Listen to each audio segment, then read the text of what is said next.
Hello. Yeah, this is C. Anantanageshwaran dialing in from Tokyo. I will be speaking in the place of Secretary Economic Affairs Ajay Seth at 11:15 at 11:30. Hello.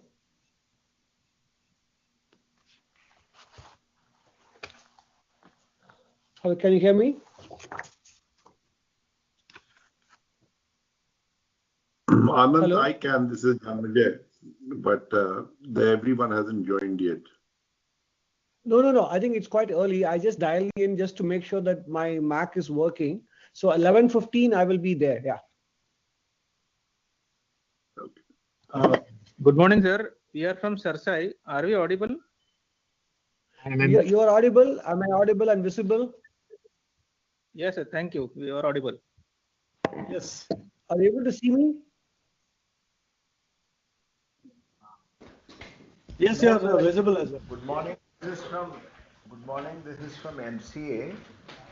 Are you able to listen to us? Whether we are audible?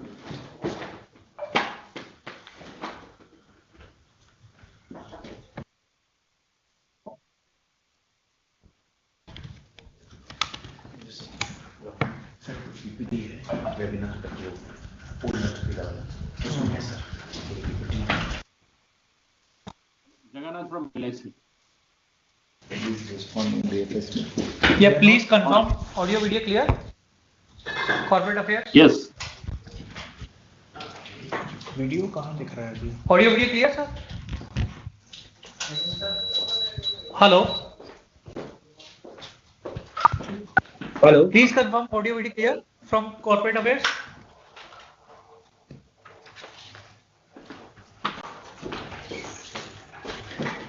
Yes, we can hear you.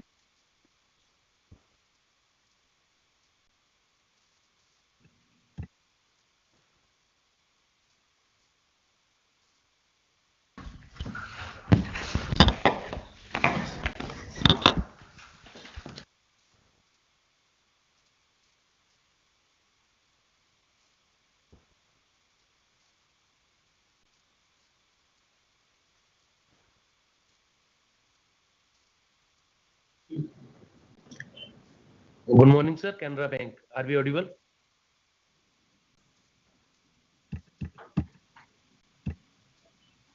Get a response from the other time, sir. Yes, sir. Hello. Yes. Are we audible? Good morning, sir, from Canara Bank. MCA? Yes. Yes. We are audible, sir. Audible. Canara Bank audible.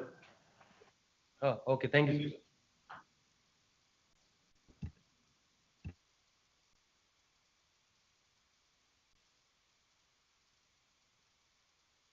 Good morning, I'm Madan from Bank of Baroda. I hope I am audible and also visible.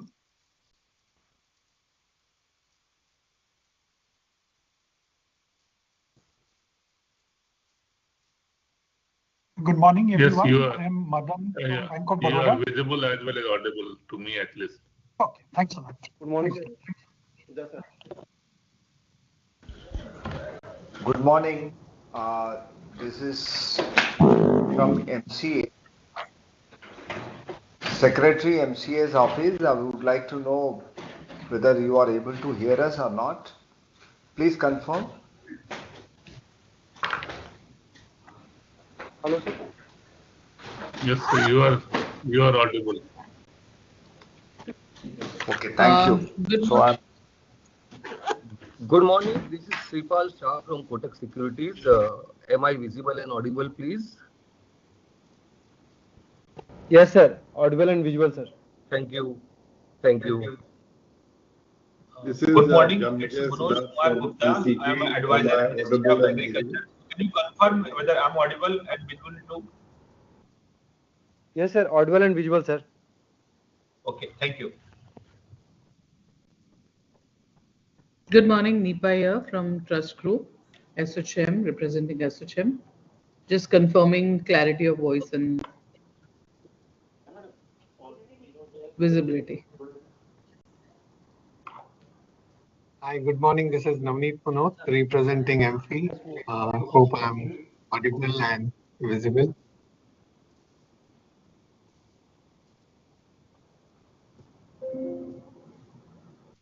I can see Nipa and hear you. I hope you can. I can too. So I guess things are okay. Right. Yeah, Nipa and Navneet, we can hear you and see you. Thank you. Thank you. Looking forward to. Hi, good morning. My name is Survi Goyal from Unitree, India. Just wanted to check if I'm visible and audible. Yes. Thank you. This is Rajiv Verma from Samsung. Just want to check if I'm audible and visible. Audible and visible, sir. Good morning, this is Jagannathan from LIC. Okay. Hello?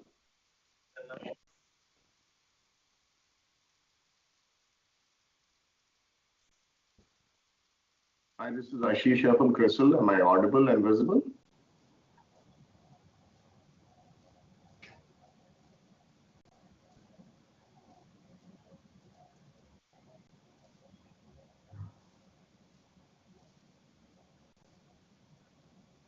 Hello?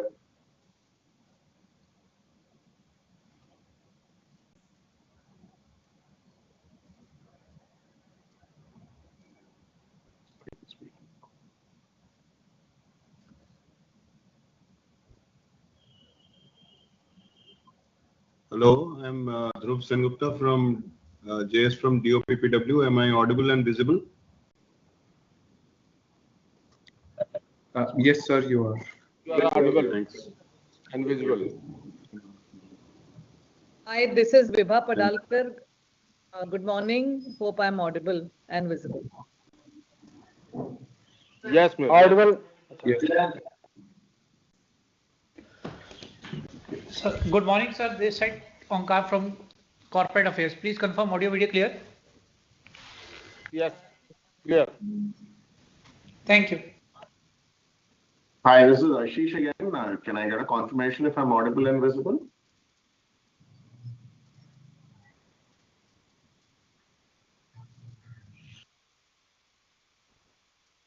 Yes, Ashish, you are audible. Can see.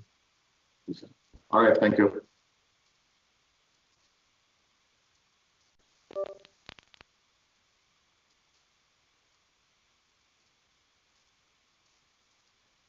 Hi, good morning. I'm Manish Bharadwaj, DDG UIDI.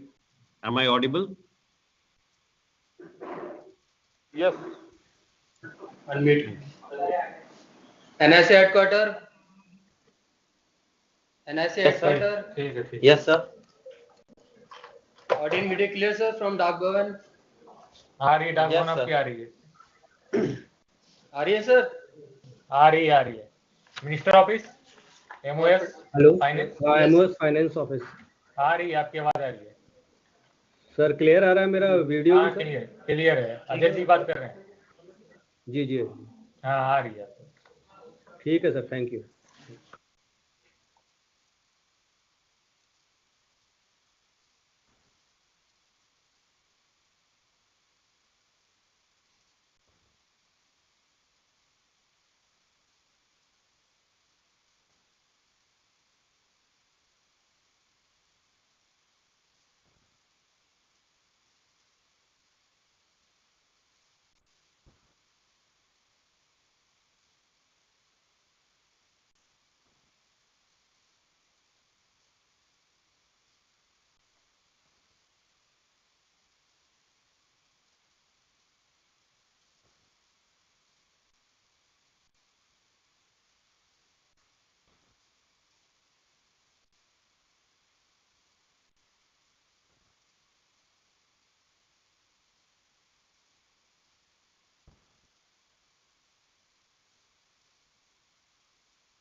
Good morning. Myself A.K. Goel, ex-MD and CEO of the PNB. Am I audible and visible?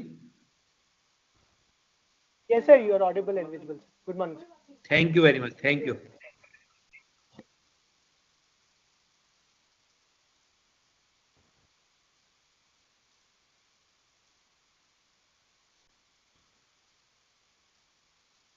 Hey, hi, Parul. Just checking if you're on.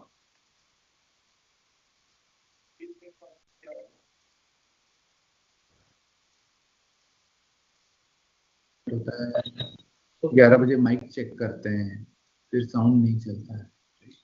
Look at the way the events or the IT and the admin teams are working as one team, and making sure that it is all ready.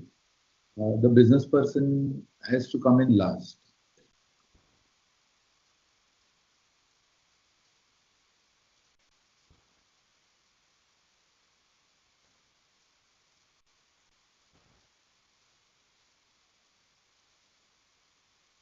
मैंने एक format भेजा.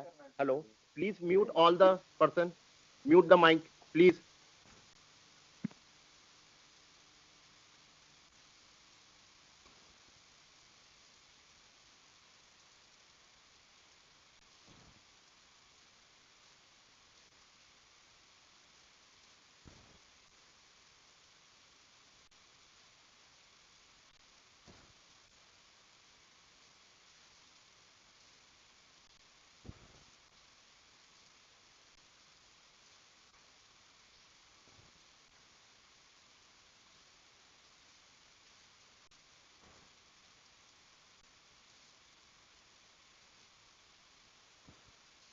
DFS, PPT हटवा के बात करना. DFS please.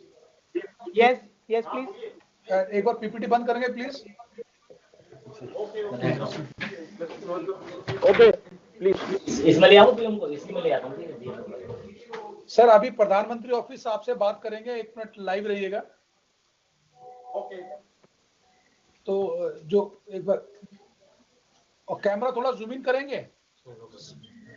अच्छा. क्योंकि secretary साहब इसको एंकरिंग करेंगे तो उस पे राइट. और वो ऊपर जा रहा है. आप करो थोड़ा, आप करके. Very good, very good. हाँ, डाउन डाउन. आप जूम इन कर दिए. जूम इन बस. एक स्टेप जूम करिए. जूम इन कीजिए. सही है. एक स्टेप जूम और जूम इन कीजिए. और जूम इन कीजिए. और करो. और कीजिए. और राइट. अब देखिए. और कीजिए. अब अपने कैमरे को उधर ले जाइए, आपके राइट में ले जाएं. ज्यादा हो गया. Is it okay? हाँ, अभी PMO आ रहे हैं, इसमें 2 मिनट दीजिए.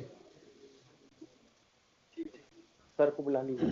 सर को, सेक्रेटरी साहब को. नहीं, आप okay. It's for rehearsal.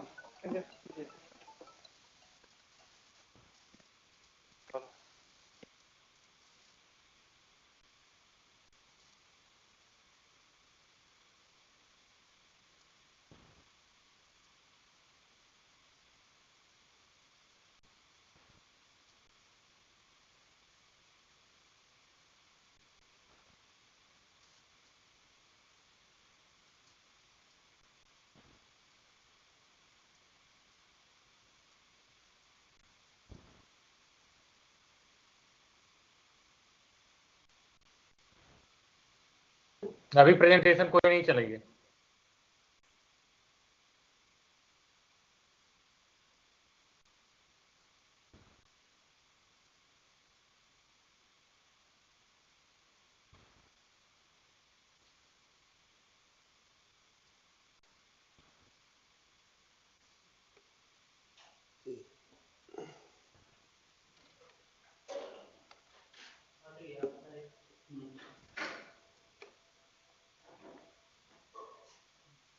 Sanjay sir, audio आ रही है? हाँ, मेरे पास आ रही है आवाज. आवाज आ रही. हेलो. इसमें आवाज नहीं आ रही. हाँ, बोल रहा हूँ. डिपार्टमेंट ऑफ DFS, मेरी आवाज मिल रही है आपको? हाँ हाँ. हेलो सर मेरी हेलो, आवाज आवाज आ रही है आपकी? मेरी आवाज प्रॉपर मिल रही है बिल्कुल सर आपको? आवाज मिल रही है। और यस वीडियो मिल यस रहा है आपको? यस, वीडियो भी मिल रहा प्रॉपर। ऑडियो वीडियो प्रॉपर मिल रहा है? यस, थोड़ा हमिंग है। सेक्रेटरी साहब यहीं से बोलेंगे? हाँ, हमिंग है, हमिंग। हाँ, यहीं से बोलेंगे। सही, ठीक यहीं है से सर। बोलेंगे सेक्रेटरी माइक से आप एक बार ऑडियो चेक करवाइए, 1 to 10 काउंट कर दीजिए प्लीज। इसको बंद कर दो। हाँ बात कर पाएंगे। हाँ सर, एक काम करिए सर, आप जो सेक्रेटरी साहब का चेयर है थोड़ा सा मूव करके आप सेंटर में आ जाइए सर एक बार माइक पे? माइक पे। जी जी अब 1 to 10 काउंट कर दीजिए please. Yes, 1 2 3 4 5 6 7 8 9 10। Sir slow, 1 2 3 steps sir please. 1 2 3 4 5 6 7 8 9 ठीक है। 10। थोड़ा अप डाउन है सर उसमें ऑडियो में। सर एक बार ये माइक चेक कर रहे हैं। सर जो आपका फ्रेम है इसको हम जूम इन कर लेते हैं, ऊपर का लोगो हटा के भारत सरकार से एक फ्रेम बना लेते हैं। यह भी बहुत ज्यादा। हाँ सर, एक बार फ्रेम बनाए सर। यहाँ पे सिंगल सर को सिंगल ही बैठने हैं? यस सर, तो सिंगल बैठेंगे। ठीक है, तो मेरे को एक बार फ्रेम आप करवा दीजिए, थोड़ा जूम इन करवा दीजिए और टिल डाउन करिएगा प्लीज। हाँ, और टिल डाउन करिए। ऊपर लोगो हटा देते हैं सर, भारत सरकार से ले लेते हैं। अब डाउन करिए। हाँ थोड़ा बस ठीक है सर, एक स्टेप और ऊपर हो जाए तो। नहीं सर, एक बार जूम आउट करिए तो सिर्फ लोगों के साथ आ जाएगा वो स्टेप। जूम आउट करिए सर एक स्टेप बस। सर ये वाला फ्रेम रख लेंगे, थोड़ा सा पेन लेफ्ट कर दीजिए तो सेंटर हो जाएगा ये।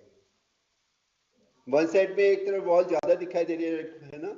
नहीं, दूसरी ज्यादा हो गया सर। ठीक है सर, आप क्या इसमें फ्लैग भी लगाते हैं? फ्लैग साइड में मुझे दिखाई दिए। हाँ, फ्लैग है, दोनों साइड है। तो लगवा दीजिए सर, इस साइड में ले आइए, थोड़ा अंदर पुश करवा दीजिए फ्लैग को। Okay okay. और चेयर सर एक ही रहेगी ना? हाँ राइट, चेयर एक ही है प्लीज। हाँ ठीक है। नहीं, बिल्कुल बोर्ड के कॉर्नर पे। हाँ, और हाँ ठीक है, ये सही है सर। बोर्ड के ये ठीक है, ये ठीक है सर, ठीक है। हाँ, इधर वाला थोड़ा पुश करिए, सर्विस पे एस पे आ रहा है। ठीक है सर।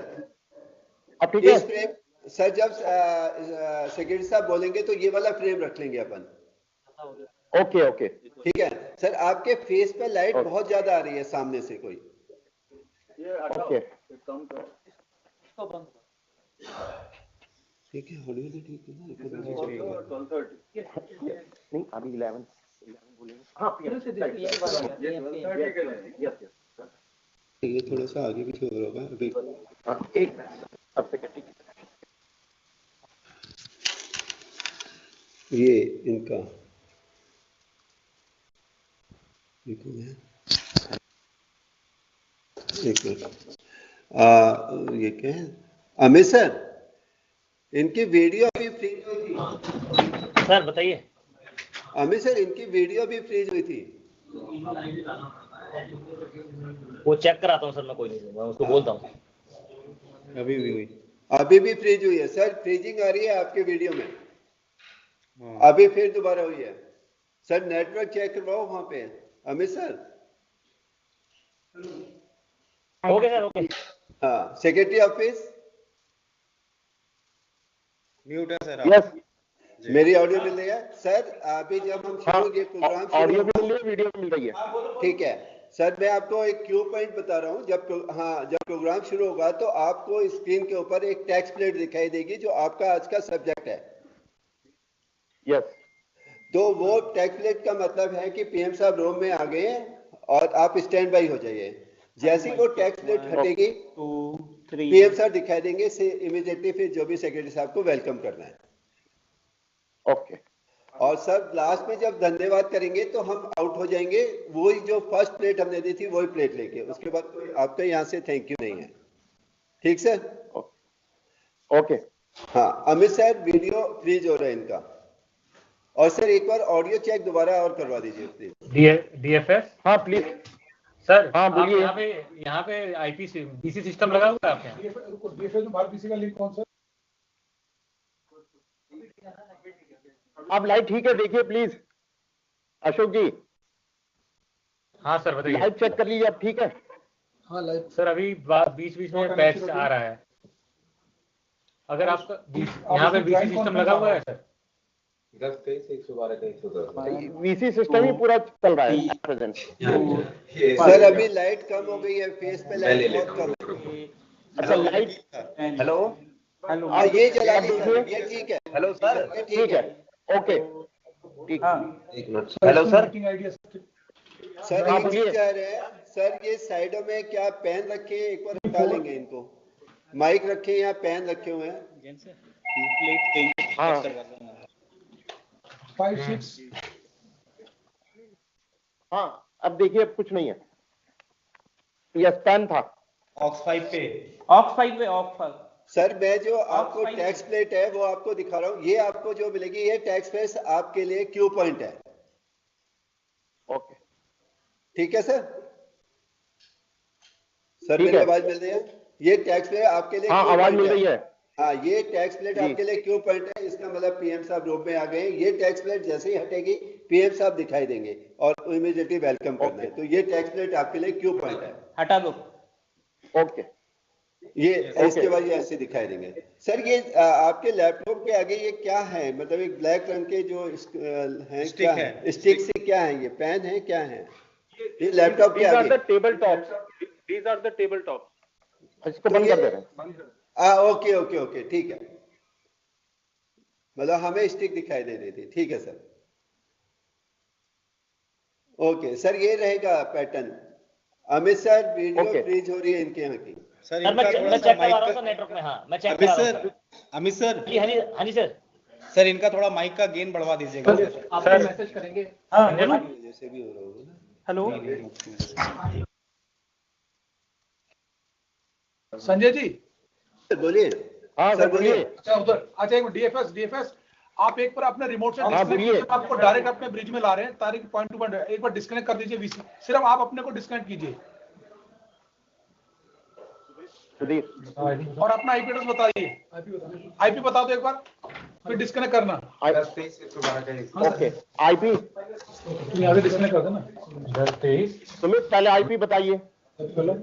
10-23 112-110 एक मिनट मिस करा ली एक बार हम पूछ लेंगे उनसे। मेरी सुमित है सुनिए। हाँ लाइव में बात करो ना।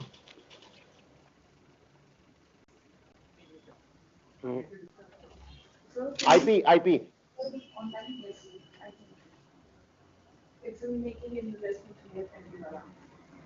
अब बैठ जाओ पारुल।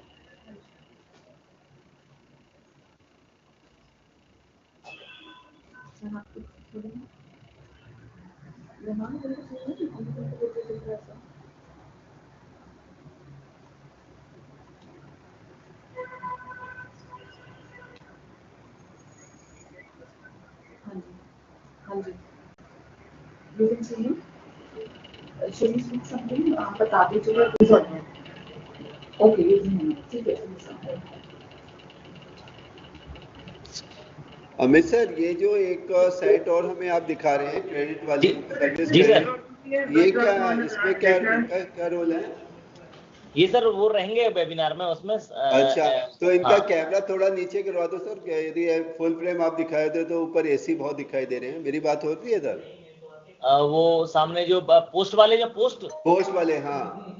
आप एक बार बोल देते हैं डिपार्टमेंट ऑफ पोस्ट। सर आप सुन पा रहे हैं? हाँ सर। नहीं मैं तुम देख लो अगर मिल रहा है तो। सुन रहे सुनिए हाँ सर ये जो आपका कैमरा है इसको थोड़ा सा डाउन कर लें डिपार्टमेंट ऑफ पोस्ट वाला। तो वो पीछे जो एसी के शो हो रहे हैं वो अजीब लग रहे हैं। थोड़ा सा डाउन कर लीजिए प्लीज। और सभी अपना कैमरा ऑन रखें please. Hello hello hello hello मैं दोबारा अभी तो दोबारा हेलो दिखा सकता। हाँ नेट को मैं बात कर लेता हूँ। हेलो हेलो सर, अब ये दोबारा प्लेट के लिए कहेंगे डिपार्टमेंट मैं पोस्ट बताऊंगा sir. IP address is 10.20।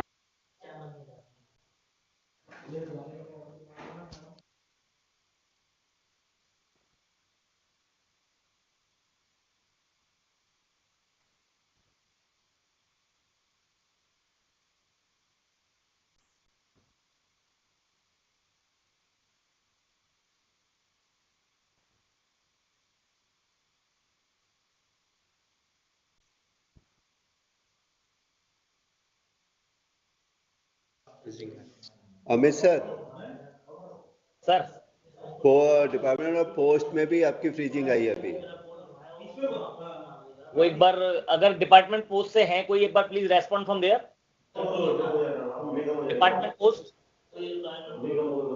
Sir वो जो पीछे जो एसी का व्यू आ रहा है ना, वो थोड़ा सा कैमरे को आप नीचे डाउन करेंगे तो वो एसी का व्यू हट जाएगा। पीछे ना आपका वो देखो, पीछे दोनों एसी आ रही है। संजय जी, संजय हाँ जी, सर अभी आप बोलिए। चेक करें, डीएफएस को हमने डायरेक्ट लिया है इधर। ठीक है सर। हाँ, थोड़ा टेल डाउन कर दीजिए सर, डिपार्टमेंट ऑफ पोस्ट थोड़ा सा टेल डाउन कर दीजिए कैमरा, जस्ट ऊपर का। हाँ, ज्यादा हो गया सर। बस कट के चला गया। बहुत नीचे कर दिया थोड़ा सा। ठीक है, छोड़ बस ठीक है। डिपार्टमेंट ऑफ पोस्ट ठीक है सर, थैंक यू। नमस्कार सर, सेक्रेटरी ऑफिस, सेक्रेटरी साहब नमस्कार। डीएफएस प्लीज रिस्पॉन्ड करें।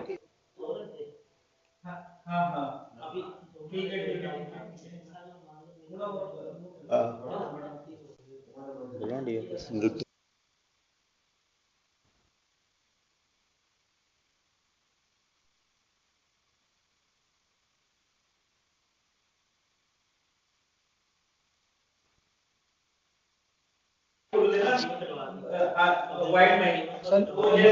DFS please respond, DFS.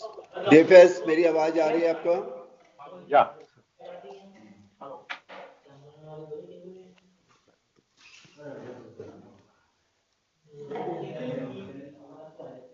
DFS. हाँ बोल रहा हूँ। हाँ, नमस्कार सर। या नमस्कार। नमस्कार। नमस्कार नमस्कार। हाँ सर, मैं आपको एक जो टैक्स प्लेट है वो दिखा रहा हूँ, वो आपके लिए क्यू पॉइंट होगी। वो जब पीएम साहब आएंगे तो उससे पहले हम आपको टैक्स प्लेट देंगे, वो जैसे टैक्स प्लेट हटेगी तो पीएम साहब दिखाई देंगे, तो तब से वेलकम करना। मैं आपको टैक्स प्लेट एक डिस्प्ले पे दिखा देता हूँ, ये आपके लिए क्यू पॉइंट होगी सर। ओके, टैक्स प्लेट दिखाओ सर, ये टैक्स प्लेट आपके लिए क्यू पॉइंट होगी सर। ये जैसे ही हटेगी पीएम साहब आपको इसमें दिखेंगे स्क्रीन पे। ठीक सर? ठीक है, thank you sir. Thank you thank you. Sanjay sir आपको वापस ले चल रहा हूँ, ठीक है? ओके, ठीक है। Hello Ashwini, Ashwini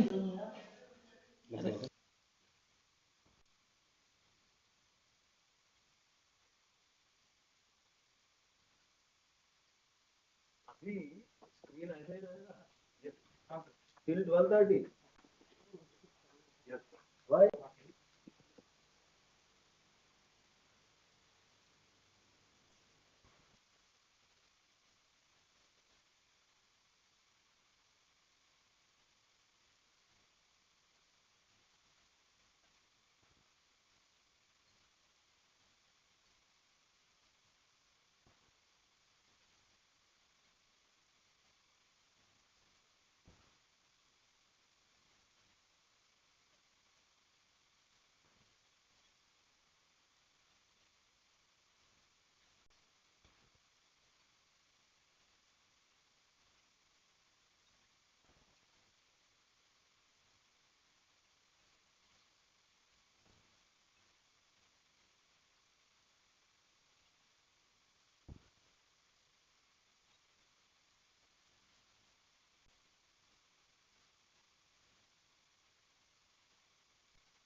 mic on हो गया, माइक ऑन हो गया.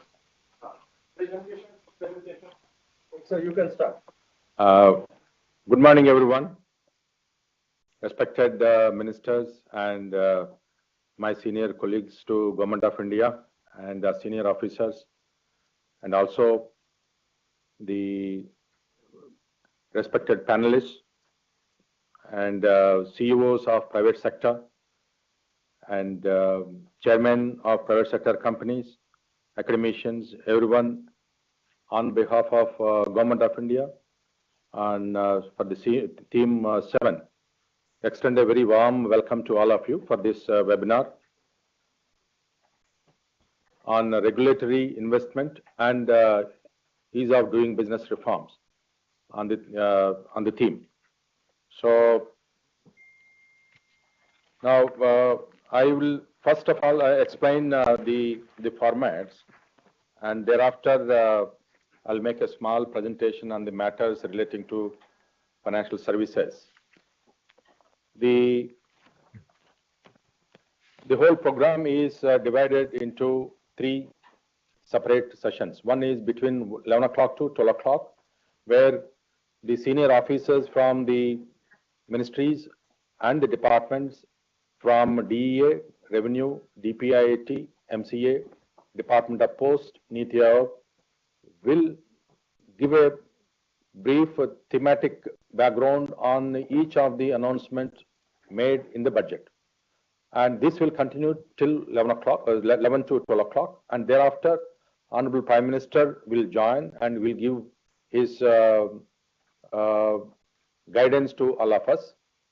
And thereafter, as soon as the PM's event is concluded, we will continue with the breakout sessions, whatever may be the time. We are expecting that it will be concluded by 1 o'clock or 1:15, but we will immediately start our breakout sessions on 3 sub-themes separately.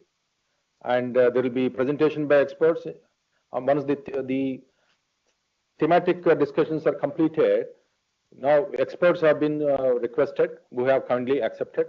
They will make the summary of the discussions and way forward for each of the budget announcements made to the honorable ministers who will be present between 3 o'clock to 3:45, and thereafter the honorable ministers will address, and then we will conclude the today's webinar on the budget announcement. Now, coming to this 11 o'clock session, this is what we are going to do. We have 7 themes announcement under the thematic session. I will make a small presentation on the themes relating to the DFS, and then we'll be requesting the Chief Economic Advisor, who will be making on the ease of access and regulatory reforms, and then Additional Secretary Revenue on the PMLA in the context of KYC simplification, and then Secretary Post will talk on the expanding services in India's post payments bank, and then Secretary MCA, thereafter DPIIT and the Senior Advisor Niti Aayog. And we are expecting to complete by 11:55. And this is the thematic session. Now with this, I will actually go to the next thing. Now, in this breakout session, there are 3 themes. One is making India investment friendly, relating to several departments, mostly to the financial sector. We have FDI and insurance sector, credit enhancement by NAFID, merger of companies, bilateral investment treaties, and investment in friendliness index of states. Then the second theme is ease of access to financial services credit. This will be led by the DFS. And third is rationalization of legal and regulatory compliances, under which both the regulatory reforms, pension reforms, FSDC mechanism, and Jan Vishwas bill will be taken up by the respective departments. Now, we all know Honorable Finance Minister had identified 4 engines of development in this budget for development of Garib, Youth, Annadata, and Nari. And the 4 engines: agriculture, investments, MSME, and exports. These are the engines which will be driving the Indian economy. Now, theme 7 has 12 parameters, paras, which we'll be discussing now. Now, first one related to is DFS, Gramin credit score. Now, to talk about what we have done in the Gramin area scale, Mudra loans we have actually You are provided, entering the meeting now. we 52 crore accounts we have opened and 33 lakh crore was sanctioned for under Mudra loans in the last 10 years. And Stand Up India, we have 2.62 lakh accounts for 59,000 crore. These are all first time the entrepreneurs. And PM Swanidhi, 99 lakh accounts for 14,000 crores we have sanctioned. Now, the reason behind announcing the Gramin credit score is that large number of people in the rural areas don't have credit history, and it's very difficult to capture in the existing framework their credit worthiness for getting the loan sanctioned. Therefore, we have come up with this idea that we will formulate and design a credit history in such a manner that their expenditures in different forms and their assets will be captured and considered to determine the eligibility for providing credit. The key objectives of the announcement of financial inclusion, large number of people will be considered from the rural areas. The one is financial inclusion, which will empower individuals, rural communities, and increase in investment in agriculture, allied activities, and also rural enterprises, and improve risk profiling for the lenders.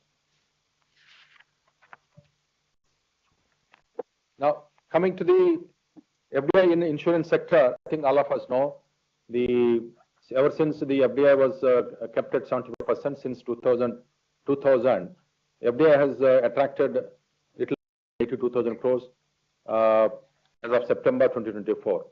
With the announcement of FDI 100%, the government is actually seeking to fully unlock the potential of India's insurance sector. Now, along with this FDI announcement, the Honorable Finance Minister also announced that the guardrails currently existing will be much more, it will be simplified, and conditionalities associated with foreign investment also reviewed and simplified. This is actually key announcement in the budget, along with the 75% to 100% FDI. And as you know, insurance penetration in India is 3.7. Global average is 7%. Density in India is $95, whereas the global average is $889.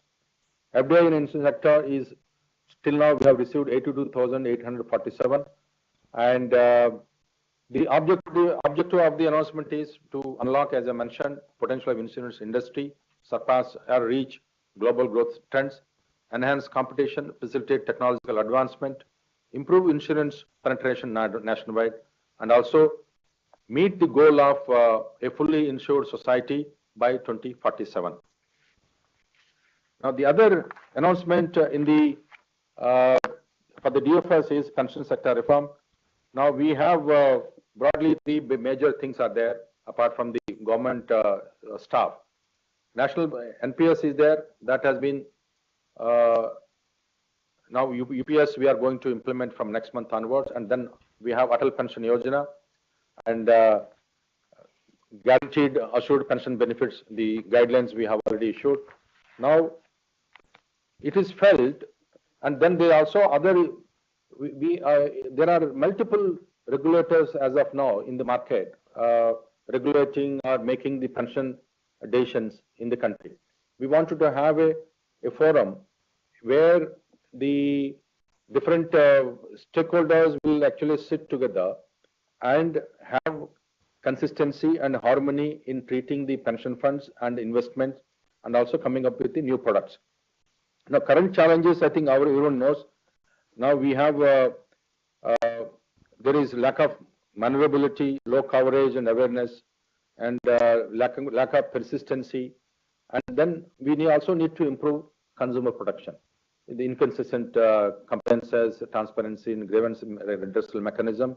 So therefore, we thought of setting up a forum where all the different kinds of regulators or authorities in the pension space, they will sit together for understanding each other and also learning from each other, so that the pension sector as a key pillar of development in the country can emerge in the future.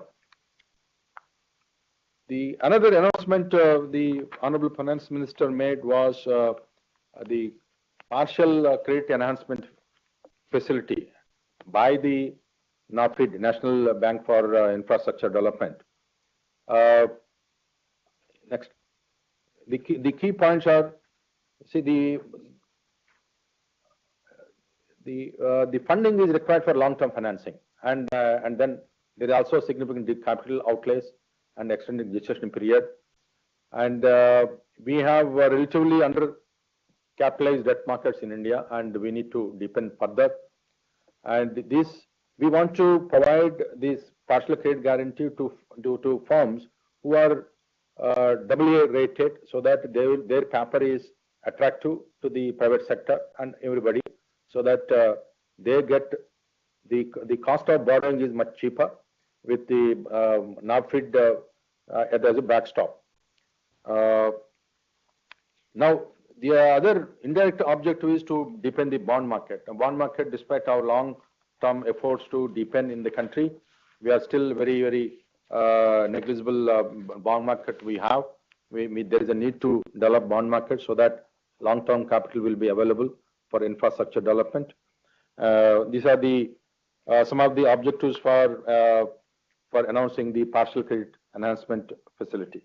Now what we expect from the deliberations as per the guidance received from the government is that we want to have a dialogue with the prominent citizens and also experts and civil society about their expectations and on the budget, and improvements required in the current framework, and suggest policy steps required, and help in finalization of schemes and programs, so that all the schemes and programs announced by the Government of India reach the intended target beneficiaries, and devise effective and transparent modes of implementation of the schemes announced in the budget for the benefit of entire country. Thank you. With these words, I think we request the Chief Economic Advisor, Dr. Anta Nageswaran, to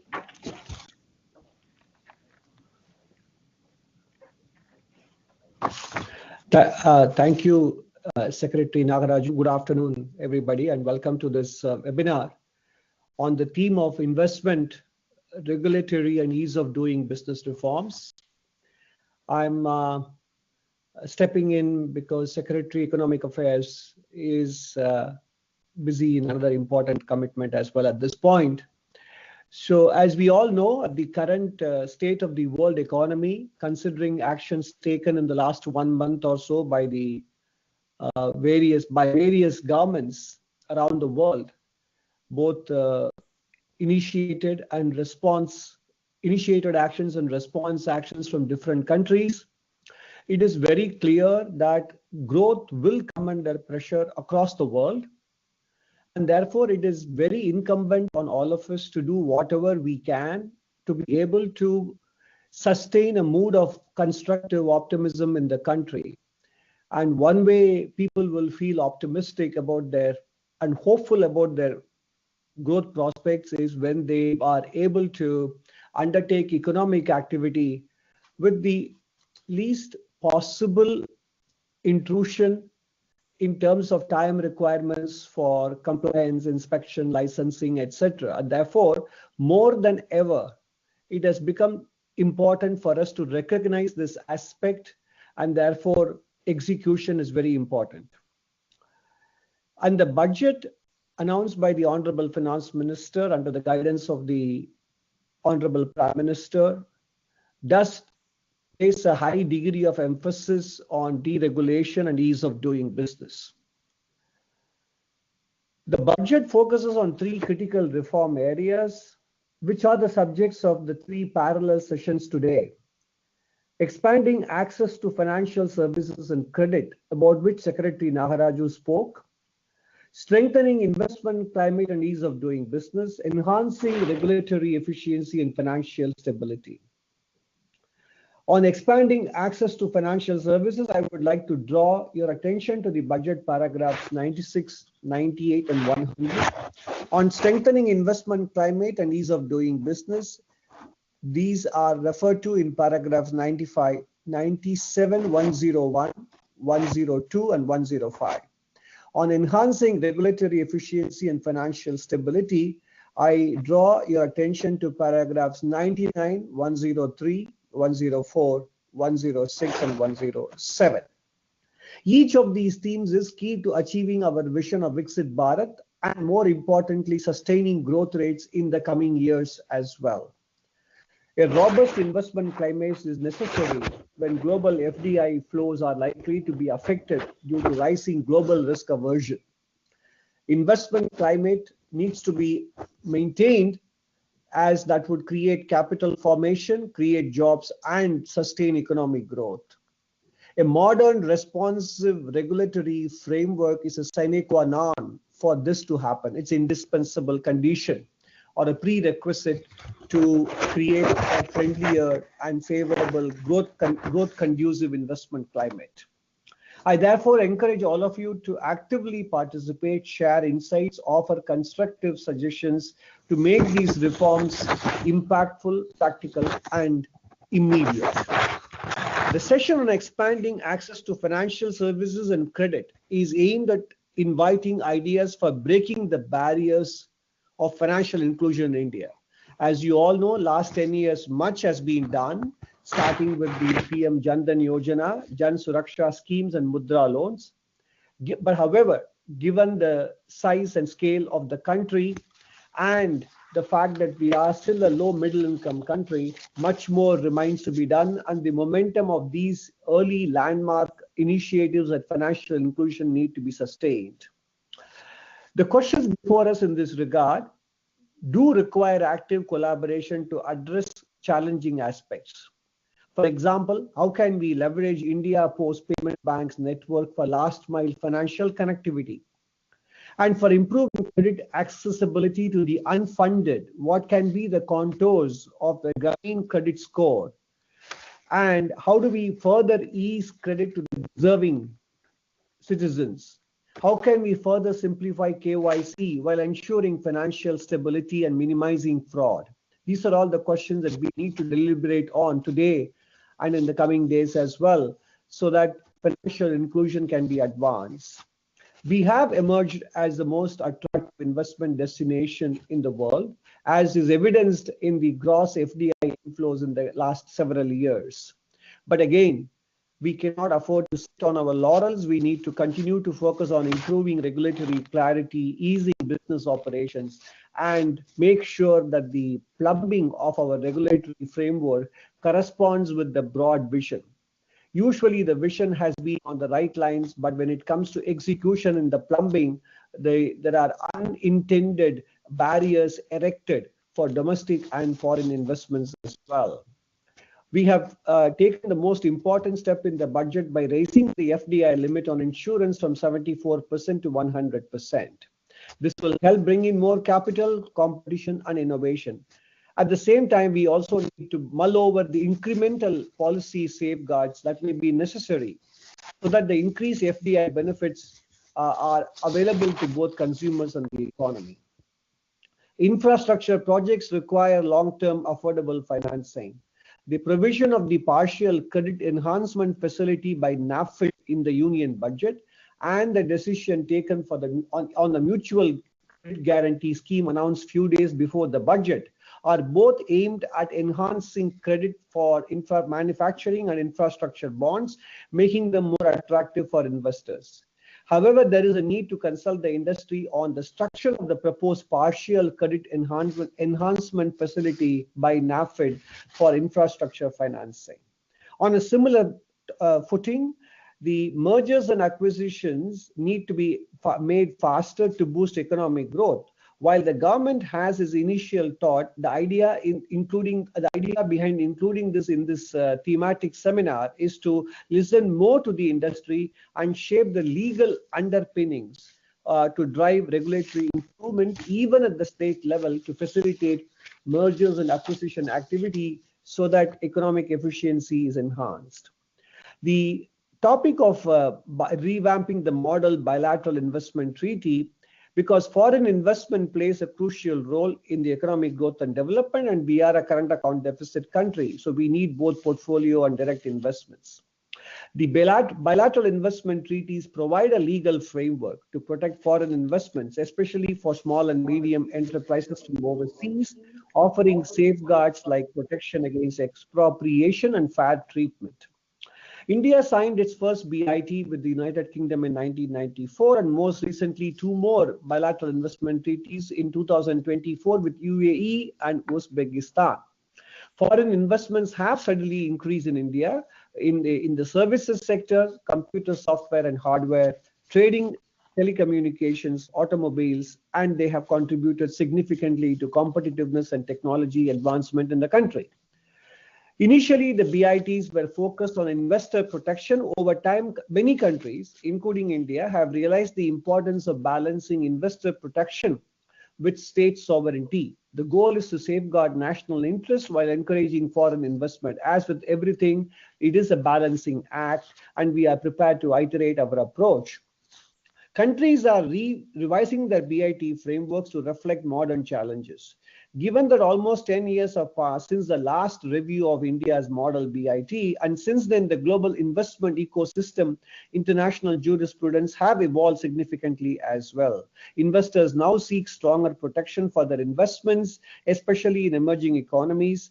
And therefore, these developments have led to the decision to revise and update India's model BIT to align with international norms while ensuring the country remains an attractive investment destination, especially for medium enterprises coming from many advanced economies. The new model BIT, therefore, will be more attuned to the demands of a dynamic global investment environment. At the same time, we will reflect India's sovereign rights and the importance of regulatory space so that public policy priorities are not constrained by international legal obligations. I hope that today's discussion will lead to constructive insights and suggestions on how we can update the model BIT to be able to strike and maintain this delicate balance and further encourage investment in India. Coming to financial sector regulations, there cannot be a more opportune time to have a 360-degree overview of financial sector regulations as we move forward to meet the investment needs of Amrit Kal. Regulations serve as the foundation for maintaining financial stability, and a well-structured regulatory framework mitigates systemic risks, safeguards consumer interest, and upholds market integrity. A good progress has been made on this front as the Honorable Finance Minister in the Budget 23-24 proposed to make public consultation and timely review of regulations to simplify, ease, and reduce the cost of compliance as a definitive part of the regulatory life cycle. We need to ensure that regulations are efficient, cost-effective, and responsive to stakeholders. It is vital to have regulations which are simple, easy to understand, and easy to comply with without imposing hardship and uncertainties on regulated entities or creating unintended distortions. Therefore, it is important to have a well-defined, well-designed ex-ante and ex-post cost-benefit analysis framework for regulations to ensure that to evaluate their net impact on financial sector and the economy. In parallel, regulation making may also provide for the feasibility of non-regulatory alternatives to achieve intended outcomes, keeping the principle of proportionality in view. This requires developing a comprehensive regulatory impact assessment framework, which was also echoed in the Economic Survey 2024-25. Moving on to the topic of the high-level committee on regulatory reforms, which the budget speech mentioned. For a more responsive and future-ready regulatory framework, regulations must evolve with changing economic conditions, technological advancements, and global best practices. A good regulatory system does not overburden businesses, especially small and medium ones whose bandwidth is very limited, but ensure stability, transparency, efficiency, and more importantly, consistency. Defining reforms as the fuel to the engine of growth, the Union Budget 25-26 set the stage for deregulation with the powerful objective to scale back the state's role in governance and unleash the full potential, particularly of small and medium enterprises, giving them the freedom to thrive with greater autonomy and create more jobs, which is the most important goal of any economic growth and policy making as well. The budget reaffirmed the government's commitment to trust first and scrutinized later. While significant compliance requirements have been eliminated, the current focus is on modernizing outdated regulations, further improving the ease of doing business through initiatives like Jan Vishwas 2.0 and the constitution of the High-Level Committee on Regulatory Reforms. Through deregulation, MSMEs can indeed better withstand economic shocks, attract long-term investments, grow in size, and drive sustainable growth. The center has been taking conscious and committed steps towards deregulation through continued process and governance reforms. Recent reforms have included a comprehensive revision of income tax laws, streamlining labor regulations, and decriminalizing specific business laws. We look forward to your thoughts and ideas on the scope of the proposed Committee on Regulatory Reforms in the non-financial sector. In conclusion, the reforms we discussed today are not just policy measures, they are enablers of growth, investment, and financial empowerment. Financial inclusion, investment climate, and regulatory efficiency are interconnected. I urge everyone to be solution-driven in today's discussions. I reiterate the urgency, the immediacy, and the importance of these policy announcements becoming policy decisions and implemented quickly enough, given how rapidly the world is changing and evolving, becoming more uncertain in the process. Therefore, I look forward to your valuable inputs with respect to investment, regulatory, and ease of doing business reforms. While concluding this aspect of the webinar on theme 7, I now turn to the other important announcement, which is about the access to credit from the angle of Prevention of Money Laundering Act in the context of KYC simplification. And therefore, on behalf of Secretary Ajay Seth, who is also the current acting Revenue Secretary, I would like to share the government's perspectives on this issue of simplifying KYC. So I move on from the regulatory reform dimension of my initial remarks to this KYC dimensions from the perspective of revenue. In the 23-24 budget, the Government of India announced a commitment to simplifying the KYC process through a risk-based approach. The relevant budget announcement was, and I quote, "The KYC process will be simplified, adopting a risk-based instead of a one-size-fits-all approach. Financial sector regulators will also be encouraged to have a KYC system fully amenable to meet the needs of digital India," unquote. Further, in the budget 25-26 presented on February 1st, further announcements were made with regard to KYC simplification. The relevant language is, I quote, "To implement the earlier announcement on simplifying the KYC process, the revamped central KYC registry will be rolled out in 2025. We will also implement a streamlined system for periodic updating," unquote. A simplified KYC framework is built on three essential pillars. Interoperability of KYC records, ensuring that once KYC is completed with one regulated entity, it doesn't have to be repeated for every new service unless required under specific circumstances. Harmonization of regulatory requirements, aligning KYC norms across financial institutions to remove redundancy and inconsistency. 3. Risk-based gradation of customer due diligence, allowing simplified KYC for lower risk customers and a proportionate approach to verification. These are the three pillars of a simplified KYC framework. The effective operationalization of a central repository is an essential element for implementation of any such framework. The Department of Revenue, through amendments to the prevention of money laundering rules, has undertaken key measures already to leverage the central KYC records registry as a single source of truth for KYC verification, thus already enabling a simplified KYC framework. While these measures are transformative, ensuring that financial institutions rely on a centralized and updated KYC record for onboarding and monitoring customers, the amendments notified through GSR 419E dated 19 July 2024 has further improved the operational framework and dependability of the central KYC reports as a single source of truth. CKYCR as a single source of truth. The key reforms that revenue has already undertaken are mandatory utilization of CKYCRR. Financial institutions are now required to retrieve and use KYC records from CKYCRR before onboarding customers. This eliminates duplication and reduces the burden of repeated KYC submissions for both individuals and businesses.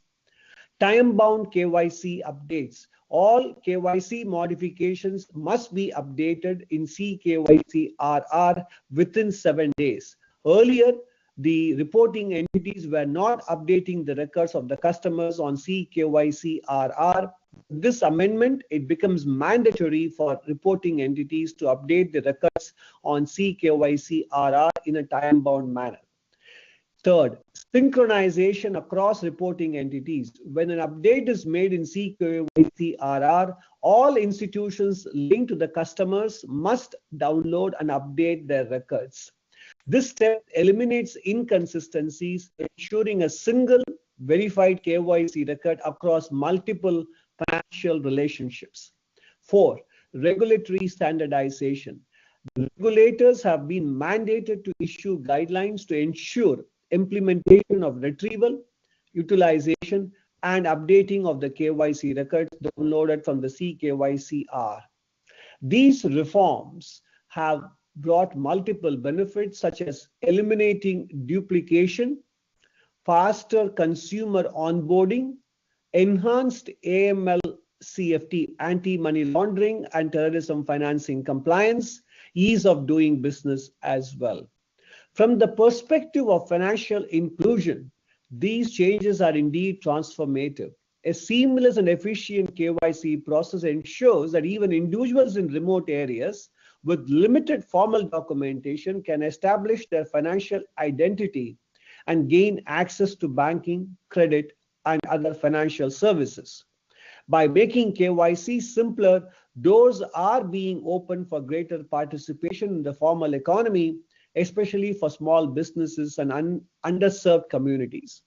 Going forward, regulators will continue refining the framework to ensure effective utilization of CKYCR, enabling financial institutions to leverage this repository while maintaining effective and proportionate due diligence regime.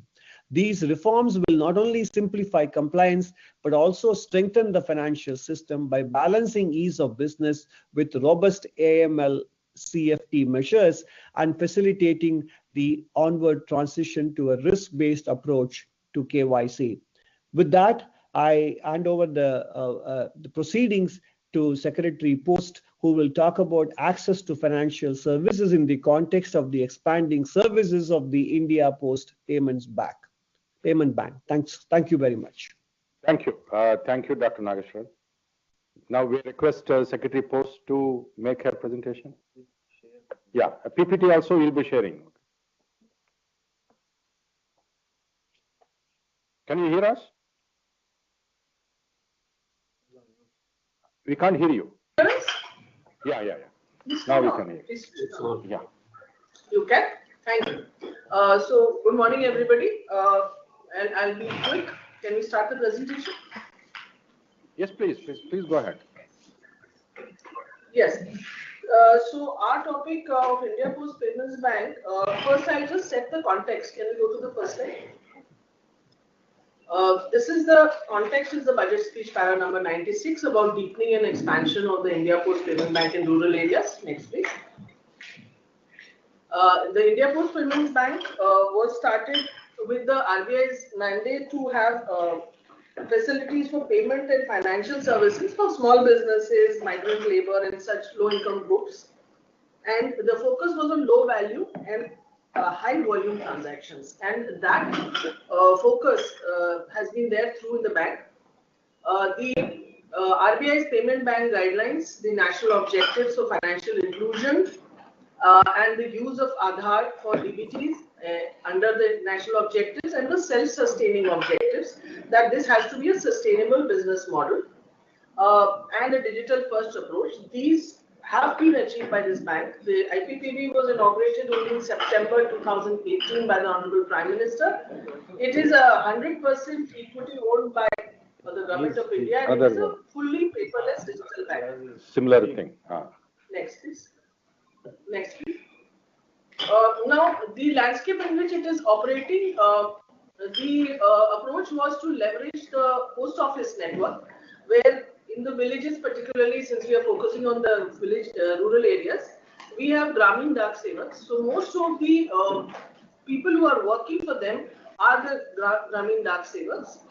So there are 1.65 lakh locations where 5.85 lakh villages are covered. So, and that is within 5 kilometers, almost all villages, except some leftover villages that are also being covered. Now, out of that, those banking access points, against that, there are 11 crore savings accounts already. And the pace of pickup of this easy opening of accounts is very high. There are up to 70 to 80,000 accounts being opened every day. Now the people are very comfortable with it. The account opening takes barely 5 minutes, even less. And it is based on the Aadhaar. It is extremely simple. And as soon as the account is opened, you can start using it. There is no lag period. So 44% of the users are women. The transactions in UPI, there have been already more than 1,000 crore transactions. And interestingly, there is a figure which came up that since India is the largest, largest number of digital transactions, alone IPPB has 3% of the world's transactions. So that is an amazing thing. So the points of access and usage have been fully fulfilled except for the credit part. So the rest of it is there. And the quality is also there, because when you look at the devices, these are simple smartphone devices, work very well, and API integration is very clean. So these three aspects in terms of access, in terms of financial inclusion, that access, usage and quality are met, but credit is not available through these banks, except if there is some very small microcredit, it could perhaps still flow to the individual, because there is an upper limit of 2 lakhs in the accounts. Now, the insurance piece is doing well. It is actually growing now, and there is a high focus on general insurance products. This is all through tie-ups, because IPPB is a corporate BC. So, in a way, it kind of nicely synchronizes with what Post is also doing on a not a very large scale, but micro or a small level of life insurance is done by Post directly. So, there is a good synchronization of the kind of work being done. And there is a familiarity at the rural level on how to sell insurance products. So smaller ticket products, easier products, but general insurance also is interestingly selling well, which includes health products and accident insurance products and some slightly bundled products. And also motor vehicle insurance is doing very well in the rural areas. DBT is a big piece. Now already about 8% of the DBT is being done by India Post Payments Bank. And out of the PM Kisan payments for DBT, 12% was done by the India Post Payments Bank. Overall, with India Post Payments Bank and the Post Office Savings Bank, the DBT is about 10%. So citizen-centric services, a very wide range of services are there. The key ones being the child enrollment light clients, that is basically children are enrolled on Aadhaar through using their parents' Aadhaar numbers. And there is mobile number updation in Aadhaar, which is available through IPPB on the device, and digital life certificates at the doorstep, with a new initiative last year done with face recognition technology, and it has worked very well for older people, because as you know, the biometric doesn't work that well. An iris is very difficult, it's expensive, difficult to carry around. So this is doing very well, and the movement to facial recognition is something which we need to look at across. Aadhaar-enabled payment systems, particularly in COVID, there was a big spike because these services were given for other bank withdrawals up to rupees 10,000 and also deposits available. This is also doing well, but it could pick up more. So next slide, please. Now, when we look at where we can expand, we see the present tie-ups. Just take a look at the tie-ups. There is a list of various ministries, all kinds of DBTs. Then there are these states also, Mukhyamantri, Mazi, Ladki Behan. So Madhya Pradesh, Maharashtra, Subhadra Yojana in Odisha, and many other state schemes. There are tie-ups which are done by the field officers there. The Chief Postmaster General do those. Now, on the private partnerships, this is the list just to show, and there are loan referrals also happening. But loan referrals is a relatively slower business because these are physical referrals. Here, I don't think the loan portal is being used here. So, other than that, the key role of India Post Payments Bank and which it has achieved is financial inclusion, the literacy piece through the camps, and not just the financial literacy but digital literacy. The interesting thing is that the adoption of digital modes of payments has been amazing in rural areas, and this has set the path for now the next step, which is the credit. And this Niveshak Didi is part of this other schemes which are being done by states. Dark chopals, these are chopals which are actually faces in the villages. In the last 1.5 years, the Department of Posts has organized nearly 50,000 of these dark chopals, and about 50 lakh people participated, including nearly half women. And in this, the cooperation, the coordination with India Post Payments Bank, with other entities like NABARD and the RBI entity, I'm sorry, I forget the name of this. So their funds are also coming in the small funds, but it helps in the camps. And we try to also integrate with the state government's other camps, wherever possible, say a health camp is being held. So this is the inclusion piece, which is very critical, we feel, the extension to the people. So this is being done. Next. Now, the future expansion plan, one is on the same lines, and I would put a pension piece here also, seeing what the Chief Economic Advisor said specifically, and also what the Department of Financial Services said. We also have to have a pension piece. Then we need to definitely move into credit, actual credit disbursal, but the only way to go ahead with that for India Post Payments Bank is to go into becoming an India Post Small Finance Bank. Now, proposals for this have been looked at by RBI earlier, and they would have their way of looking at it. Considering there are about 11 small finance banks already there, out there existing, and there are a total of 6 payments banks, out of which 3 are really active, including the India Post Payments Bank. So how to manage that space is really beyond my pale. I don't think I should comment on that. But definitely, if we look at the objectives of small finance banks, which talk about in the RBI's mandate, savings in underserved and unserved areas, then supply of credit to small business units, marginal farmers, MSCs, etc., and the focus on priority sector lending with 75% being there. Also, the other pieces, that is, that you need to have a certain structure of the bank. Other pieces are fitting very well because this is a digital paperless bank. Actually, more than 70% of the branches are in rural areas. For SFBs, the norm is 25% plus. So the rest of it is met very well. Now the issue is mainly for the regulator, for the DEA and for DFS to take a look. The India Post is ready, poised, waiting for such a decision. The question is, there is a timeline there, and definitely regulatory approvals with the actual setting up of the bank. There will be a totally new set of people coming in. There will be a small capital infusion. It says 200 crores, I think I saw the minimum equity, but that depends on what the size we are looking at. So those things do take time. The interim measures which could be suggested, it is for government to take a call, are 2, and that is related to the Post Office Savings Bank. The Post Office Savings Bank is linked with the India Post Payments Bank as its banker in a way. The sweep in and sweep out facility, which is necessary for every payments bank to have with another scheduled commercial bank. In the case of IPPB has been allowed with the Post Office Savings Bank because there is no limit in those accounts. But the problem is that these are just savings accounts. Now, if we are evolving very fast into an India Post Payments Bank, small finance bank, that's fine. But if it is going to be slow and there is a need to go slow, seeing the other players in the landscape, there would be an intermediate path which could be possible, which is institutional savings accounts and also term deposit accounts for institutions.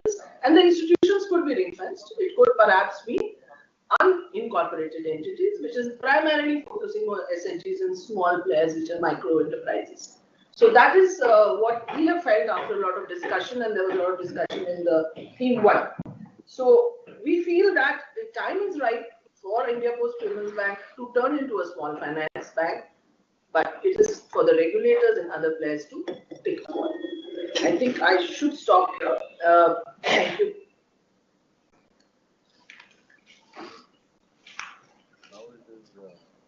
Thank you. Thank you. Thank you, madam.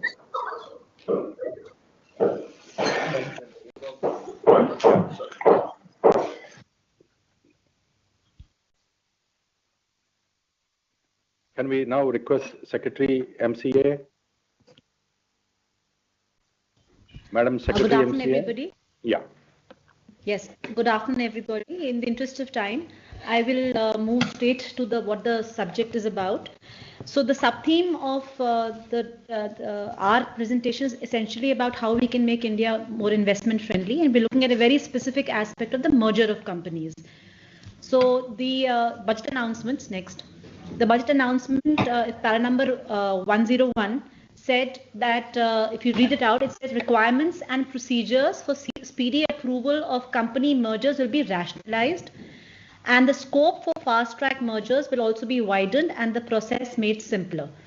We all know, all the stakeholders here, that before the Companies Act came into existence, under the old Companies Act, the entire process used to be driven by the High Court. After that, now we have 2 specific tracks under which mergers and acquisitions are dealt with. The first through the NCLT and the other is through the fast-track mergers through the regional director. In fast-track mergers, essentially we look at small companies or companies which are a wholly owned subsidiary company merging with the main company. Next. We have made certain reforms ever since 2013 Act also came into place. Firstly, the appointed date concept where the merger or the scheme had to come into existence used to be a very inflexible date in a calendar date. Now it has become linked to a future event, which is giving much more flexibility to the parties concerned to choose from where this merger or acquisition can come into force. Then, like we have mentioned in the budget announcement, we have done some expansion in the scope of the fast-track mergers, allowing startups to be merged by the regional director, which this process is supposed to take only 60 days. It, of course, goes into long time for various reasons, which we will be looking at when we look at the suggestions which we have under consideration.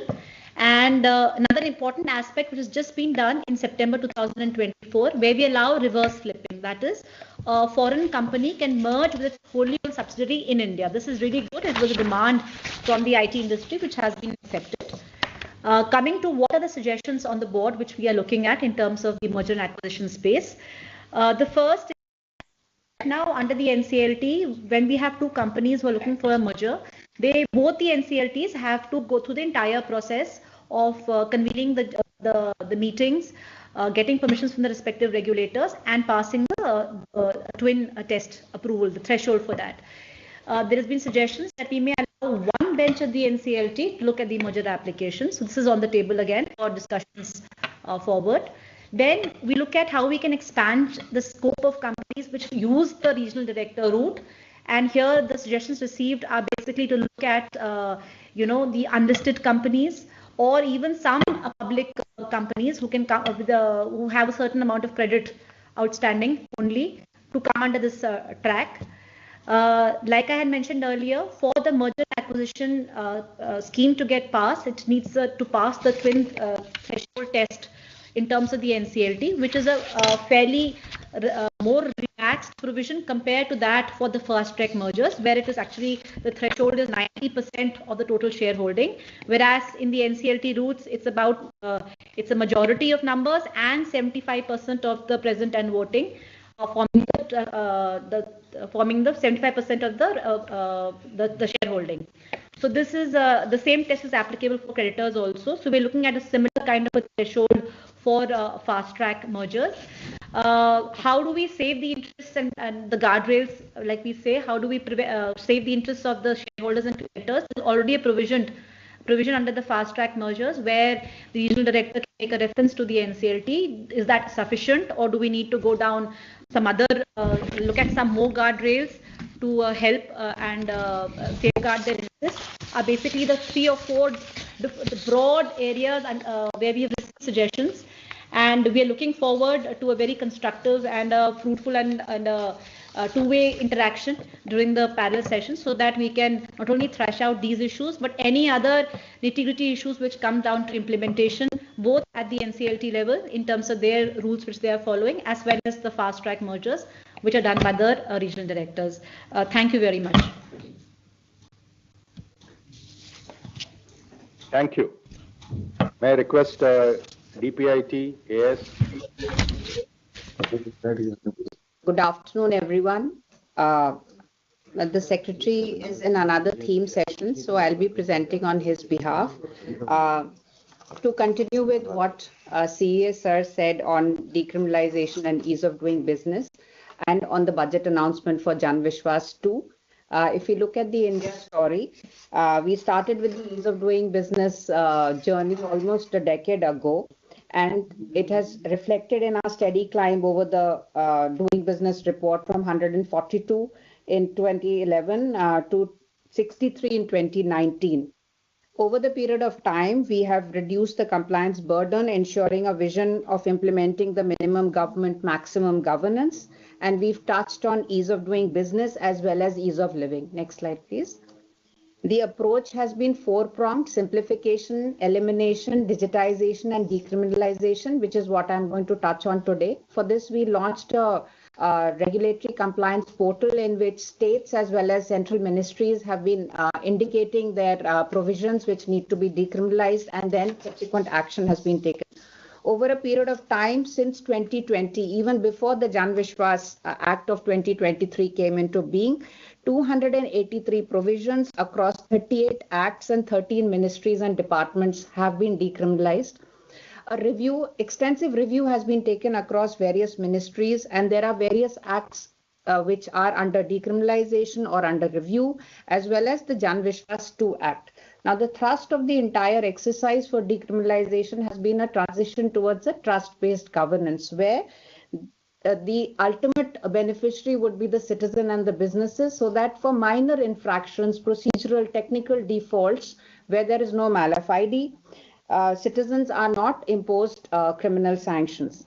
Next slide. If we look at the Jan Vishwas Act journey of 2023, it was one of the first consolidated acts saving time of the legislature itself, as well as reducing burdens on the judicial system. Some of the illustrative examples, if we see, are on the Environmental Protection Acts, where we've looked at provisions which were all encompassing in nature. So they've been graded. Pasturing cattle, where it has been replaced with a penalty, and imprisonments have been replaced with fines or with penalties. Next.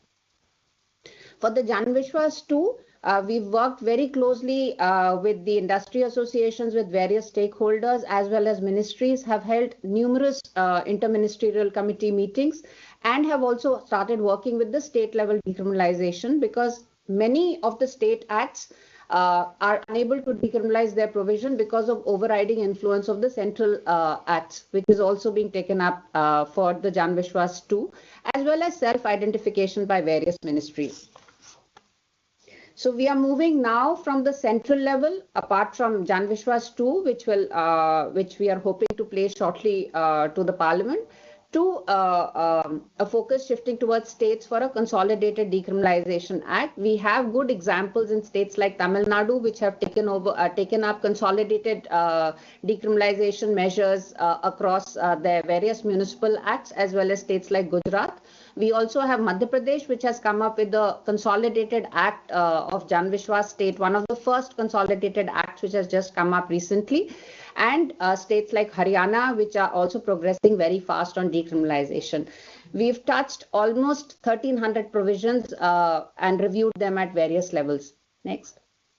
So this is the suggested methodology which we have followed, and we request the other stakeholders as well as states as well as ministries to also take up a review of these acts, because many of these acts have not been reviewed over time. So to identify the actionable reform area, essentially keeping in mind the vision of a trust-based governance, grade the offences. Many of the provisions are large, and they are general provisions which say that any infraction of any provision of the act will have a provision of a criminal, attract a criminal sanction.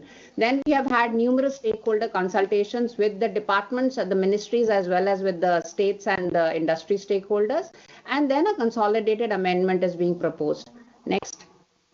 So this is the suggested methodology, how we've done it. We've graded the offences across levels of severity, 5 being the one where we also don't recommend decriminalizing that offense, because obviously it has malaf ID provisions in it and cannot be decriminalized. So essentially we are looking at small infractions which could be decriminalized. So 1, 2 and 3 mostly, where for the first and the second levels of severity, we recommend omission and repealing of the entire provision itself.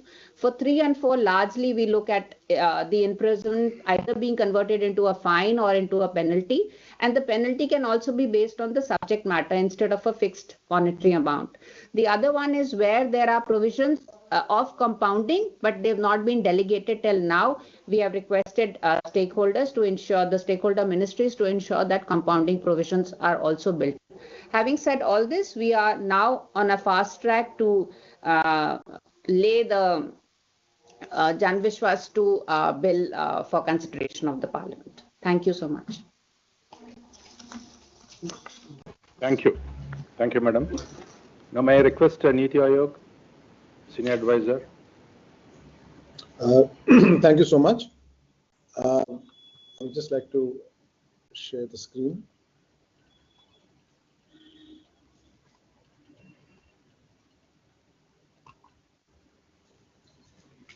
Thank you so much. So this topic is on investment friendliness index of states.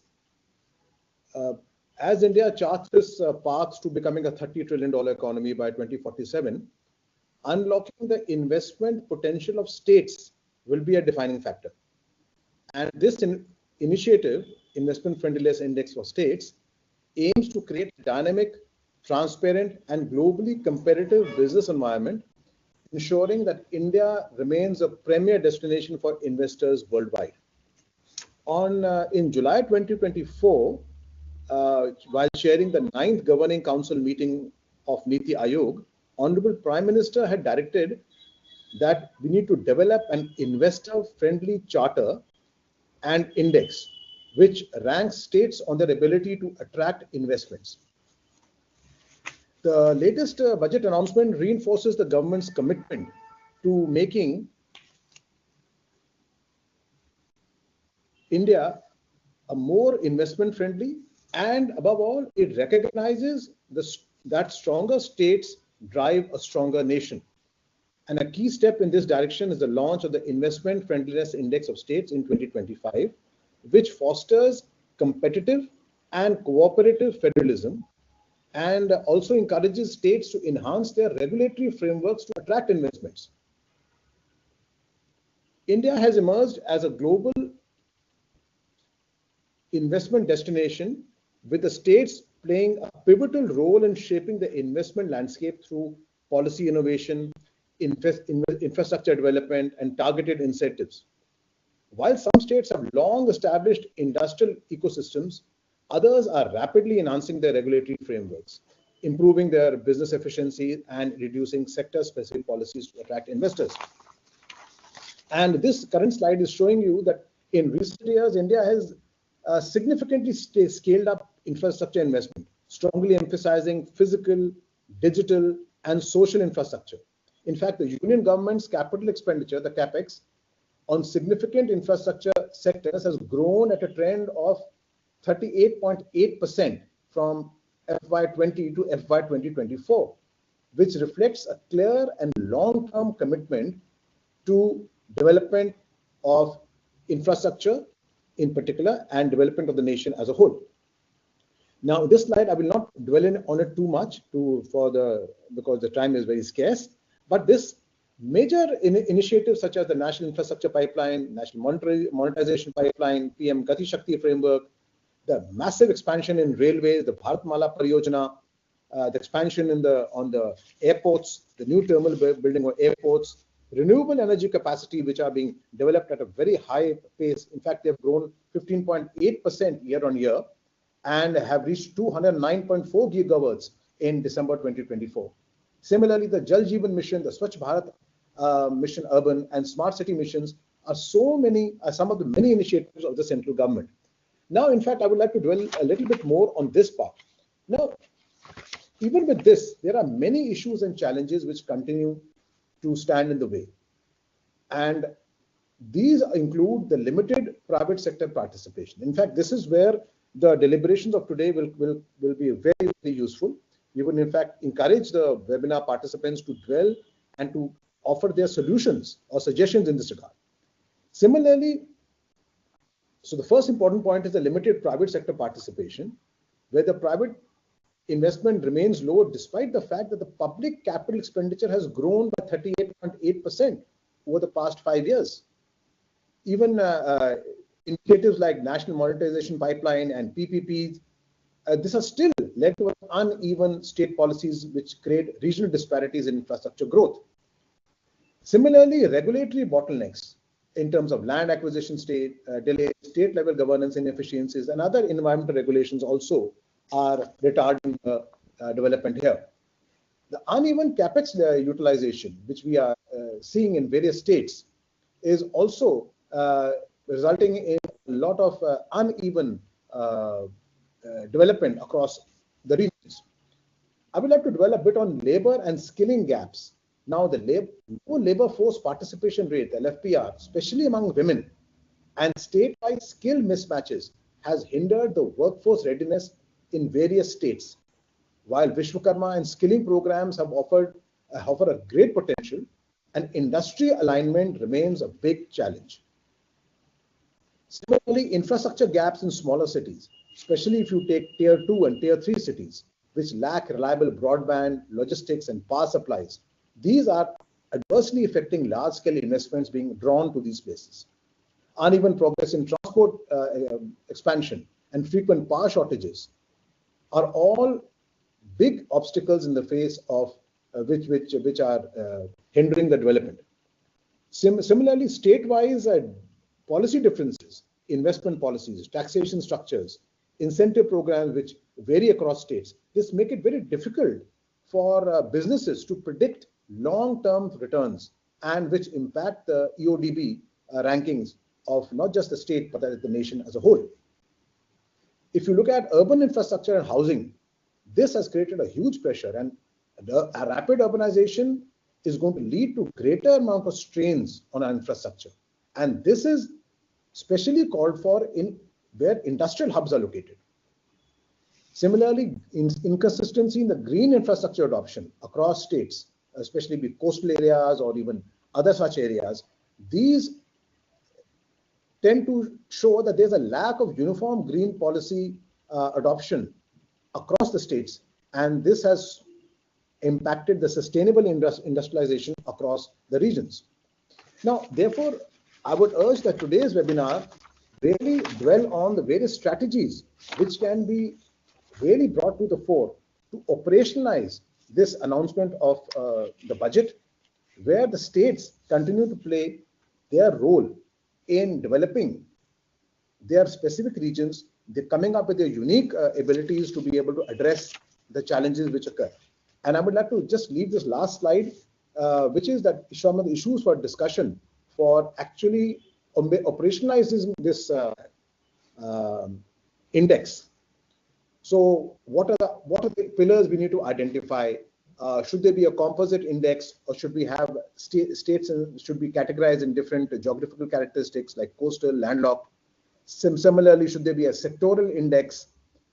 What should be the methodology to collect the primary data? Similarly, what should be the frequency of the index?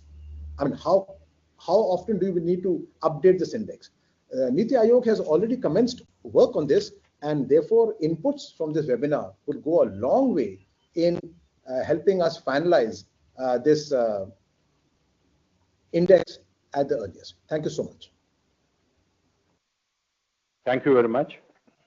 Now we will all wait for the Honorable Prime Minister and the ministers, respective ministers to join.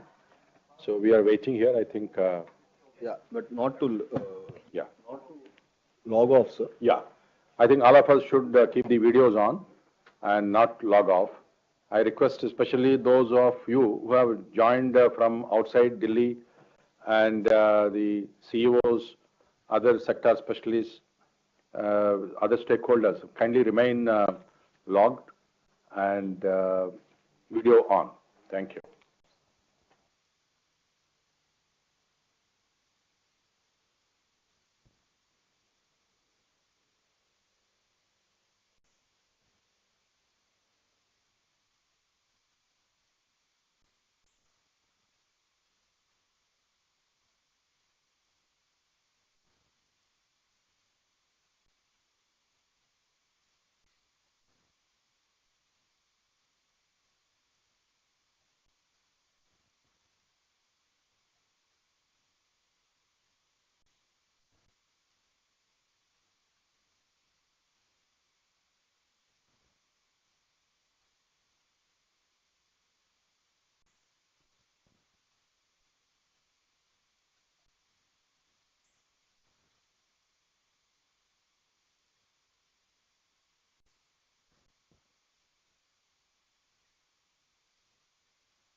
This meeting is no longer being recorded.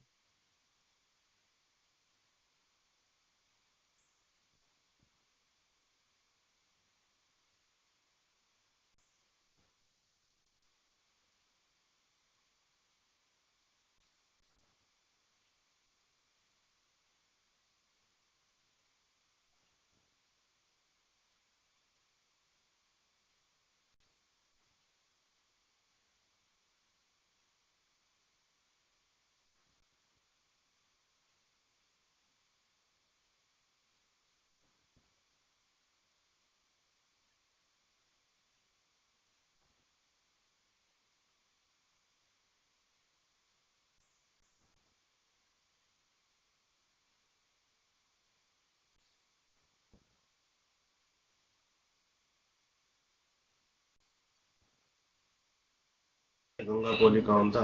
Sanjay ji आवाज आ रही है? अब जारी होगी। On हो गया। आ रही है। यस, आवाज आ रही है।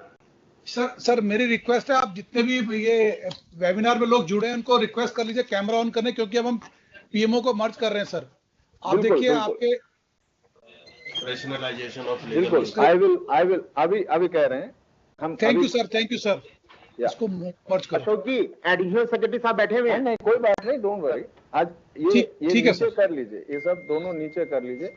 आई विल रिक्वेस्ट seminar में connected, I'll request all the seminar webinar participants to keep their video on please and mics on mute, because this will be reflected in the before the Honorable Prime Minister. So I'll request everyone to keep their video on and mics on mute please. All webinar participants it is once again requested that the video should be kept on and the mic be kept on mute, because we will be visible before the Honorable PM.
नहीं नहीं of करा दो कैमरे में फिर उनका image दिखाएगा camera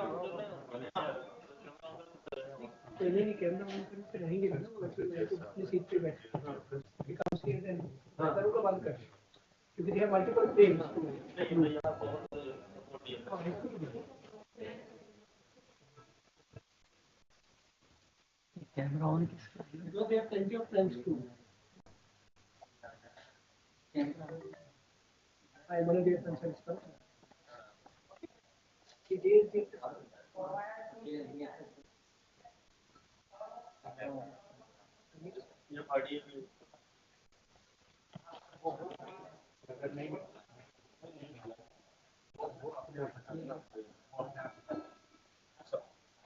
I'll just hold it, please hold it. That used to be in the RTC buses.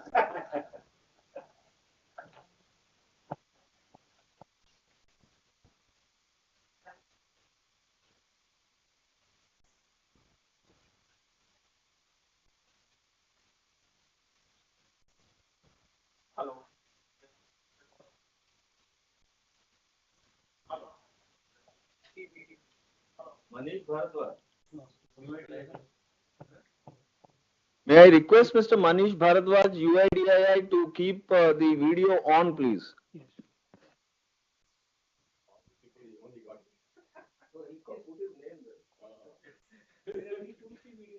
Manish is a CEO, no? Artificial CEO.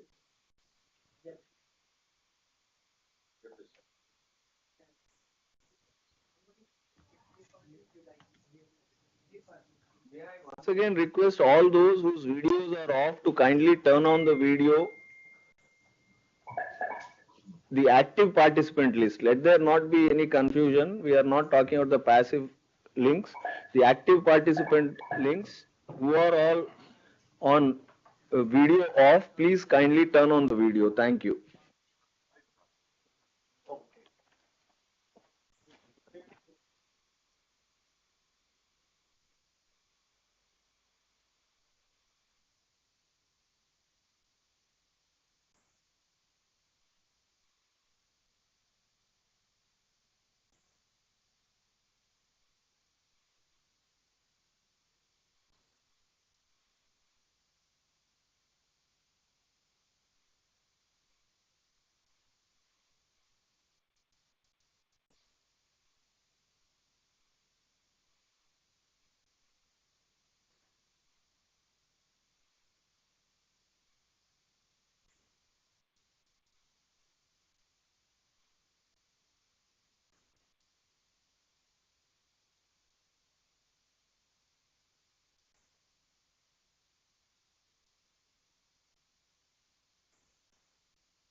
You are entering the meeting now.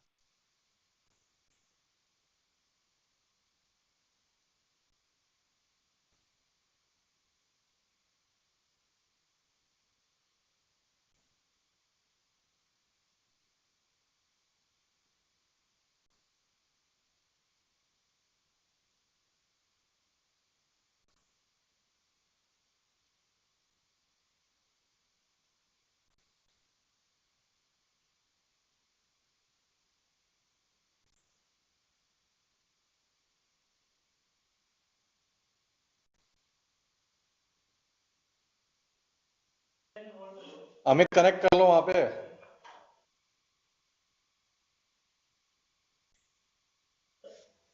ठीक है, secretary financial services, आपको audio मिल रही है?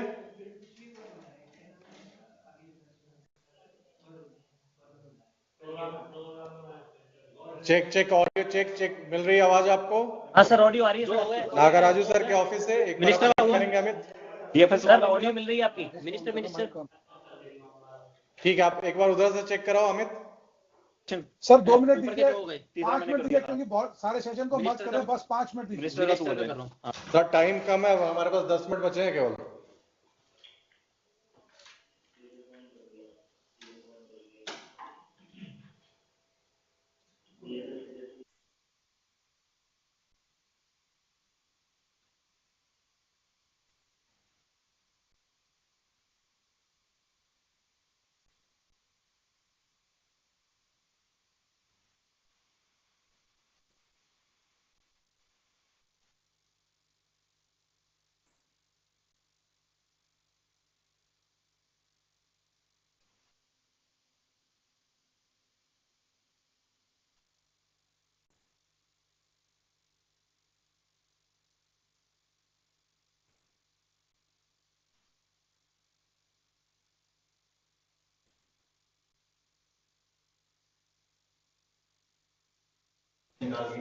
Amit sir.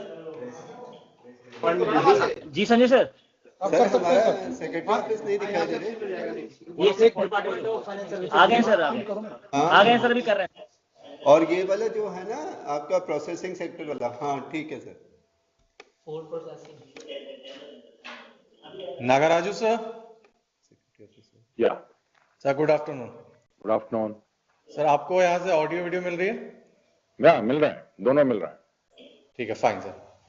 आप sir कुछ बोलेंगे, एक सेंटेंस बोलेंगे कुछ, यहाँ चेक कर लें आपका ऑडियो। माननीय प्रधानमंत्री जी। ठीक है, ऑडियो सी, ठीक है sir, thank you. Okay, thank you.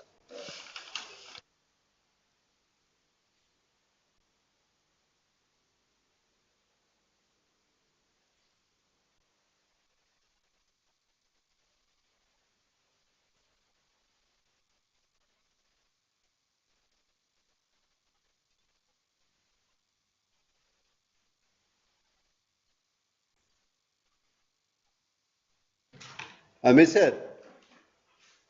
Ji Sanjay sir. Processing sector वाले से एक बार एमएसएमई वाले में कर तो दिया, सिंगल कर दिया। फ्लैग ठीक से वो जब बोलेंगे तभी हाँ तभी आएगा वो। हाँ कर दिया प्रोसेसिंग सेक्टर।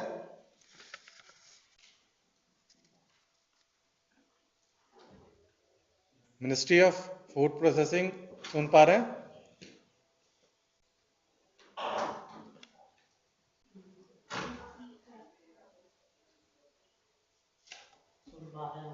आप अपना फ्लैग ठीक करिए, इंडियन फ्लैग सही से नहीं है और रिंकल है पूरा। DFS please respond.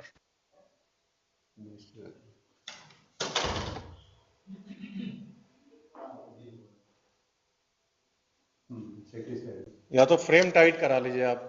Second side में फ्लैग करवा देना। नहीं ये हाँ वो वाला सही करेंगे ना, तो वो नीचे उसमें चला गया।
Amit sir,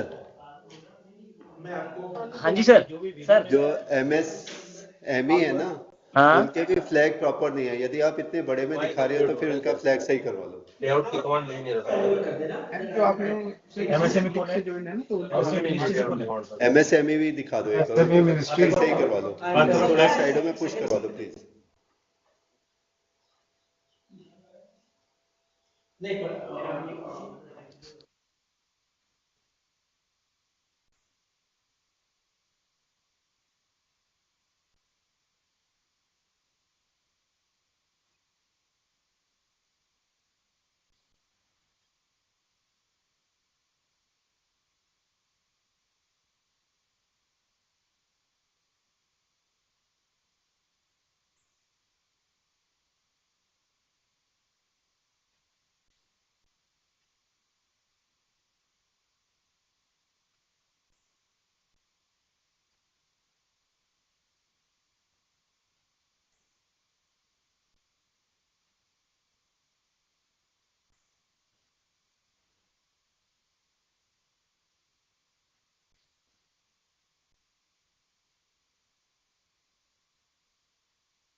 Let me see if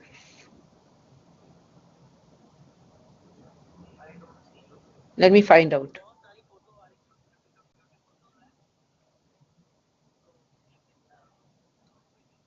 Let me find out then in that case. Yeah. Yeah. So Nitin,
माननीय प्रधानमंत्री जी नमस्कार। मैं इस पोस्ट बजट वेबिनार में आपका हार्दिक स्वागत करता हूं। आज इस वेबिनार में 3 विषयों पर स्टेक होल्डर के साथ विचार विमर्श तथा मंथन होगा। एक है MSMEs as an engine of growth. Secondly, manufacturing, exports and nuclear energy missions. And thirdly, regulatory investment and ease of doing business reforms. मैं माननीय प्रधानमंत्री जी का आभार व्यक्त करता हूं कि आपने अपने बिजी शेड्यूल के बावजूद इस वेबिनार को समय दिया। अब मैं आपसे निवेदन करता हूं कि कृपया हमारा मार्गदर्शन करें। धन्यवाद। नमस्कार। कैबिनेट के मेरे सभी साथियों, फाइनेंस और इकोनॉमिक एक्सपर्ट्स, स्टेक होल्डर्स, देवी और सज्जनों, मैन्युफैक्चरिंग और एक्सपोर्ट पर यह बजट वेबिनार हर दृष्टि से बहुत ही महत्वपूर्ण है।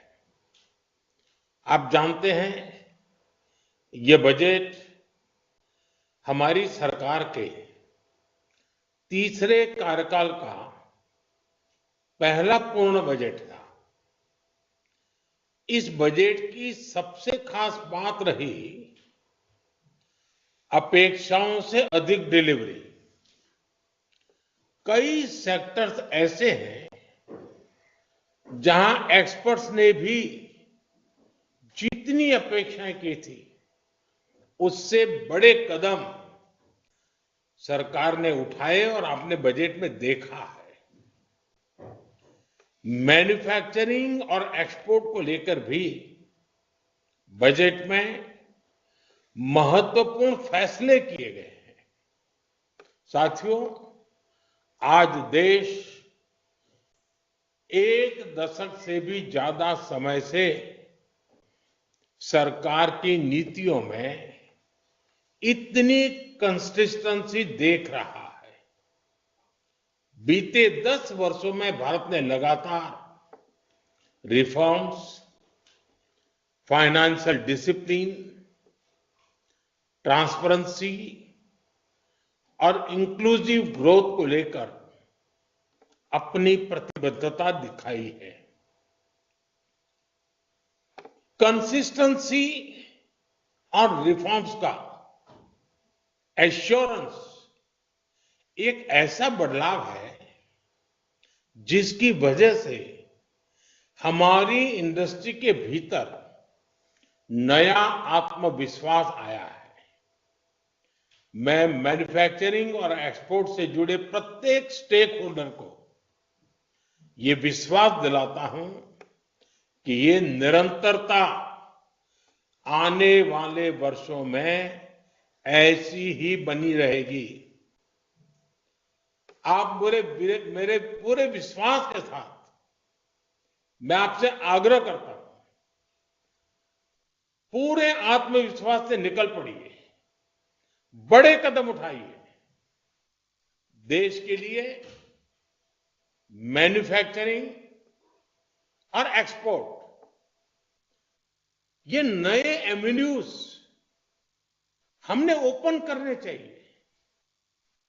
आज दुनिया का हर देश भारत के साथ अपनी इकोनॉमिक पार्टनरशिप को मजबूत करना चाहता है। हमारे मैन्युफैक्चरिंग सेक्टर्स को इस पार्टनरशिप का ज्यादा से ज्यादा लाभ उठाने के लिए आगे आना चाहिए। साथियों, किसी भी देश में विकास के लिए स्टेबल पॉलिसी और बेहतर बिजनेस एनवायरनमेंट बहुत जरूरी है। इसलिए कुछ वर्ष पहले हम जन विश्वास एक्ट लेकर आए। हमने कंप्लायंसेस को कम करने का प्रयास किया। केंद्र और राज्य स्तर पर 40,000 से ज्यादा कंप्लायंसेस खत्म किए गए। इससे ईज ऑफ डूइंग बिजनेस को बढ़ावा मिला और हमारी सरकार ये मानती है कि एक्सरसाइज निरंतर चलती रहनी चाहिए। इसलिए हम सिंप्लीफाइड इनकम टैक्स की व्यवस्था लेकर आए। हम जन विश्वास 2.0 बिल पर काम कर रहे हैं। नॉन फाइनेंशियल सेक्टर के रेगुलेशंस को रिव्यू करने के लिए एक कमेटी का गठन का भी निर्णय हुआ है। हमारा प्रयास है कि इन्हें मॉडर्न, फ्लेक्सिबल, पीपल फ्रेंडली और ट्रस्ट बेस्ड बनाया जा सके। इस एक्सरसाइज में इंडस्ट्री की बहुत बड़ी भूमिका है। आप अपने अनुभवों से उन समस्याओं की पहचान कर सकते हैं जिनके समाधान में ज्यादा समय लगता है। आप प्रोसेसेस को और ज्यादा सरल बनाने के सुझाव दे सकते हैं। आप गाइड कर सकते हैं कि कहां पर टेक्नोलॉजी का उपयोग करके हम जल्दी और बेहतर परिणाम हासिल कर सकते हैं। साथियों, आज दुनिया राजनीतिक अनिश्चितता के दौर से गुजर रही है। पूरी दुनिया भारत को एक ग्रोथ सेंटर के तौर पर देख रही है। कोविड संकट के दौरान जब ग्लोबल इकोनॉमी में मंदी आई, तब भारत ने ग्लोबल ग्रोथ को रफ्तार दी। ये ऐसे ही नहीं हो गया। हमने आत्मनिर्भर भारत के विजन को आगे बढ़ाया और रिफॉर्म्स की अपनी गति को और तेज किया। हमारे प्रयासों से इकोनॉमी पर कोविड का प्रभाव कम हुआ। इससे भारत को तेज गति से बढ़ने वाली अर्थव्यवस्था बनाने में मदद मिली। आज भी भारत ग्लोबल इकोनॉमी के लिए एक ग्रोथ इंजन बना हुआ है। यानी भारत मुश्किल से मुश्किल हालातों में अपने रेजिलियंस को साबित कर चुका है। पिछले कुछ वर्षों में हमने देखा है कि जब सप्लाई चेन डिस्टर्ब होती है तो उसका असर पूरी दुनिया की अर्थव्यवस्था पर पड़ता है। दुनिया को आज ऐसे भरोसेमंद पार्टनर की जरूरत है जहां से हाई क्वालिटी प्रोडक्ट्स निकले और सप्लाई रिलायबल हो। हमारा देश ये करने में सक्षम है। आप सब सामर्थ्यवान हैं। ये हमारे लिए बहुत बड़ा मौका है, बहुत बड़ी अपॉर्चुनिटी है।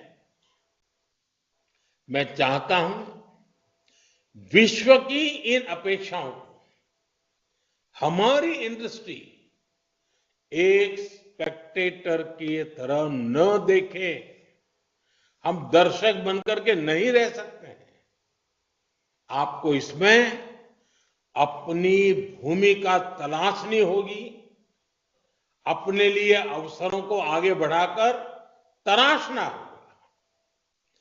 पुराने समय की तुलना में आज ये कहीं आसान है। आज इन अवसरों के लिए देश के पास फ्रेंडली नीतियां हैं। आज सरकार इंडस्ट्री के साथ कंधे से कंधा मिलाकर खड़ी है। एक मजबूत संकल्प, ऑब्जेक्टिविटी के साथ ग्लोबल सप्लाई चेन में अवसर की तलाश चैलेंज को एक्सेप्ट करना, इस तरह हर इंडस्ट्री एक एक कदम आगे बढ़े तो हम कई मील आगे निकल सकते हैं। साथियों, आज 14 सेक्टर्स को हमारी पीएलआई स्कीम का फायदा मिल रहा है। इस योजना के तहत 750 से ज्यादा यूनिट्स को मंजूरी दी गई है। इससे 1.5 लाख करोड़ रुपए से ज्यादा का इन्वेस्टमेंट आया है। 13 लाख करोड़ रुपए से ज्यादा का प्रोडक्शन हुआ है और 5 लाख करोड़ रुपए से ज्यादा का एक्सपोर्ट हुआ है। ये दिखाता है कि अगर हमारे एंटरप्रेन्योर्स, अगर उनको अवसर मिले तो वो हर नए क्षेत्रों में भी आगे बढ़ सकते हैं। मैन्युफैक्चरिंग और एक्सपोर्ट को बढ़ावा देने के लिए हमने 2 मिशन शुरू करने का फैसला किया है। हम बेहतर टेक्नोलॉजी और क्वालिटी प्रोडक्ट्स पर फोकस कर रहे हैं और लागत कम करने के लिए स्किलिंग पर जोर दे रहे हैं। मैं चाहूंगा कि यहां मौजूद सभी स्टेक होल्डर्स ऐसे नए प्रोडक्ट्स की पहचान करें जिनकी वर्ल्ड में डिमांड है, जिनकी मैन्युफैक्चरिंग हम कर सकते हैं। फिर हम उन देशों तक एक स्ट्रेटेजी के साथ आज जाएं जहां एक्सपोर्ट की संभावनाएं हैं। साथियों, भारत की मैन्युफैक्चरिंग यात्रा में R&D का अहम योगदान है। इसे और आगे बढ़ाने और गति देने की आवश्यकता है। R&D के द्वारा हम इनोवेटिव प्रोडक्ट्स पर फोकस कर सकते हैं, साथ ही प्रोडक्ट्स में वैल्यू एडिशन कर सकते हैं। हमारी टॉय, फुटवेयर और लेदर इंडस्ट्री के सामर्थ्य को दुनिया जानती है। हम अपने ट्रेडिशनल क्राफ्ट के साथ मॉडर्न टेक्नोलॉजीज को जोड़कर बड़ी सफलता हासिल कर सकते हैं। इन सेक्टर्स में हम ग्लोबल चैंपियन बन सकते हैं और हमारा एक्सपोर्ट कई गुना बढ़ सकता है। इससे इन लेबर इंटेंस सेक्टर में रोजगार के लाखों अवसर तैयार होंगे और एंटरप्रेन्योरशिप को बढ़ावा मिलेगा। पीएम विश्वकर्मा योजना के द्वारा पारंपरिक हस्तशिल्पियों को एंड टू एंड सपोर्ट मिल रहा है। हमें ऐसे कारीगरों को नए अवसरों से जोड़ने के प्रयास करने होंगे। इन सेक्टर्स में अनेक संभावनाएं छिपी हुई है। उसे विस्तार देने के लिए आप सभी को आगे आना ही चाहिए। साथियों, भारत के मैन्युफैक्चरिंग की, हमारी इंडस्ट्रियल ग्रोथ की बैकबोन हमारे एमएसएमई सेक्टर है। 2020 में हमने एमएसएमई की डेफिनेशन को रिवाइज करने का बड़ा फैसला लिया था। ऐसा 14 साल बाद किया गया। हमारे इस फैसले से एमएसएमई का ये डर खत्म हुआ कि अगर वो आगे बढ़ेंगे तो सरकार से मिलने वाले लाभ बंद हो जाएंगे। आज देश में एमएसएमई की संख्या बढ़कर 6 करोड़ से ज्यादा हो गई है। इससे करोड़ों लोगों को रोजगार के अवसर मिले। इस बजट में हमने एमएसएमई की डेफिनेशन को फिर विस्तार किया है ताकि हमारे एमएसएमई को निरंतर आगे बढ़ते रहने का कॉन्फिडेंस मिले। इससे युवाओं के लिए और ज्यादा रोजगार के अवसर तैयार होंगे। हमारे एमएसएमई के सामने सबसे बड़ी समस्या ये थी कि इन्हें लोन आसानी से नहीं मिलता था। 10 वर्ष पहले एमएसएमई को लगभग 12 लाख करोड़ रुपए का लोन मिला था, जो 2.5 गुना बढ़कर लगभग 30 लाख करोड़ रुपए हो चुका है।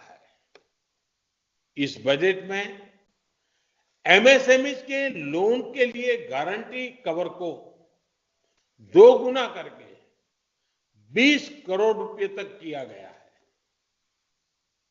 वर्किंग कैपिटल की जरूरतों के लिए 5 लाख रुपए की सीमा वाले कस्टमाइज क्रेडिट कार्ड दिए जाएंगे। साथियों, हमने लोन पाने की सुविधा दी, साथ ही एक नए तरह के लोन की व्यवस्था तैयार की। लोगों को बिना गारंटी लोन मिलने लगा, जिसके बारे में उन्होंने कभी सोचा भी नहीं था। पिछले 10 वर्षों में मुद्रा जैसी बिना गारंटी लोन देने वाली योजनाओं से भी लघु उद्योगों को मदद मिली है। ट्रेड्स पोर्टल के द्वारा लोन से जुड़ी कई समस्याओं का भी समाधान हो रहा है। साथियों, अब हमें क्रेडिट डिलीवरी के लिए नए मोड विकसित करने होंगे। हमारा प्रयास होना चाहिए कि हर एमएसएमई की पहुंच लो कॉस्ट और टाइमली क्रेडिट तक हो सके। महिला, एससी और एसटी समुदाय के 5 लाख फर्स्ट टाइम एंटरप्रेन्योर्स को 2 करोड़ रुपए को उसका लोन दिया जाएगा। फर्स्ट टाइम एंटरप्रेन्योर्स को सिर्फ क्रेडिट सपोर्ट ही नहीं चाहिए, बल्कि उसे गाइडेंस की भी जरूरत होती है। मैं समझता हूं इंडस्ट्री को ऐसे लोगों की मदद करने के लिए एक मेंटरशिप प्रोग्राम बनाना चाहिए। साथियों, निवेश को बढ़ाने के लिए राज्यों की भूमिका बहुत अहम है। इस वेबिनार में राज्य सरकारों के अधिकारी भी मौजूद है।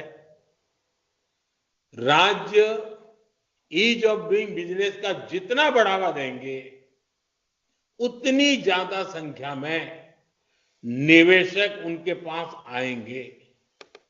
इसका सबसे ज्यादा फायदा आपके ही राज्य को होगा।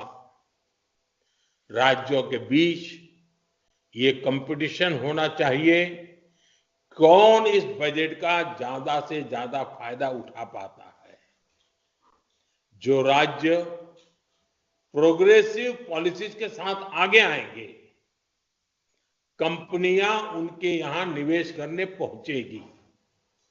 साथियों, मुझे विश्वास है कि आप सभी इन विषयों पर गंभीरता से विचार कर रहे होंगे। इस वेबिनार से हमें एक्शनेबल सॉल्यूशंस तय करने हैं। पॉलिसी, स्कीम और गाइडलाइन तैयार करने में आपका सहयोग महत्वपूर्ण है। इससे बजट के बाद इंप्लीमेंटेशन स्ट्रेटेजीज बनाने में मदद मिलेगी। मुझे विश्वास है कि आपका योगदान बहुत उपयोगी सिद्ध होगा। आज दिन भर की चर्चा से जिस मंथन से अमृत निकलेगा, वो जिन सपनों को लेकर के हम जा रहे हैं, उन सपनों को पूरा करने का सामर्थ्य देगा। इसी अपेक्षा के साथ आप सबका बहुत बहुत धन्यवाद।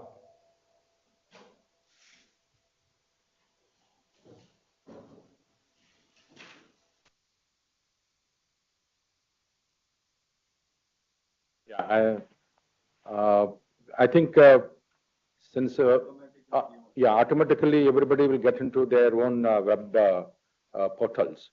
I think we can start at 1:15 and on team 7, on team 7. Thank you. Thank you.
Hello, DFS, am I audible from IBA?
So, good afternoon, everyone. I know we still have 5 minutes, but please let me know when everybody is ready. I would request all participants to this theme on rationalization of legal and regulatory compliances and regulatory investment and EUDB to kindly join. Take your time. I mean, we still have 5 minutes. That's kind of a cautionary bell. Nothing beyond that. Thank you.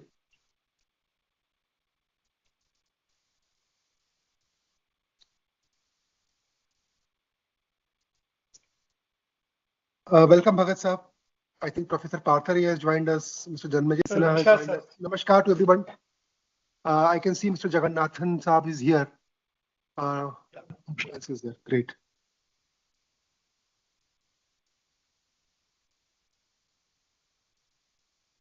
I can see Shri Pranay Dwivedi from SBI Pension Fund. Welcome, Dwivedi Saab. Good afternoon, sir. Thank you, sir. Namaskar. Namaskar. Namaskar. Namaskar.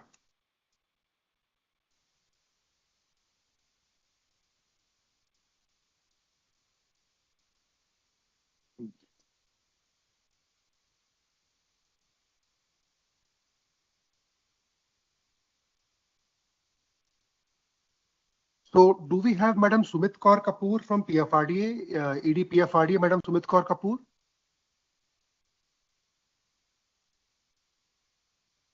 Good afternoon, sir. Ji. Namaskar, ma'am. Namaskar. Yes, sir. Namaskar. Of course, I can see Jagannathan Saab and Suparna Tandon, Madam. Is she here? Suparna Tandon, Madam. Can I see her?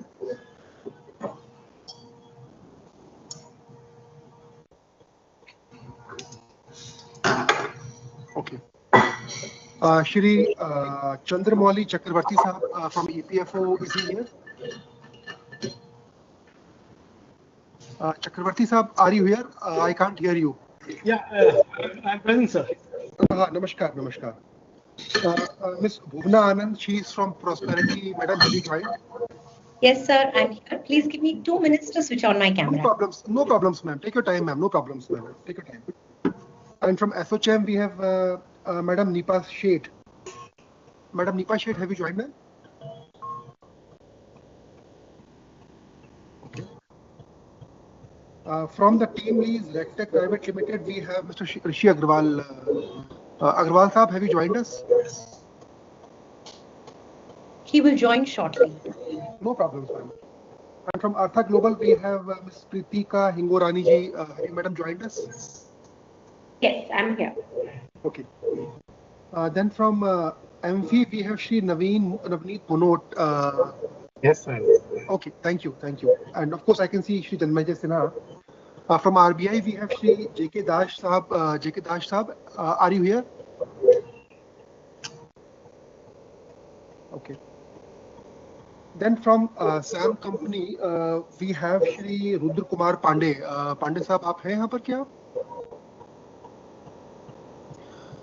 So my request to all reporters will be that kindly request all the participants to join the webinar as soon as possible. Do we have reporters? Yashpal ji, are you here? Yashpal ji?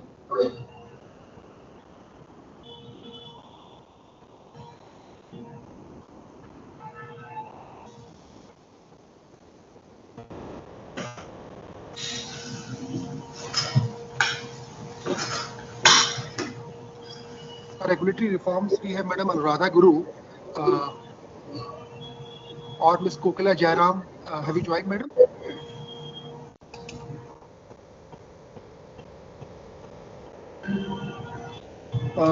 Miss Dr. Jivisha Joshi Gangopatyay, madam, have you joined, ma'am?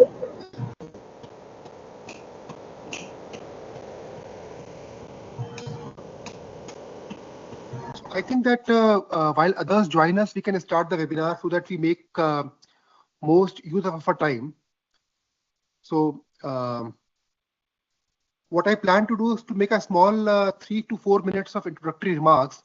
Then I will request from the pension sector, Madam Sumit Kaur Kapoor, followed by Shri M. Jagannath. So broadly, the flow we will have will be that first we will have the pension piece discussed. Just give me a second.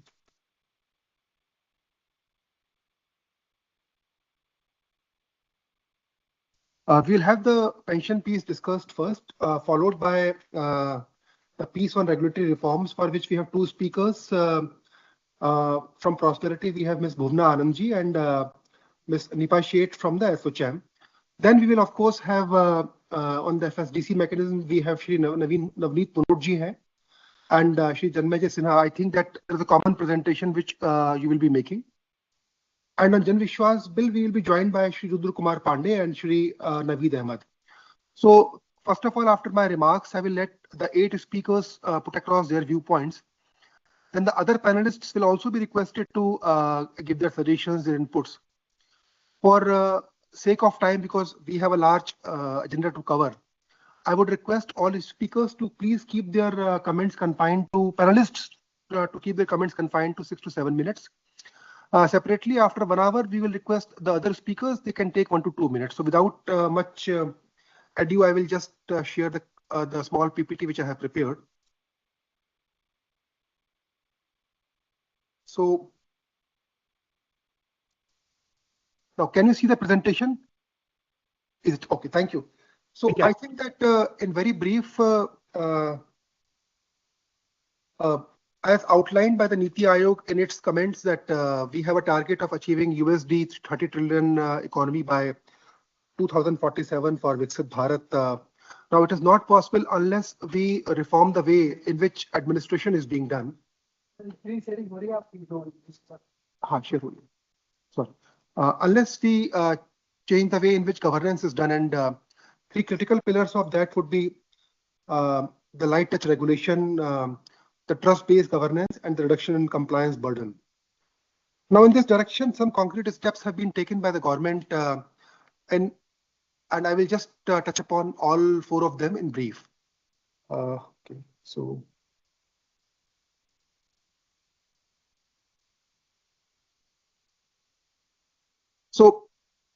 the first piece is regarding the pension sector. You would all be aware that right now the budget announces creation of a forum for regulatory coordination, and the purpose of creating this forum is to address the challenges of fragmented regulation.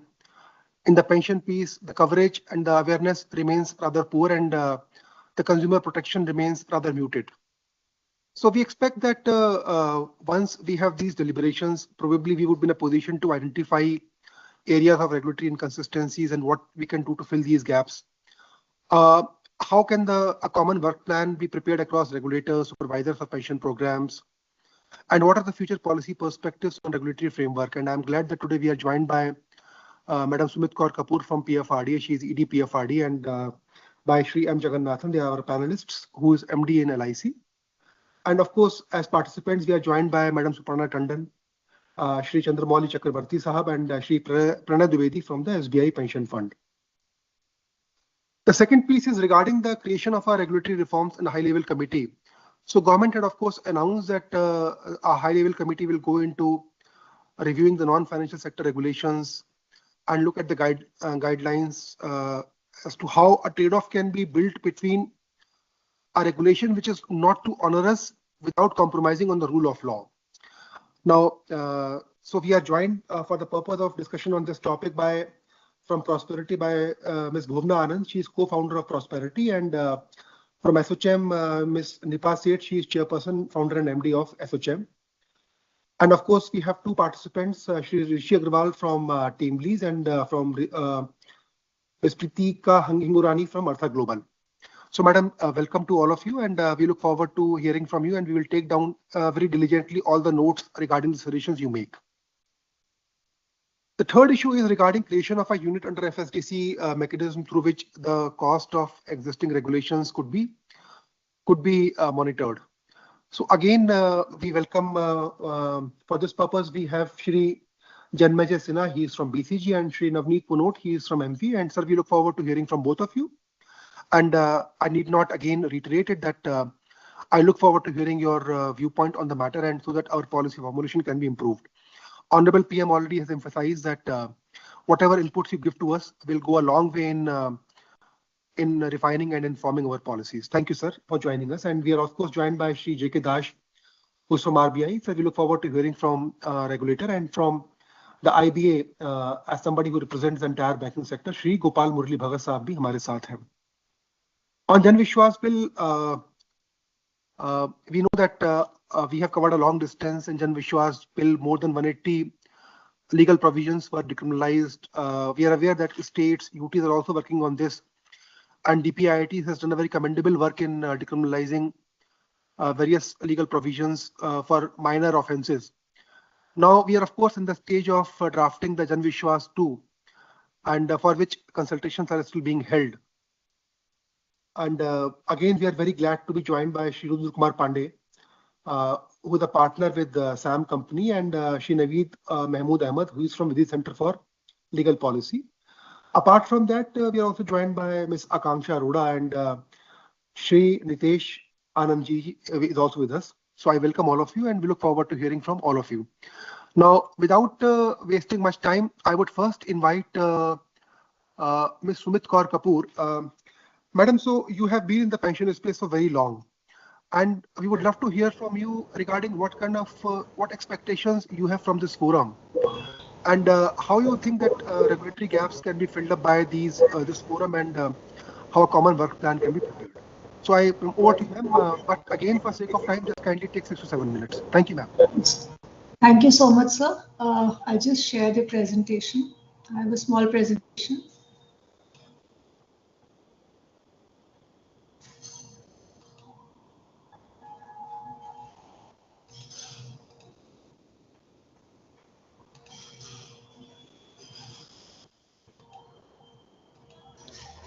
So thank you for making me part of this webinar today.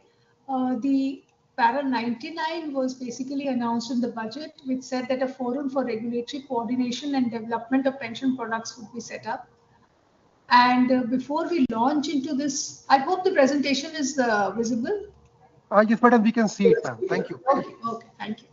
So what was basically said was that a forum would be launched for regulatory coordination and development of the pension products. Now, before we launch into the discussion on the forum itself, a very brief background may be in order. So, what we are passing through today is a demographic dividend that we have. We have a young India that is there.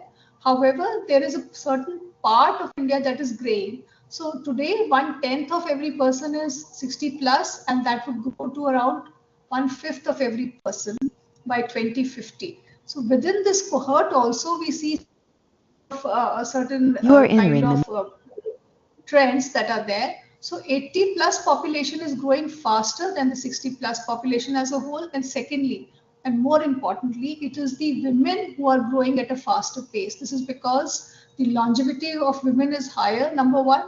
And secondly, they are generally younger than the spouses. And thirdly, the most important part, they generally do not have an independent source of income. Even if they have, it is much lower than the men folk. So these are some of the trends that are being observed. And then, of course, if we go to the labor market, we are aware that India has a lot of informal population workforce, and there is economy. Now, all these also present a very important challenge for the pension sector because pension normally is pegged to the employer. So where do we stand with respect to the pension framework today? So if we were to analyze it with the help of the World Bank, which is a very familiar framework, we see that pillar 0 and 1 are both dependent upon the fiscal. So pillar 2 is contributory, but still pillar 0, 1 and 2 are all dependent upon the employer. So finally, it is the pillar 3, which is neither dependent upon the fiscal, nor is there any tagging to the employer that is happening, which has to grow essentially to make India a pension society. So we already have some schemes within this space. So some of them include NPS for corporate, NPS Vatsalya. So we have PM SIM, PM KMY. We have schemes that are floated by the mutual funds, by the insurance companies. And APY, for instance, that is administered by PFRDA, is a contributory scheme, number one. Number two, it is not pegged to the employee, and it has been able to reach to the bottom of the pyramid by leveraging number one technology, and number two also the Jan Dhan Yojana, accounts that were opened. So it is solely based on those bank accounts, and therefore we have been able to garner more than 7 crore enrollments under APY. The fourth pillar is basically what we get the support from the family and the society. So this pension landscape, if we were to put it under the various schemes, EPFO is the biggest provider of the pension space. And then we have the life insurance annuity schemes that are being run under IRDAI. Then comes National Pension System. We are contributing around 26% of the total AUM of the pension assets and around 29% of the subscribers. Then we also have small mutual fund schemes. We have the PPF, and then we have small pension funds that are being run under the concerned administrative machinery and under their own statutes. So in all, we have around AUM of around 52 crores and a coverage of around 35 crore subscribers. So that is the pension landscape that is there. If you were to see this closely, you will find that there are at least 3 to 4 regulators that are operating in this space, and then some of them are under the administrative machinery or the concerned commissioner of income tax. For example, the superannuation funds fall under the concerned commissioner of income tax. So there is no one regulator that is driving the pension landscape in India today, and there is no nodal agency per se. However, all of them are doing work in their own space, and consequently today we have around more than 50 trillion of assets under the pension scheme. However, these constitute only 17% of our GDP. If we were to look at the developed countries, some of the developed countries have even more than 100% of their GDP as the pension assets. And the average in the OECD countries is 80%. So that is aspirational for us. That is where we would like to reach.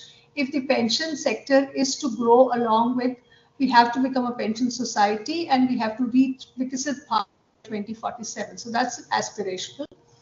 And we do have a potential for growth because it is said that by 2047, probably we would have advanced to a high income country. Our per capita income would have increased 10 to 13 times as per one of the estimates, and therefore giving leverage for saving for the pension assets. However, this would not happen on its own. And there would be a drive, a very focused, multi-pronged approach that would be required to reach there. Now, why do we really push for this pension growth? There is a reason for that. The first reason is it acts as a fulcrum of economic growth. It creates a virtuous cycle in which it feeds into the growth of the economy. It is developed by, if the economy grows, the pension sector grows, but it also feeds into the economic growth. And therefore, it channelizes the funds into the protective sector. It leads to capital formation for the long term. It stabilizes the market due to the buy and hold strategy. It helps in the deepening of the financial markets and strengthening the corporate governance because institutional investors get involved. And on the other side, at the micro level, it helps in consumption smoothing for the individual, helps in the enhancing the economic well-being of the silver generation, and they also can contribute to the labor force. And their purchasing power increases and hence contributes to the economic growth of the economy. So it creates a virtuous cycle, and therefore it is important that we look into this. Now, because we have seen we have a little bit of a fragmented pension space today, and therefore the announcement, the budget announcement of having a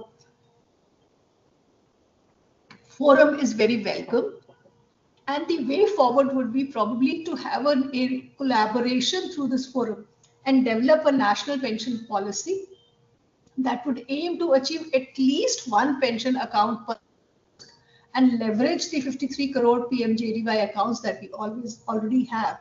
And for this, we would require innovation in pension products, whether it is in the accumulation phase or decumulation phase, innovation in the pension delivery channels, also arriving at some kind of a conclusion as to what is a pension product, whether only decumulation phase or only accumulation phase, accumulation till which stage of life. All these things have to be, discussed and then arrive at a common consensus as to how to take it forward. Now, not only coverage, the adequacy of pension income is also important. So then we have to a multi-pillar approach. We've already seen multi-pillars, but all of them have to be developed simultaneously and not in conflict with each other so that a person is able to have an adequate pension. Now, this pension sector, we've seen the first two pillars were dependent upon the fiscal. we have to make the pension sector self-sustaining. I think a lot of talk is there of a universal pension scheme, which is called contributory. I think that could be a way forward there, and how to go about developing that scheme, whether it could be through auto enrollment or through other means. So these are some of the issues that need to be discussed together to make India a pension society. Now we have to also talk about pension literacy. We have literacy that is increasing. However, it's not the same as financial literacy, and pension literacy is abysmally very low. So unless we talk about a coordinated effort of increasing the pension literacy, the longevity literacy, it will not help us in enhancing the pension inclusion index. Therefore, the drive, the coherent drive for pension literacy, for pension inclusion, has to take place through a coordinated effort, and I think the forum would definitely play a large role in this. The next one, look at the consumers so that they're able to optimize their returns. So today they have to optimize, they may not be having, so people who are tied to the employer also get tied to a particular scheme. They are not able to choose which pension provider they can join. So I think that option has to be given so that they are able to, because the onus is now on them to have a kind of a pension income stream in the end. So therefore they should have an option to choose those, to choose what. Just a small time check on that. Kindly conclude, ma'am. Yeah, yes, thank you. Yes, sir. So risk-adjusted returns is another way. They can also, another important area where we can collaborate is ease of doing business, the consumer protection, and also the consumer grievance redressal. And finally, data sharing and collaborative research on demographic dynamics, feminization of poverty, informality, gig economy, and therefore its feedback into the framing of the policy. So these are some of the areas in which they can collaborate and build a pension society for Vikasit Bharat. Thank you so much. Thank you. Thank you, ma'am. So your suggestions, your idea regarding the flagging of the problem, and some of the suggestions which you made regarding the national pension policy, using PMJTY accounts for creation of a pensioned family, pension literacy is very welcome, ma'am. So thanks a lot, ma'am, for making the presentation. Now, may I invite Shri MD LIC to kindly make his remarks? Shri M. Jagannathan, sir. Good afternoon, and I'll just sharing my screen. Thank you. We can see it. Thank you. Yeah, I think I'll just cut down a little bit on some of the things which are already covered by my predecessor. Yes, I think we can focus more on the suggestions and the diagnosis of the problem. Yeah, and also I'll rather focus on the insurance company, the LIC's own, because massive presence of LIC is there for almost 14.2 lakh crores. So this is the pension scenario. I think it is already covered. Don't need to spend much time. And Atal is doing well, actually 6.64 crore. But the problem is it is 1,000 to 5,000. Whether that is really adequate or not is something that we need to debate. Then we ourselves, LIC itself has more than 1.5 crores of active annuity policies. And these are some of the data. Yeah, one of the biggest challenge will be different schemes are being administered by different, either ministries or regulator. PFRDA is administering quite a few. Then the superannuation funds by Commissioner of Income Tax. Then Kisan Mandhan Yojana by concerned ministries. And IRDA and SEBI, they are, regulating the annuities by life insurers and mutual funds. And of course, EPFO, Employee Pension Scheme.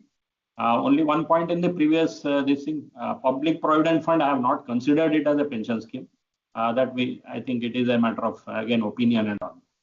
So there is significant variation in product structures, including investment strategies, risks and returns and risk profiles, because ultimately at the end of the day, the pension which is provided to the individual, it should look meaningful and should be able to make the pensioner's life, easier in terms of the cost of living, which is then prevailing when the pension actually starts. This has been a big challenge that we always see.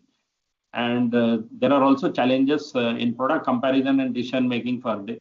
It should be very easy for the consumer to decide what is apt, what is the correct solution for him as a pension, when so many wider choices are there coming from different sources.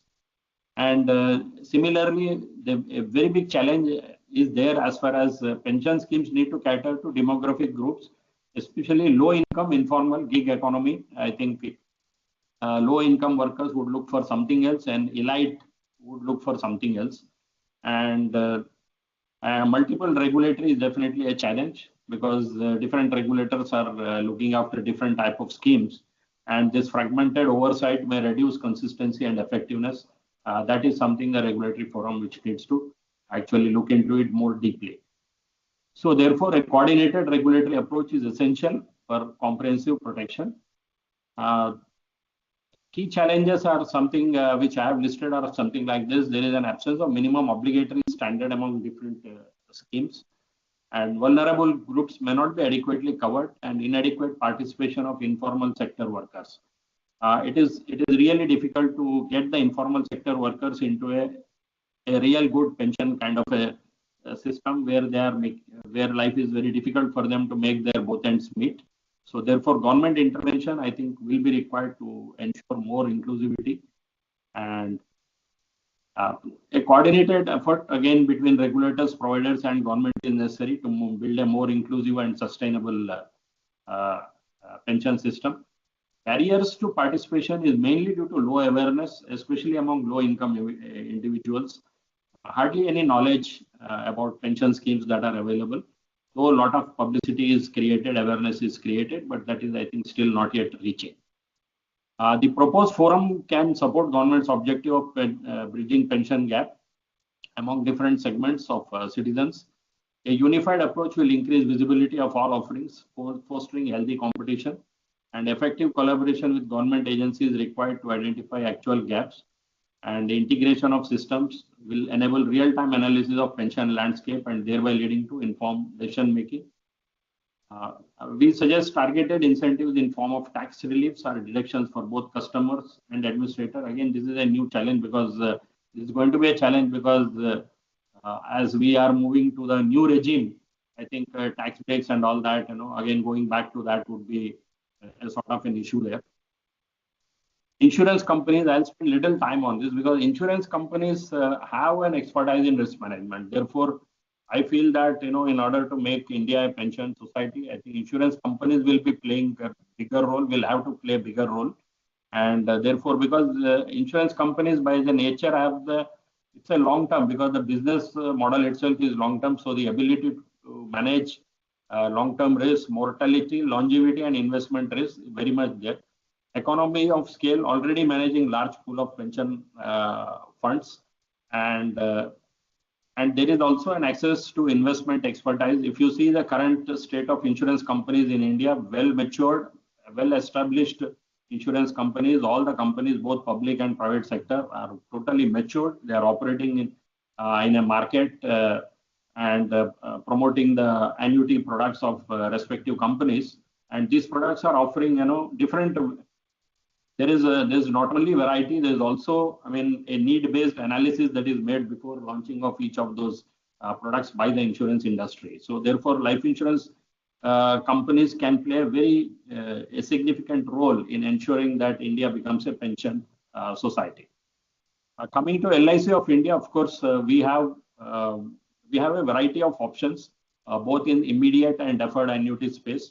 And we are administering both individual and group scheme, and we provide options to customers to invest to capital market by way of unit linked insurance products, pension products through ULIPs, and we also have a subsidiary LIC pension fund which is by itself managing 3.22 lakh crores of asset under management, and our annuity pension payment for the year is almost 20,000. It's a very significant figure.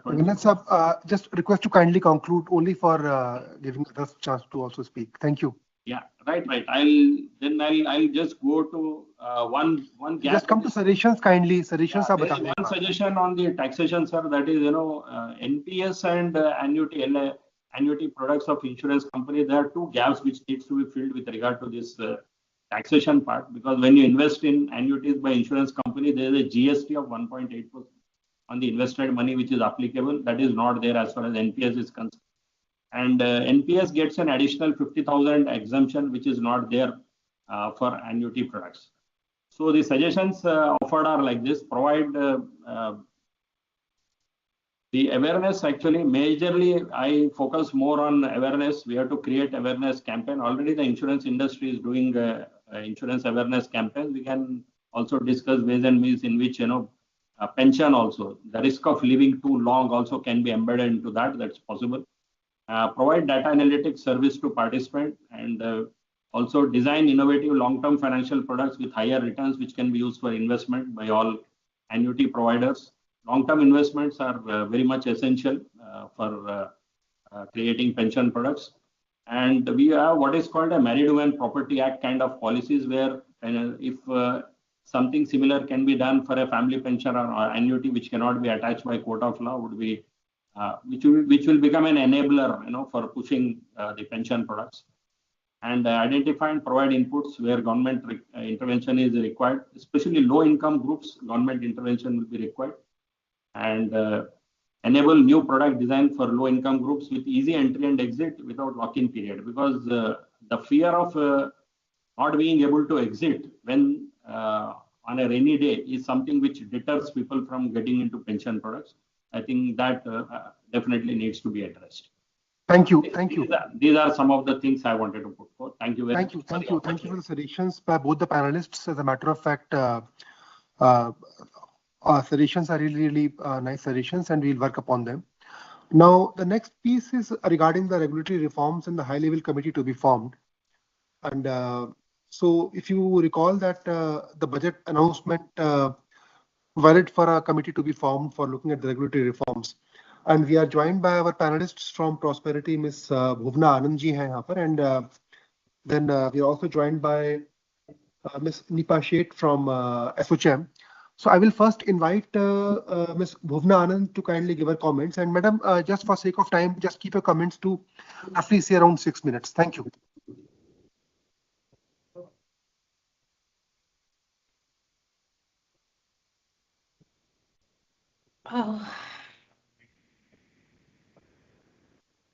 Sir, I'm struggling to figure out. You can no, I think for sake of time, ma'am, you can speak your points. We'll note them down. You can share the PPTs afterwards, ma'am. No problems, ma'am. No problem at all. So the questions that are posed before me were related to the scope, the terms of reference and the scope that the high-level committee for deregulation can take up. I wanted to make 3 points in this regard. The first is overall, the scope of the proposed high-level committee should be threefold. First, it should articulate the case for deregulation so that we can grow the pie. The second is it should be able to select regulations that need to be revisited, reviewed, and corrected. That is, it needs to solve our stock problem. And the third is it needs to solve our flow problem, which is new regulations keep getting made. So how will we have institutional checks that will be able to prevent the same regulatory creep from coming in again? I would start by saying that in order to articulate the case for deregulation, the committee must make roughly 3 points, right? More broadly. The first of this is India has a demographic window of about 28 years in which we must grow rich before we grow old. It is important for us to chase growth, and it is important for us to grow the pie in this interim. We also have to go beyond paying lip service to trust-based governance. You have to articulate a philosophy for regulation more broadly. What norms should guide the high-level committee's evaluation of existing rules, regulations, and compliances? And here I would submit 3 things, right? First is the scope of what the committee reviews should build on the deregulation task force that has already been set up. The deregulation task force under the Cabinet Secretariat is already looking at list 2 and list 3 subjects and working closely with states in order to revise state level rules, regulations, and so on.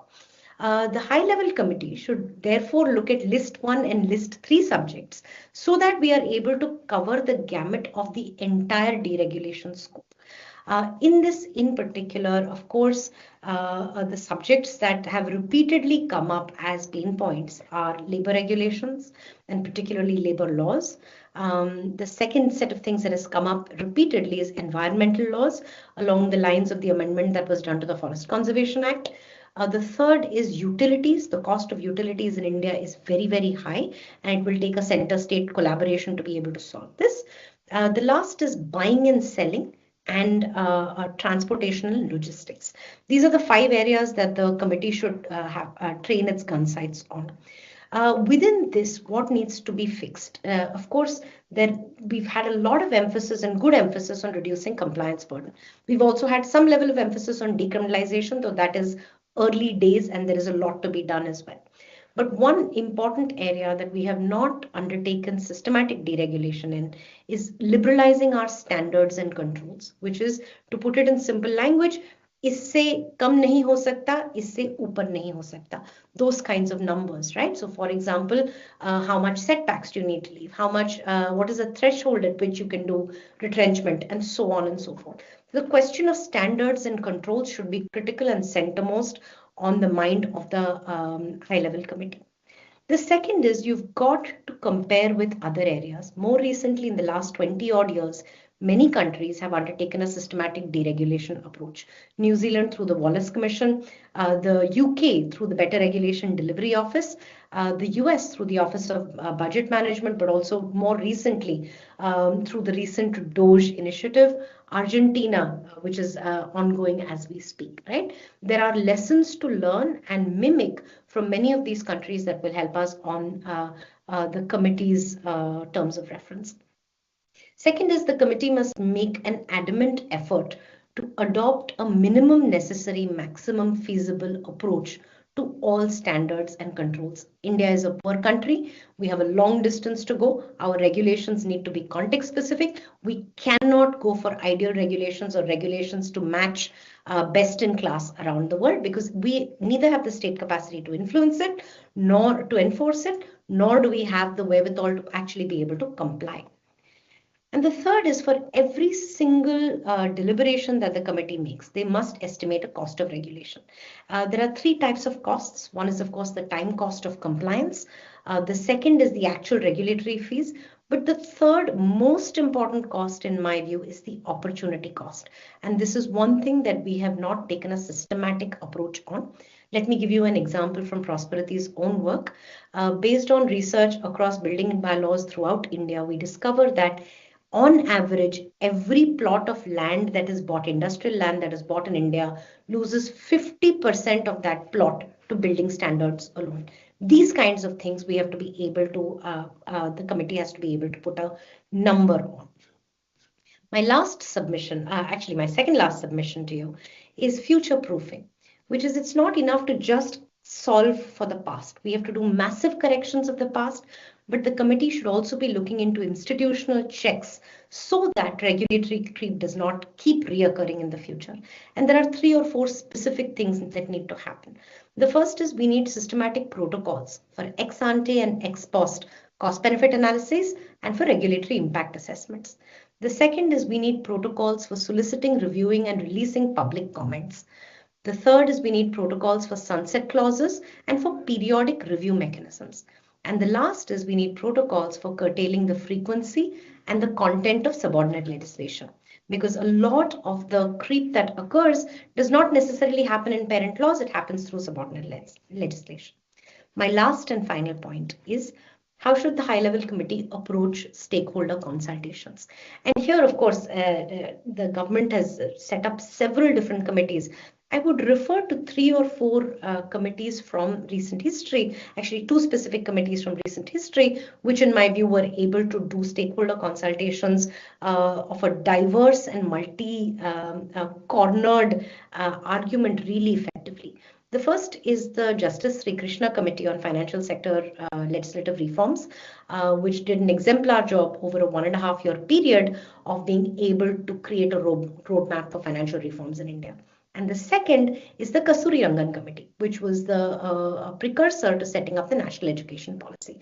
Both of these committees were able to achieve, or at least present, far-reaching reform suggestions because of the process and the method to madness that they followed. We should essentially urge the committee to follow their playbook. With this, I will summarize. I hope, Pankajji, I have stayed under 6 minutes, and I hope this has been useful.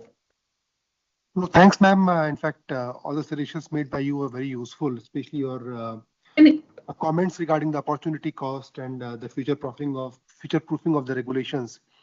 And I'm sure that many of the inputs given by you will form a part of the terms of reference as and when the high-level committee gets formed. So once again, Bhuvnaji, thanks a lot for your comments. Now, with these, may I now kindly invite ASSOCHAM to make its remarks. ASSOCHAM, Ms. Nipashet.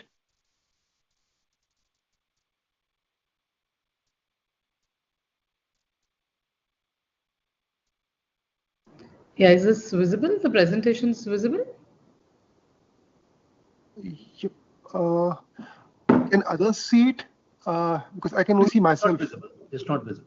It's not. It's not visible. No. It was there before they made it. Not visible. Now it's visible. Now it is visible. It's visible, right? Can you hear me? Yes. Yeah, yeah. We can Okay, hear you, ma'am. Thank you. Thank you so much.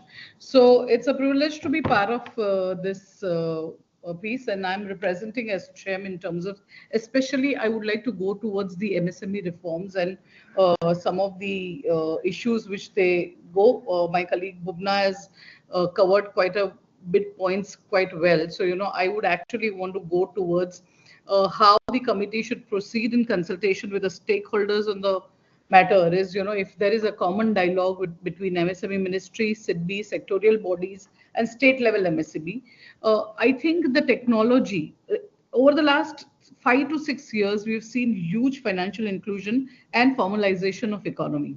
And I think most of the issues which they actually have a problem with, the use of technology which they can use in a much better format, and the GST and the different laws which are different at the state and a central level are something which can have a huge impact if there is a localized compliance in this. So the question is that what evaluation norm should be used to decide on the relevance of the existing rules, regulation, compliances and certification. I think it'll be great that if the GST compliance, especially the return filing, tax credits, audit requirement can support the kind of liquidity and the size of operation which MSME has. Introduce category-wise compliance norms so that everybody does not have to do the standard piece, because some of them may not have the bandwidth to do that. And rationalization of license and permits, especially the labor, environmental, and tax domain, which are quite a significant part for some of the size which they have. So if there is a rationalization and simple law, and if they don't have to deal with many agencies, I think it could be a great piece for them to move forward in terms of ensuring that the formalization happens very quickly. What are the possible avenues of a self-certification where we think that GST assessment and compliance, risk-based inspection could be done so that it's not something which most of them are part of it at all points of time. And I think the AI-driven inspection can actually reduce unnecessary audits, and there could be a digital and compliance verification, and ensure that physical inspection with remote verification tools and blockchain-based documents can help on this. The GST taxation reforms, especially when there are at two levels, state and center, I think does have complication for especially MSME. If we can have the simplification there, post commencement and compliance, reduce the mandatory audits, frequent inspection, which can make a big difference, and enable one-time data submission for all of the regulatory requirement, I think can go a long way for MSME piece.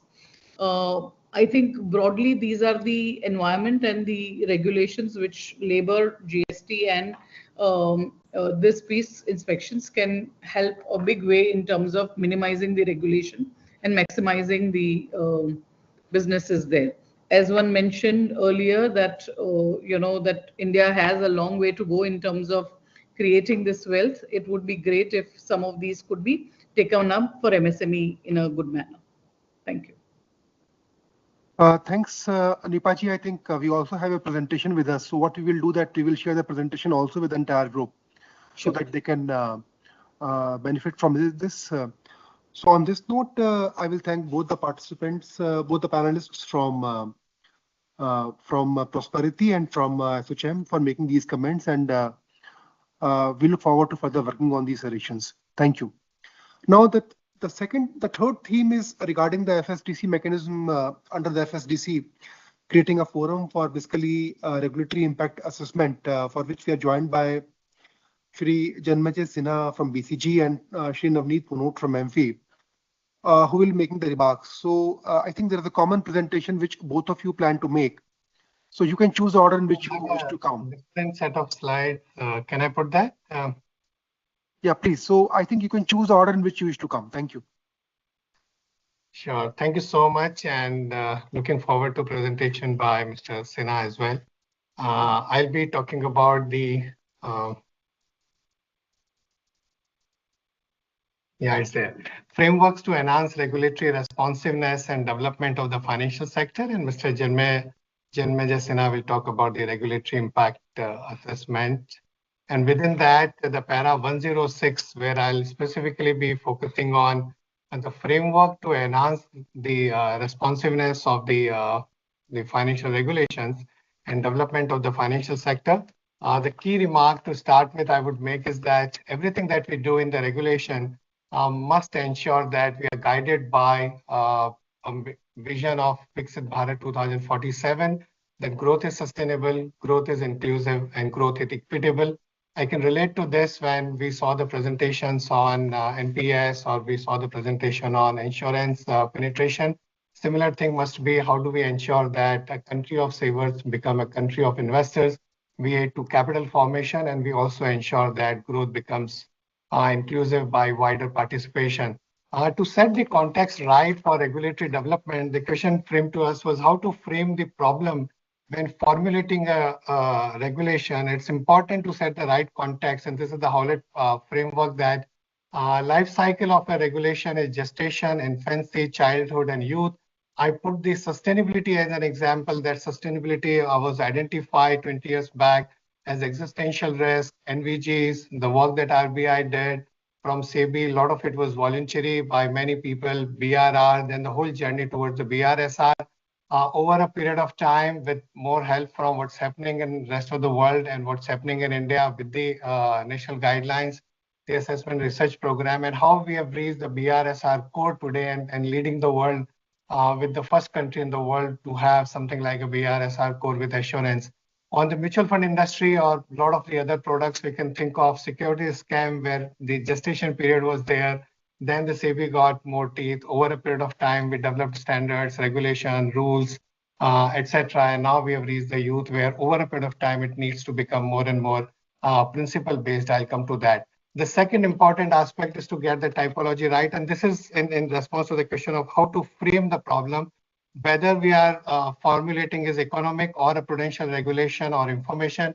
I think the biggest bang for the buck is when we focus on the information, reducing the information asymmetry between the regulator and regulated, between the manufacturer and the customer, between the intermediary and the manufacturer, or manufacturer and the customer, so on and so forth. Removing the conflict of interest, removing information asymmetry should be the biggest focus. Over a period of time, the journey we started in 91 with the removal of price controls, I think even in financial sector, we need to move more towards that. I'll talk about two or other three things in the responsiveness influencers, but in terms of framing the problem statement, these things should be critical: the life cycle, whether principle or rule-based, proportionality, and enforcement when we put the whole regulation. Talking about, let's say, product, I can say that a new asset class, which is, let's say, tokenization, would be in gestation. PMS, AIF, REITs, InvITs would be somewhere between that and childhood, and a mutual fund banking would be like the youth. Tenets of good regulation, the 7 things, and this is in response to the question framed, how to define a regulatory objective clearly. Must be outcome focused. It's aligned with the larger vision. The stakeholder ownership, I'll talk about it, how to leverage data and AI. Responsive to evolving changes, challenges. PM talked about the global challenges, climate change, etc. Impact sensitive to ensure cost benefit analysis is always kept in mind. Clear and consistent, simplified, and moving towards a Jan Vishwas 2.0. And enforcement, that's a specific point I'll talk about in half a minute. And proportionality is very critical. Regulation must be suitable to achieve desired end. Regulation must be if it is necessary, and must be if it is appropriate. We also need to keep in mind while formulating any regulation that Financial stability cannot be achieved without development, and development is not possible without financial stability. And protection enables both, and they are three interlinked, and one cannot be looked at in isolation while framing the regulation. The next point I want to make very quickly is that while in India, most of our regulation has been rule-based, but they also put some bit of rigidity in the system. Sometimes they lose sight of the longer-term outcome. We react to a particular instance, we react to a mishap, we react to a challenge, and sometimes the consequences over a longer period are lost. They also make it a little hard to innovate. Of course, we have got a lot of sandbox, etc. in place. But integrative approach is necessary. We cannot have only rule-based or cannot have only principle-based. This depends on the life cycle that I mentioned earlier, how to have some flexibility, outcome-oriented, and making innovation possible in principle-based. I'll make an important point that this is a global study, and many studies I can quote that it's not the quality of regulation, but the quality of enforcement that leads to development of financial markets, and particularly in the context of bringing down the cost of capital. If you have but the quality of enforcement is missing, the cost of capital will not come down. On the contrary, a very strong regulation and not so strong enforcement will actually lead to a higher cost of capital, and there are many studies in the world. So I think we must focus on that, and it's very, very important. How do we move to UKFC? I think the statement of policy is a very good example on that. I'll just make the last point and then come to the conclusion of my submission. The point on this is very critical. When we think about how should stakeholders be consulted and feedback refined, we can talk about how do we expand the how do we make the consultative approach better. But I think the technology is giving us a huge possibilities in terms of stakeholder consultation also. The virtual stakeholder engagement is possible via shared data lake where regulators, consumers, market intermediaries, and researchers are continuously working in a virtuous cycle. The RegTech, SupTech, Sandbox, emerging necessities, they can reduce the cost of compliance, they can reduce the cost of, the timeline in terms of implementation. The three things: explosion in data, massive computing power, and the improvement in the machine cognition is making it possible that anticipating regulation, making the regulation, complying with it, supervision, enforcement, applicability, all of that can be substantially increased. And I will use a word that we can completely reimagine. So it is not only about having more consultations or increasing the stakeholder, but the entire regulation making and the development process can be changed. And this is last to summarize what exactly I wanted to make the point that whatever we do must be driven by every piece of regulation, every single circular, every single piece of guidance must be driven by a larger purpose, which is that we need to be a Viksit Bharat, and as Prime Minister mentioned, sustainable, equitable, and inclusive. Regulation should not be looking at standalone in terms of trying to achieve the financial stability or development or protection. These three are interlinked, and we must have the ticks on all of these. I think the chief economic advisor today mentioned about the CKYC example, which was a great example that how do we look at interoperability, risk-based clients, customer segmentation, harmonization, removing redundancy, because all of these are typically linked. Ensuring that proportionality, what I mentioned, appropriate, necessary, cost-benefit analysis, and enforcement is very, very quick. Rather than keep making more rules, more regulations, if we focus on the enforcement, I think over a period of time, we can move more and more to the trust-based society. And a society built on trust will automatically lead to higher growth over a period of time. I think driven by common sense, empowered by data and AI, with a purpose of Viksit Bharat at the center, can really lead us to a far better regulatory responsiveness. I'll end by saying, I think the Prime Minister in his speech mentioned about how do we ensure that our regulations are modern, flexible, people-friendly, and trust-based. And I think the last point is very, very critical, that how do we make a trust-based society where the regulation moves in the direction of achieving all three, not in one: stability, development, and the protection together. Thank you so much. Thanks, Navneet ji. So in continuation, may I kindly request Shri Janmejay Sinha to make remarks? Yeah, could I just do it from my own? Could I just present myself? Could you remove your thing because then it'll be easier for me to change the slide. I've removed that so that you can put. It'll be better.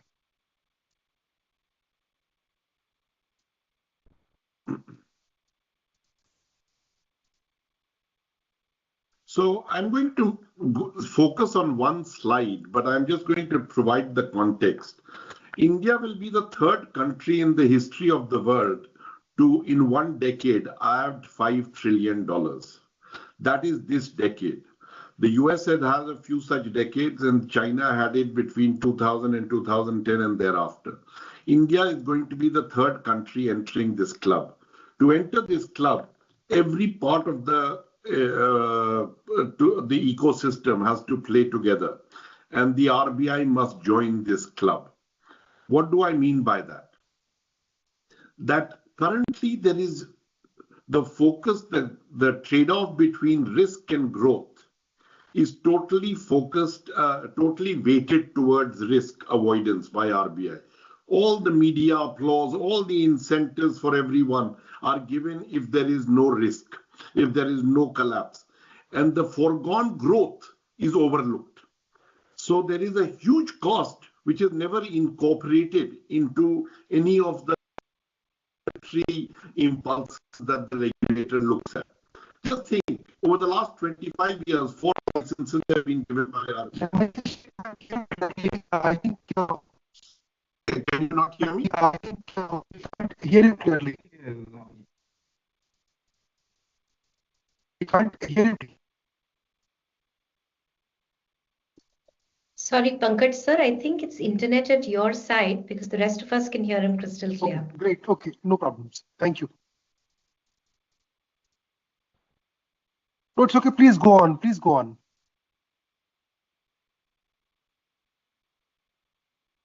Sir, you have to unmute, sir. Speaker has to unmute. Janmejay ji, please unmute. Yeah. Am I unmuted? Yes, you. Hello? We can hear you. Yeah. We can hear you. Now We fine, can hear now you. fine. Yeah. Yes, we can hear you. So, Thank you. so the point that I'm trying to make is that conservatism has had an incentive for all regulators, and India is no different. Now, I'm going to talk specifically about the FSDC mechanism, and I'm going to suggest that the regulator needs to answer these 6 questions before introducing any regulation. What is the problem we seek to solve? What is the proposed intervention? Does the proposed intervention address the issue? Is the cost of the regulation worth the benefit? Is there any public input into the discussion? But it doesn't end there. Is there a feedback loop with the board of the regulator to get feedback? It doesn't end with just getting public input and then ignoring it. And it's not changing at this slide.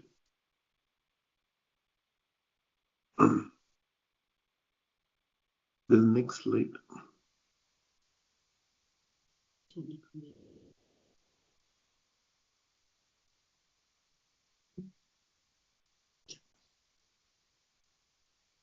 Okay. This is the slide I want to spend my time on.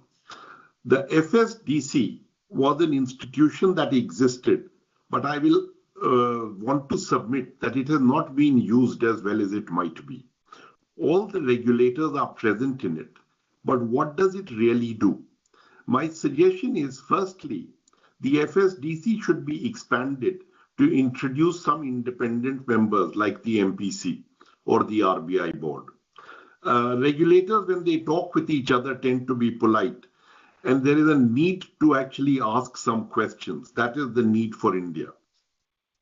The FSDC should have 4 meetings a year. One to systematically go through prior regulations, one to go through impact assessment of some of these regulations, one for public feedback, and one for sector feedback. The review of the existing regulations should be done under 4 areas. Controls, which ones are needed? Directions, how are they done? Are they done overnight? And is the compliance expected to be overnight? Permissions, Why are these permissions necessary?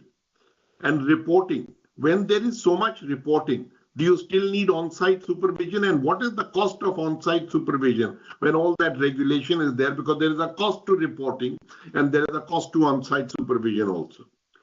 Then the next issue is dealing with 6 new trends. These are critical, important trends. Are we dealing with them? What regulations of ours are? And I will just quickly show you the 6 trends I talk of. And what are the new mechanisms and structures that are there? And finally, for the FSDC should ask every regulator, and especially the RBI, is your organization structure correct? Is your talent requirement addressed? And is your technology appropriate? The 6 trends that RBI should really look at are incorporate into its regulations the geopolitical tensions of a time, the global system, which is under a lot of challenge. So for us to just blindly follow global rules has to be adjusted to our needs. Basel norms can help us or hurt us, and we need to answer whether what they are doing. Technology and generative AI, what all can they do in terms of, and Mr. Manoj talked about a bit of this, so I won't want to overstate that. Global warming and green finance, what are we doing about that? Global standards, do they work for us or do they hurt us? The Department of Justice of the US, the credit rating agencies, they are not objective, they are not impartial, but we follow them. Why do we? Data and privacy. We can be the third country which can have LLMs of the size that are continental. And the capital costs that are going up because of what we are doing. And with respect to the existing regulations, we need to ask, why does the RBI appoint the CEO? Why does the RBI say what is the term limit? Why does the RBI say what the salary will be? Why does the RBI determine the retirement age? No other central bank does it in the world. Why does RBI choose to do it? Is it for power or is it for actually improving the efficiency of the banking system? It approves board of directors. It decides the organization structure of the bank, which matters will be reported in the board, which matters will report directly to the CEO, what matters should be discussed in the board. What is the ownership structure? We are still struggling with an ownership structure which has not been defined. Should there be a holding company? Should there not? RBI has 7 types of bank licenses. What purpose do they serve? Are they serving any treatment? They have different risk treatments for the same loan. The whole NBFC story, why are all NBFCs over a certain size not deposit taking? It is the systemic risk is that they are dependent on wholesale funds, not the other way around. Why does RBI not answer this question? And finally, what is the regulation introduction procedure? How will they mention that a new regulation is coming and what time period compliance has to be done? And when there is a breach, should one player be punished or the whole system be punished? So I just wanted to highlight that the FSDC mechanism is going to be the first time we are introducing the chance to have oversight on RBI. The RBI board was supposed to do it, but the FSDC mechanism can incorporate the needs from private shareholder, from the public, from the regulated entities, and do an impact assessment of the existing regulations and the new ones coming in. We should not miss this opportunity. This budget provision has a weight of gold. I'm going to end with a small quip which the best finance minister India had, Mr. Arun Jaitley, once told me. He said, Janmejay, there are 2 institutions that don't report to the Indian Parliament. They are the Supreme Court and the RBI. They report to God. And then he added later in the style that only Mr. Jaitley could say. And with respect to RBI, I'm not sure about the God part. I'll end there. Thank you. Thank you, Janmejay ji. Indeed, very strong words and very nice suggestions. So we will try to see as to how the FSDC mechanism can be improved to make the regulatory impact assessment. So once again, thanks to both the panelists for joining us. Now, the last and the fourth theme is regarding the Jan Vishwas bill. And I'm aware that a lot of work has been done by DPIIT in the Jan Vishwas bill. Already around 180 legal provisions have been decriminalized. States are doing a tremendous job on this front. Now, to take the process further, we are joined by two panelists, Shri Rudra Kumar Pandey and Shri Naveed Mahmood. So I think that Shri Rudra Kumar Pandey will be making the first remarks, followed by Shri Naveed Mahmood. So may I kindly invite Shri Rudra Kumar Pandey to make the comments? Shri Rudra Kumar Pandey. Good afternoon, sir. Thank you so much for this opportunity. Good afternoon, everyone. Pleasure. Yes, it has been a privilege to be part of the committee working with DPIIT on Jan Vishwas bill. And the good news is that a lot of effort have already been made, and a lot of cooperation from various departments have been made. A lot of consultation have been made. So when the Jan Vishwas 2.0 will come, probably will address a lot of concerns that the industry had. Now, before I start on the, just to in the interest of time, sir, I'll be focusing on the suggestion, not in the background, etc. As you kindly guided initially. So, in terms of suggestions, so there are, before I get into the suggestion, there are two themes that have been followed in terms of decriminalization of offences. One is, of course, from a EODP angle, ease of doing business in India for the domestic company or the foreign investors operating in India. At the same time, it is also to reduce the burden on judicial institutions in India. So there are twofold objectives that we have. In terms of the achievements that Jan Vishwas first bill that we had, definitely it has benefited a lot in the industry. But there are some nuances, sir, that probably we need to take care in the Jan Vishwas 2. And I'll start with the first recommendation, sir, that in the context of when I'm talking about legally speaking a fine or a penalty, wherever there is a provision of still fine or penalty, there is a still criminal angle that comes in. And therefore, it is advisable and it is recommended that as and when we are making this bill, we need to be absolutely clear that the entire fine or penalty provisions or both need to be replaced with penalty. So that is number one. Before I move to the next recommendation, I have one more suggestion, which is on the construct, because as the whole purpose of Jan Vishwas 1 and 2.0 is to address the concern on the minor breaches, technical breaches, and the breaches and offences due to procedural delay or defaults. Now, if I need to rely upon Honorable Prime Minister initial remarks and his directions, he said we need to work on the trust basis. Considering that, I think we need to take a one step forward, maybe two step forward to more making provisions where there is unless there is a mens rea, unless there is offences relating to fraud or defraud creditors or the stakeholders or offences relating to, against the sentiment of public at large or the government, only those offences should be subject to criminal sanction, criminal consequences, and we should move all such offences to civil liability, civil penalty. So that's the broader remark. In the context of bringing more transparency, sir, what is also relevant and important, and this is a feedback from the industry, that a lot of the adjudication process happening by various departments, but there is nothing which is publicly available. Yes, MCA also does it, but I think to the extent we can make it all such proceedings publicly available, that can act as an example, they can draw comfort. That is number one. Number two, entire adjudication process need to be also time bound.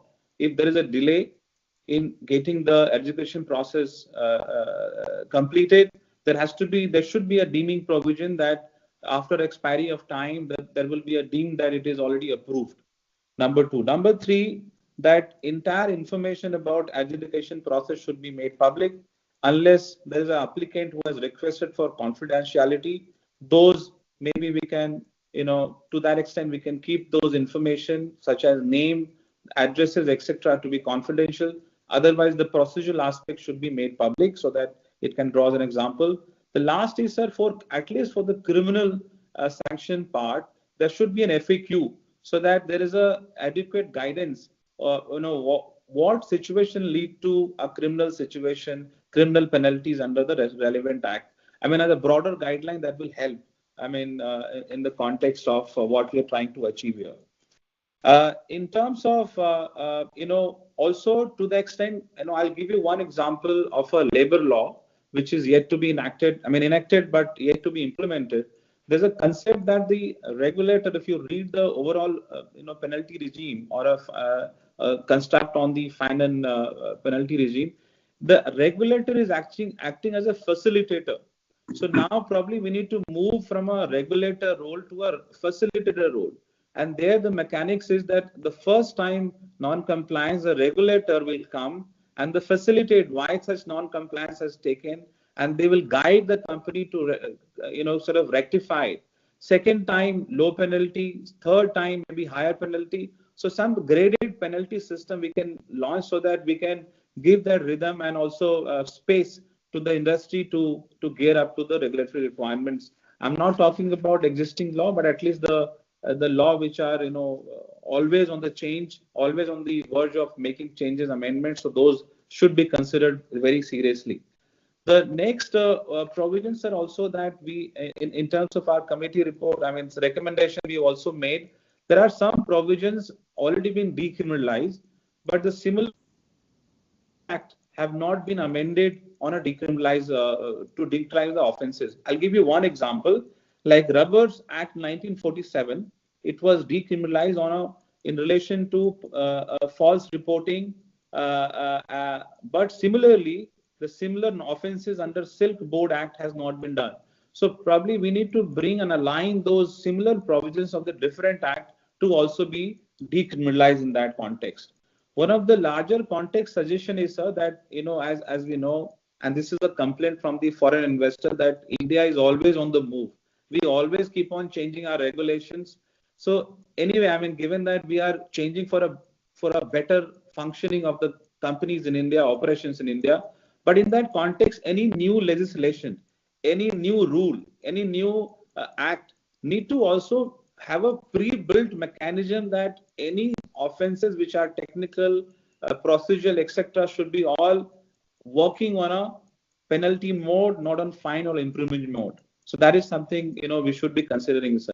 I'll stop here. Given the paucity of time, I'll be happy to respond to any question that might come, sir. Thank you so much. Thanks, Rudhuji. I think that all the suggestions given by you regarding fines to be changed into penalty, the suggestions regarding the grade penalty system, and in fact aligning similar provisions for decriminalization, the adjudication process to be made a bit more public, and FAQs regarding the criminal sanction part. They're very welcome and very good suggestions. So we'll take note of them. Now on this note, may I invite the last panelist, Shri Naveed Mahmood Ahmed. And then, of course, after he presents, we will take comments and the suggestions from other experts, and they will also be free to ask questions. So we will invite Shri Naveed Mahmood Ahmed.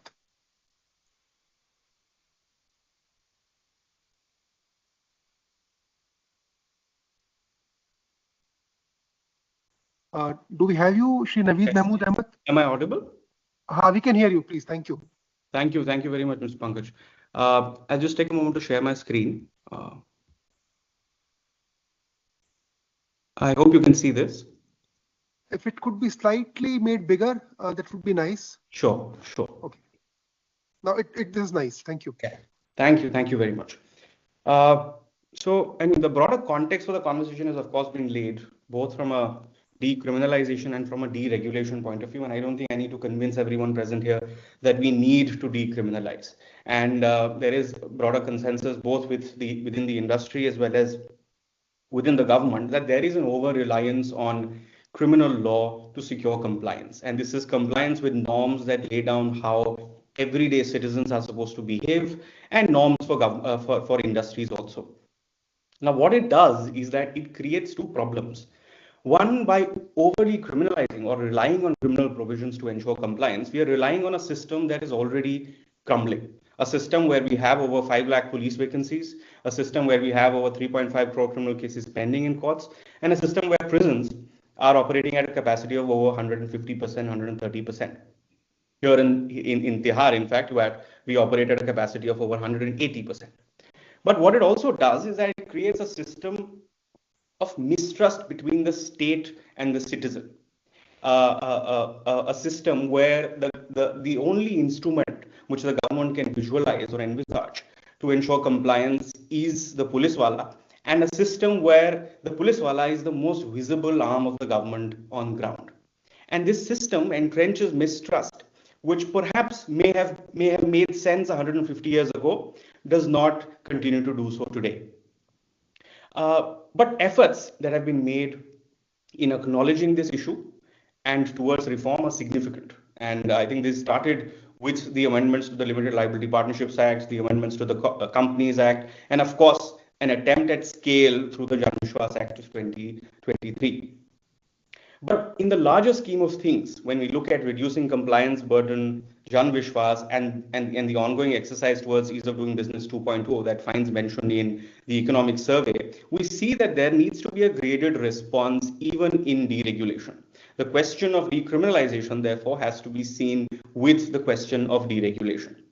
Now, as we also continue to assist DPIIT in identifying these provisions for decriminalization under Jan Vishwas 2, we realize that there are a few limitations in the approach. And keeping with the idea of today's discussion, in terms of identifying these gaps and chalking out a way forward, I think one of the most significant gaps that we found was the lack of data. The lack of a comprehensive database that maps out all the actions and omissions that are criminalized in Indian law. The second was absence of a principled framework. Now, what is happening today is that we are decriminalizing on a piecemeal basis in a step-by-step manner. But what is happening is that now the new legislations, sometimes these criminal provisions find their way back in. The only way to solve this issue, both at a central level and to ensure consistency at the state level, is to adopt a framework which is based on principles, which is based on certain pre-legislative impact assessments that ensures that we are solving both a problem of over-criminalization in our current legislative framework, but also preventing these criminal provisions creeping back into the system again. And we've been trying to address these limitations by collecting this data and identifying how this principled framework can be created. Now, an assessment of 882 union laws that we've done over the past 2 years tells us that there are around 370 laws with criminal provisions that are still there on the books. And these criminalize 7,305 actions and omissions. Death penalty, which is, of course, to be reserved for the rarest of the rare cases, continues to be prescribed for 301 crimes. Jail terms are still prescribed for 5,333 crimes, and community service, which is the modern, the way towards reformation and rehabilitation, is only prescribed for 8 crimes. But that is not it. The question is, where are these crimes located? Now, if I go across everyone in the meeting right now, the core criminal justice laws that tackle violence, that tackle issues that confront public order, national security, life, property, only constitute 25% of the crimes in the whole gamut of crimes. The other 75% fall within areas or subject matters that have nothing to do with core criminal law. So shipping and inland navigation, where there are 10 legislations that cover this, there are over 539 crimes in these. Municipal legislations in Delhi, 3 of them, have over 462 crimes that have been legislated in them. So I think there is clearly merit in looking at what do these laws also criminalize. Now, some of the examples here are master of a ship failing to keep an official logbook attracts a jail term. Distributing feeding bottles to a mother who cannot breastfeed also attracts a jail term. A sweeper being absent from duty without giving 1 month's notice also attracts a jail term. So the question here is not only about over-criminalization, it is also about how is the state responding to it. Maybe we need to ensure that a master of a ship is maintaining the logbook, but is jail term the appropriate, the proportionate response in such a situation or not? Maybe we want to ensure that notices are given before a sweeper takes leave from duty, but is a 3-year jail term the most appropriate response in such a situation or not? But that's not it. The way these punishments are prescribed is again a concern that data shows. Now, we realize that under Jan Vishwas 1 as well as Jan Vishwas 2, a lot of the general contraventions have been decriminalized. Now, these are provisions that basically criminalize any non-compliance with any provision or rule made under the law. But the problem with this provision is that it treats very serious offenses at par with minor regulatory non-compliances. One example is the Mental Health Care Act of 2017. Now in our data set, this appears to be one of the more progressive legislations because there's only one criminal provision, which is a general contravention. The effect of which is that failing to maintain a record under the Act can get you a 6 months jail term. But performing a brain surgery as a treatment without consent can also get you a 6-month imprisonment. There are, of course, several other examples that we can give on this issue. But as in keeping with the discussion, stepping into states is, I think, where most of the work would have to be done, and which is where perhaps our day-to-day lives as well as regulation of the businesses takes place the most. And we try to do some assessment of certain categories of laws that are common across several jurisdictions, and we found that rent and tenancy, cooperative societies, labor legislations continue to over-criminalize and refrain from adopting alternative approaches to regulation. And some of the examples for which we continue to levy criminal punishments are a landlord failing to ensure repairs to a property in due time has a jail term that is attracted under Tripura legislation as well as the Maharashtra legislation. Similarly, the disparity in fine, while failing to grant a specific holiday under the Odisha Industrial Establishments Act can get you a 25 rupee fine, the Tamil Nadu Establishments Act can get you a 500 rupee fine or 5,000 rupee fine. The issue here is also that we are now, to enforce a fine of rupees 25, we are now setting in motion a machinery that involves the police, that involves the prosecution, the courts, and the outcome would of course then be a fine of rupees 25. So we really need to think of ways in which our enforcement, our regulation is more effective, but also more efficient. Now, how do we do it, and where do we find this place for decriminalization within the larger conversation about deregulation that is happening? The question that we really need to ask ourselves is whether we need to regulate a particular issue or not. And if the answer is no, complete deregulation is the answer. And if the answer is yes, then we really need to lay down simple processes, an exercise that is already underway, simple processes so that we enable compliance. And even then, if compliance is not there, then is the question where do we adopt criminal mechanisms to ensure compliance, or do we adopt civil penalties to ensure compliances? Today, the default response continues to be criminalization, which perhaps needs to change to employ more civil mechanism to address non-compliances. How are we supposed to do it, and how are we supposed to answer these questions is by adopting a principle-based framework. And without this, we will continue to legislate more crimes. Without this, we will continue to decriminalize under certain laws, not under certain other laws. We will continue to have criminal punishments at the central level and not at the state level, or vice versa. Now, one way to do it is to really visualize why do we need to use criminal law. Criminal law is... just a small time, just a couple of minutes more kindly. This is the last slide, yeah. So one way to do it is to really identify the purpose of criminal law in the society. And if you read judgments of the Supreme Court where they have decriminalized offenses such as beggary, judgments of the court where they have decriminalized offenses such as 377s, adultery, we realize that there is already a policy in place. It's just that it doesn't have a structure to it. And the policy can clearly state that criminal law can only come into the picture where a specific societal value needs to be protected, which is vital to the existence of the society and the political establishment. Now, this is public order, this is life and liberty, national security, and the others. But it also needs to come in when there is a clear and identifiable harm, and not harm that is based on apprehension, and not harm that is remote.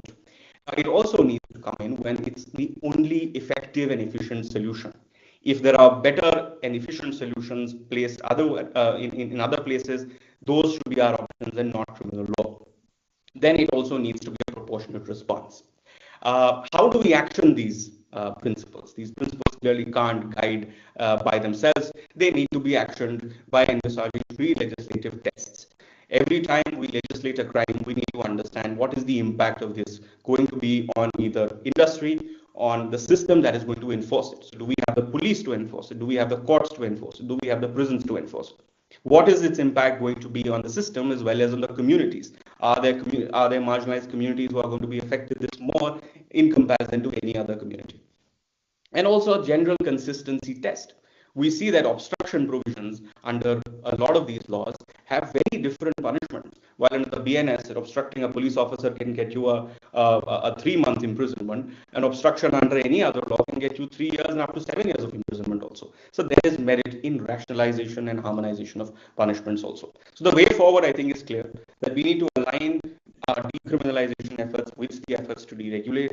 We need to expand the scope of the exercise to both state legislations and also to the question of ease of living. We need to promote civil remedies over criminal sanctions. And by doing that, we will prioritize enforcement of serious violations. And lastly, we need to adopt a principled framework that will allow us to do this consistently and more holistically. That's all. Thank you. Thanks, Naveed, for very insightful and a very comprehensive presentation. In fact, as a matter of fact, it seems that we got so engrossed that we overshot time, but it's all worth it. So staying on the same topic, we may invite some participants to kindly make quick comments. For sake of time, for time management, kindly keep your comments confined to a couple of minutes only. So we'll request from EAC PM, Ms. Akanksha Arora. Ms. Akanksha Arora, are you here? Yes, sir. Am I audible? We can hear you loud and clear. Akanksha, yes, if you can just tell us any comments you have got regarding the presentation which has been made. Yes, sir. Any views you have on the issues? It has been a very useful presentation. So I would just like to add a few things to bring to just a table for discussion. I think, sir, one problem is that we currently do not really have a map of what all we have. So basically, when we talk about regulations, there are many sectors where you will have one regulation governing the sector, but some other clause which falls into that regulation from some other regulation. So I think it is very useful, and maybe when the committee is in place, that may be the TOR, or that is what they may have as an agenda. But I think it is very useful when we map the whole thing, and that is how you get to know where the gaps are and sometimes overlaps are. So I think currently when we go into regulations, a lot of times regulations, legislations, there's a lot of, it's like a complex web of things. To map the whole thing sector by sector, which serves as a very good slate then to work on it. Because I had worked on a few of these when we were in finance ministry, and some rationalization exercise was going on. So I think that's what I wanted to add to it. That I think that is what we really lack, I think, as of now, and that may be very useful. No, thanks, valid suggestion. As a matter of fact, we need to map the entire legal and the regulatory framework at a single place and find out the areas of overlaps and inconsistencies. Thanks, Akanksha ji. And we are also joined by Shri Nitesh Anand, who is representing Center for Civil Society. Nitesh ji, if you wish to make any comments or ask any questions from the panelists. Shri Nitesh Anand. Thank you, sir. I hope I'm audible. Yes, we can hear you, Nitesh ji. Yes. This has been very insightful conversation. I think based on the conversation and also some of our experiences at Center for Civil Society, I think few things that we should be prioritizing is first one is definitely to introduce compounding provisions for minor offences, which lots of panelists have talked about, especially for reducing litigation backlogs, to encourage voluntary compliance, and to enhance regulatory certainty. Another thing that I want to highlight is the need for institutionalization of repealing and sunset clauses for periodic regulatory review. That is something which we as a progressive nation should definitely be thinking and probably integrating in our legislative processes. And lastly, to strengthen institutional and digital infrastructure for compliance by simplifying regulatory processes through digitization, single window clearances, which is actually part of some of the things that the PIIT is doing, as well as creating structural feedback mechanism to ensure regulations evolve with industry needs. So yeah, that's all my submission. Thank you, Tejji. So I think that now I will go in the reverse sequence. So we had got some wonderful suggestions regarding the mechanism under the FSDC cycle. We were introduced to regarding the requirement having independent members in the FSDC council meeting more regularly, RBI need for RBI to look into its regulatory practices, and then of course we were also introduced about life cycle of regulation and outcome, and the need for the regulations to be outcome focused, need for stakeholder ownership and responsiveness. So now on this, I would invite Shri Gopal Murli Bhagat, who presents IBA. Gopal Bhagat Sahab, if you have any suggestions, comments, remarks, or questions to ask regarding the panelists regarding the FSDC mechanism. Shri Gopal Murli Bhagat. Thank you very much, sir. Wonderful opportunity to hear such valuable points, from all the panelists. And as far as FSDC is concerned, being a representative of the banking industry here, I say that this is the need of the hour actually, and this has been well explained by the panelists. So to achieve Viksit Bharat 2047, I think all the 4 themes which we have deliberated today in this particular scheme, starting with the regulatory reforms, and then pensions, and then FSDC or the Vishwas bill, they all are very relevant. And for this ecosystem to develop further, there is a need of interaction of the regulators at one platform, which should be over and above these regulators and should be in a position to implement the guidelines. Like sir, development cannot be achieved without financial stability, well said by one of the panelists. And the importance of impact analysis of the regulations, that should be a continuous process. And there is definitely a need for third-party audit at working of regulations. So these are the things which are really very encouraging, at least at the governmental level. We are considering all these aspects to work on. So this is definitely a good initiative. I hope this will result in a much more speedier, faster, and effective development in the country. Sir, public input is definitely very, very important, and I think this is one way that we are getting the public input for the regulations for FSDC. So thank you very much, sir. Thanks. Of course, but someone who represents the banking industry, one of the panelists, Shri Janmejay Sinha, had extensively commented regarding the if I may say so, regarding the regulations being slightly onerous on banking industry. Any comments on that? If you want to make, Shri, okay, I think we seem to have lost him. Doesn't really matter. I think we don't have. Could you hear the question from Bhagat Sahab? Yes, sir. Definitely, sir. If you permit, on this aspect also, yes. Like I will say, am I audible, sir? We can hear you clearly. Thank you. Yeah. Sir, as far as, you said banking sector representative, like, sir, what I feel is in any economy, not only in a developing economy or developed economy, the most important thing is entrepreneurship. And whatever regulations we bring into force, they should be encouraging entrepreneurship. In fact, there is no replacement for entrepreneurship. But any regulation, I will say, that need to be balanced in its approach to ensure that we are not hurting the entrepreneurship.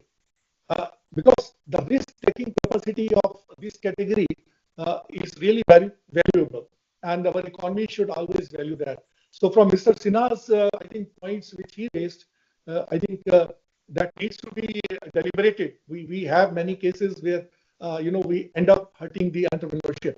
So from that angle, I will appreciate this is a good point to be deliberated. Thank you, sir. Over to you. Oh, and indeed a very valid point. I think that somewhere we have to find the right trade-off between entrepreneurial spirit of the country and the need for regulations, and finding that right mix is something which FSDC will be in a position to provide. Thanks, Bhagat Saab. So I think that Shri J.K. Dash could not join on account of some technical reasons. By any chance, do we have Shri J.K. Dash? He represents RBI.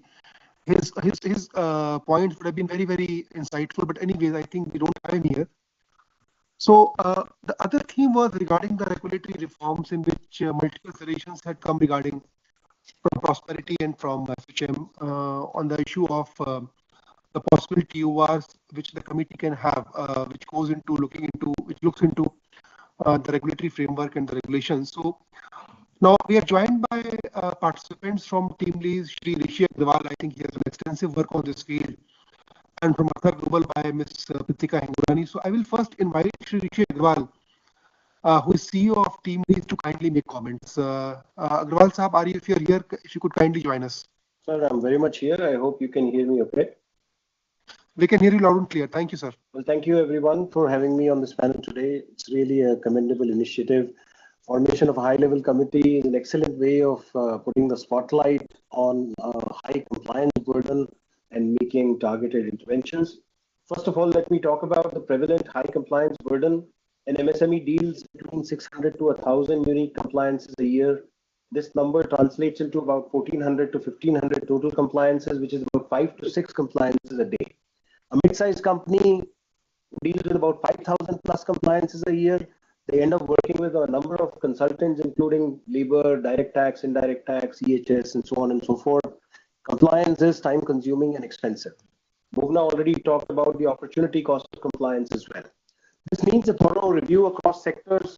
Labor is being a concurrent subject, continues to be about 40 to 45 to 50% of the compliance burden, contributes about 68% of the criminality in the country's employer compliance. One of the books co-authored by myself and Gautam Chikarmane, jailed for doing business, throws a data-driven dissection on this number. Most of the labor laws were drafted in the colonial period. Many of them were legislated right after independence. Socioeconomic, demographic situation of the country was very different. The needs were very different. There's a lot of redundancy and duplication among these labor laws. An MSME needs to maintain at least 48 different labor registers. Many of them have duplicate data in them. Labor codes, although have been legislated but have not been implemented yet. It's time to move forward with implementation of the labor codes, and I would request the committee to take this up.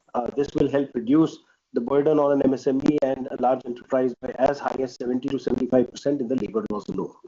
The second one is a regulatory stock and flow. India has over 2,200 websites that publish regulatory updates. More than 9,000 such updates are published every year. Unfortunately, there is no single source of truth to discover them when they get published, analyze their applicability, and then assimilate them as a part of the process. Finding these changes is expensive and accidental process at best.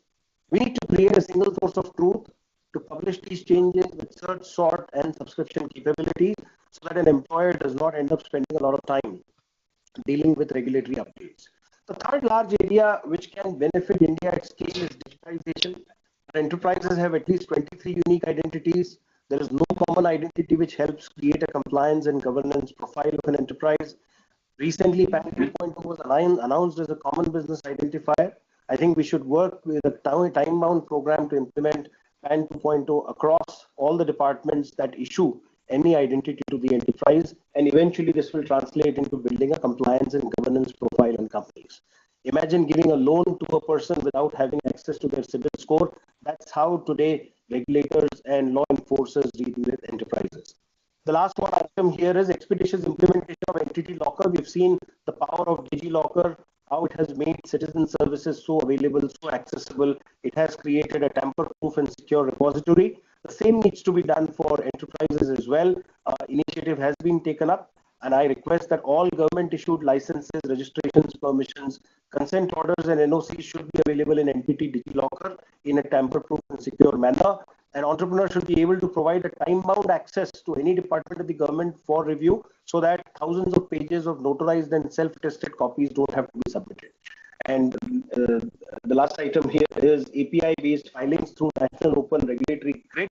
so that APIs can be used for filing records, maintaining paperwork, to create a paperless, princeless, and cashless compliance ecosystem. So those were some of my points. Thank you.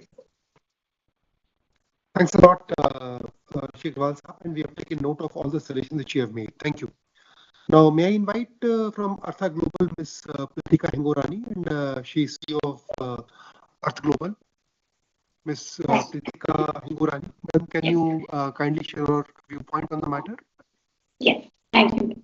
Thank you, Mr. Sharma. I'll keep my points brief, but I'll make 3 points on the proposed TOR for the high-level committee. The first, and this is a point that many of our colleagues here have made already, is that it should lay the foundation for a new regulatory philosophy. Right? So we've talked about it being trust-based. We've talked about all of that, and I think Bhumna made the important point that it's not only about cleaning up what we saw in the past, but actually setting the tone for how regulation will be designed in the future. So that's one point, but it's got a fair bit of attention so far, so I'll keep it brief. The second is that the high-level committee's work should build on and integrate the significant efforts already made, whether it's from ease of doing business assessments or the work that Vidhi has done, or the work of Prosperity and many other organizations, including Team Greece, have done, because there's a lot of documentation and research that's gone into it. But tied to this, I'd say there's a need for a large-scale listening exercise. So in 2017, we have worked with Niti Aayog to do the first state-wise ease of doing business index in India. And there were 3 important differentiators from, say, the World Bank ease of doing business index. The first and most important was we surveyed enterprises themselves. Right? So we weren't asking, have you implemented reform? But we asked enterprises, what is your received experience of doing business in India? Second is we just focused on one sector, which was manufacturing and SMEs. And third was we looked at it state-wise, because there is a great deal of state-wise variance. But the reason to do something like this is, one, it provides a baseline, which can be updated over time. Now this, at the time, this was a public document, but we have done it subsequently. We've done it in the Northeast, we've done it for Andhra Pradesh. This can actually be a private document. It can be an internal diagnostic for reform. But it surfaces some very interesting things. So, for instance, it surfaced then that some states had in fact put in place, say, single window clearance, but businesses didn't know. So that points to a communications problem, which once you know, it can be fixed. So similarly, for about 5 years, we supported the government of Bihar to roll out their grievance redressal system. Now, this was a citizen system, but it allowed the state to hear grievances from the citizen, overlay it with other administrative data, and figure out what some of the underlying causes were.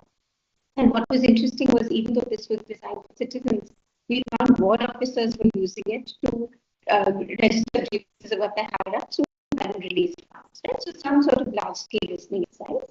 And my third submission would be, while focusing on business regulation and reform is extremely important, because I come from the urban space, I think there is also value in addressing urban regulations, because a large part of the dynamism we want to see in the economy is also going to be underpinned by, say, availability of housing. And so what ends up happening, we do the same thing, the over-regulation that we put, that restricts the formal sector, residential and commercial housing, pushes people into informality. So through this conversation, we've been talking a lot about informality, but a lot of informality is actually created because of the stringency of regulation. So really to unlock the productivity of cities, which is where a lot of these businesses will locate, and say that the HLC should look at business regulation, but also look at some aspects of regulation that tie in very closely with enterprise development. So those are the 3 points from me. Thank you. Thanks a lot, madam.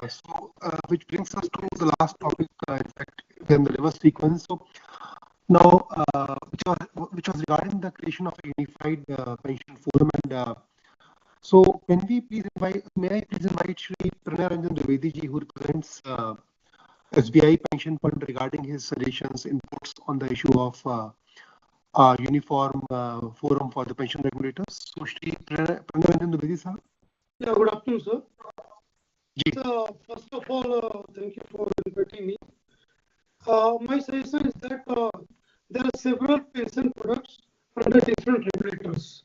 So there should be some consistency of regulation within all pension products, though administered by different regulators. Having said that, my suggestion is also that the consumer, who is the most important person, should be allowed some fungibility within the various products. So, for example, NPS gives better return because of higher equity exposure, and EPFO gives assured return. So, for a consumer subscriber, should be initially given option to join NPS. He should get more equity exposure and better returns. And over a period of time, say if there's a 50 or 55, he should be allowed to move from NPS to EPFO for getting the benefit of assured return. So that is second. Third thing is that we need to increase coverage. So for that, we need to have one Jan-Dhan account like movement, so that we can have one pension product for each household. And the fourth suggestion would be, being a voluntary product, it will have always issues with such a low distribution cost. So that should be rationalized, and that should be vis-a-vis other pension products. So there are my suggestions, sir, and I've already sent an email in detail. Thank you, sir. Thanks, Pranayji. So all your suggestions regarding the consistency of regulations, consumers to be allowed flexibility. Presently, the pension comes bundled with the employment, and coverage to be increased, and the distribution costs to be rationalized. So all of these points have been noted. So thanks for giving these suggestions to us. Now, Shri Chandramouli Chakrabarti, who represents EPFO. EPFO, we all know, is a very, very important player in the pension market, the largest player in the pension market. From EPFO, Shri Chandramouli Chakrabarti साहब, अगर आप अपने comments दे पाएंगे, and जी, Chakrabarti. Yes, sir. So thank you for inviting me on this forum. EPFO is presently actually looking after the formal sector, and I will take off from where Ms. Kapoor from PFRDA made the overall scenario, where we want to have a pension society, and that's a need or requirement for Viksit Bharat at 2047. So today, the formal sector, you can say, is around 12 crores is the formal sector size. Out of that, 2 crores is in the government, state government, PSU part, which is broadly covered by NPS. Around 7.5 crores is covered by EPF. And there's a gap still of around 2.5 crores, which needs to be covered in the formal sector itself. Apart from this, the MSME part sector, which has around roughly around 20 to 28 crores, and that's where we need to get people into the pension stream or the social security stream, and we need to have special treatment for the MSME sectors because they would have their own constraints on the finances and their own constraints on compliance mechanisms. That apart, what can we do for the MSME sector is, of course, we can look at from a regulatory framework a graded approach towards their contributions into the system, which can increase over a period of time, but the entry level should be relaxed for them. Another thing that comes up with us is that a whole lot of state governments are giving a whole lot of pension to their subjects of the state. There are the NOAPs, that's the National Old Age pensions being given by many state governments. There are pensions for specialized sectors like coconut tree workers in Kerala. So we also need to have a visibility, and if we want to really have a pension society, we also need to know an individual what are the things that he is participating in. He might be participating in the APY while he is still a member of EPF. We should not discourage that. We should be having systems where we encourage them to participate in different schemes. But we need to have a view that what is his total social security coverage per se.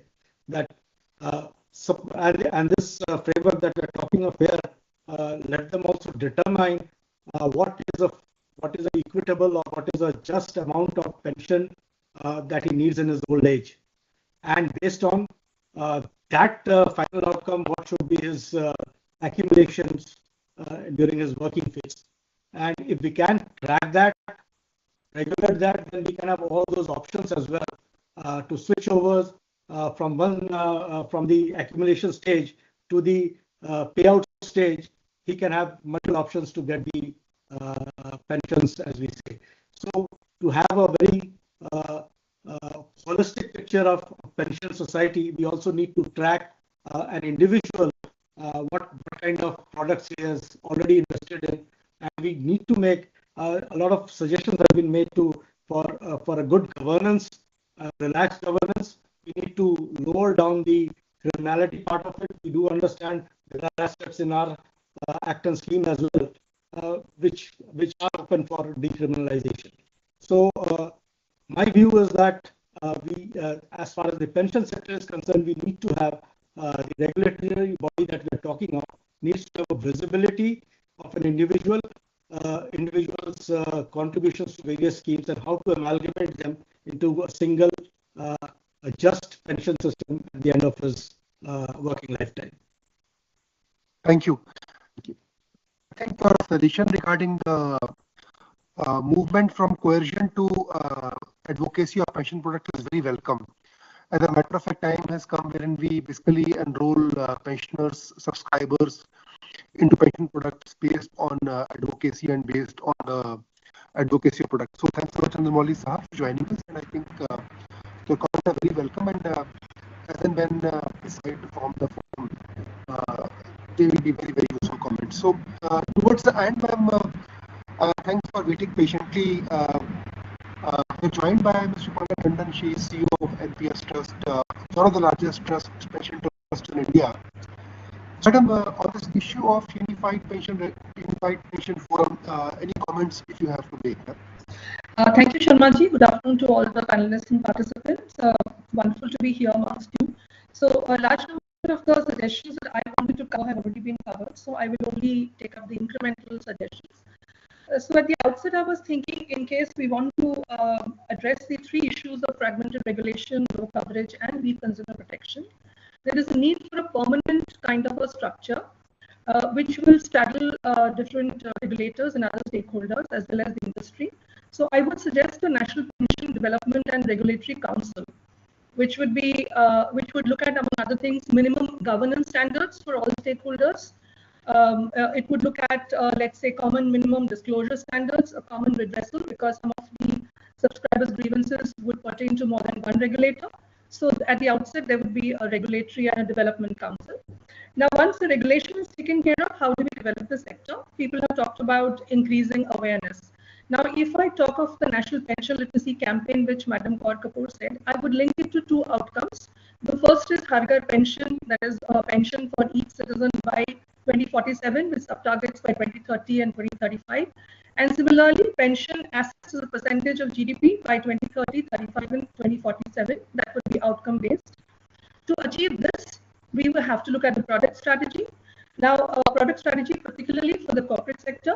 And here I would suggest something which is very similar to the NEST in UK, that is the National Employment Savings Trust, where the corporates automatically enroll to NPS, and all the employees of the corporates automatically become NPS subscribers. They would have the option to opt out. So rather than have an opt-in system for corporates as we have now, let us go for an opt-out. That would increase the coverage drastically. Similarly for the gig workers, so not a one-size-fits-all, but flexible pension plans for the gig economy and micro pension plans for the SEC segment. One thing which I would stress on is we are looking at enrolling subscribers, but how do we ensure risk-adjusted returns? Although it's not specifically stated here, but how do we attract the subscribers? So investment of pension assets, so the products, the markets, the regulation around this aspect is something which I would very much emphasize on. And particularly the fact that there is a need for a corporate bond market, there is a need for long-term instruments for investment, particularly for the insurance as well as the pension sector. You need instruments for 20, 30 years. So where are those instruments? Where is that market for the for secondary for the secondary bond market? We lack that kind of depth and width for market. So that's one thing which definitely we need suggestions on that. And finally, maybe a little futuristic, but sooner or later, I would suggest that there is a need for a pension stack. I've taken inspiration from the India stack, and I think that would address a lot of the issues relating to inclusivity, to scalability, to transparency and efficiency. And the pension stack can have, it can leverage technology, it can have a data layer, information layer, governance layer, and so many other layers. And I think that would address a large part of the issues of governance. It would provide a single database for the government. It will be linked to, you can have a common pension number which would be linked to Aadhaar. So at any point of time, the government will know how many subscribers do not have a pension account. So these are the suggestions that I have in short. Thank you so much. So thanks a lot, ma'am, for giving these inputs. So again, I would like to thank all the participants for having joined us on all these four topics of pension sector, on the issue of regulatory reforms, on the issue of body under FSDC for the regulation impact assessment, and on the issue of Jan Vishwas. We have received multiple good suggestions. Now, we have taken note of all these suggestions, and I think very soon, maybe in the next half an hour, the expert who has joined us from NIBM, Shri Dr. Parthare, he will make a brief presentation before Honorable FM regarding the suggestions that you have made. So I would thank once again all of you to have joined us, and kindly join us for the presentation when it is made before the Honorable FM regarding the deliberations we had just now. Thank you. Thank you so much, sir. On the same note, sir? Thank you very much. You can be in the mute mode, and FM will be joining us shortly, so you can be a part of it. Thank you. Thank you.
investors.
ये BC से अपना video system on करता हूँ, देखिए अभी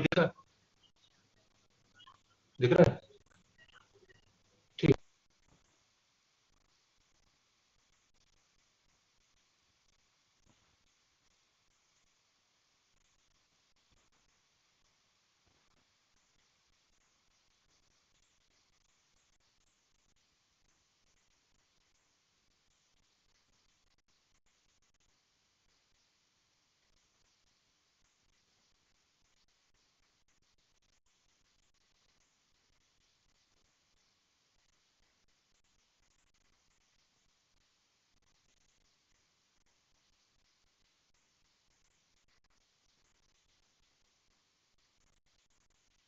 mic भी दिखा?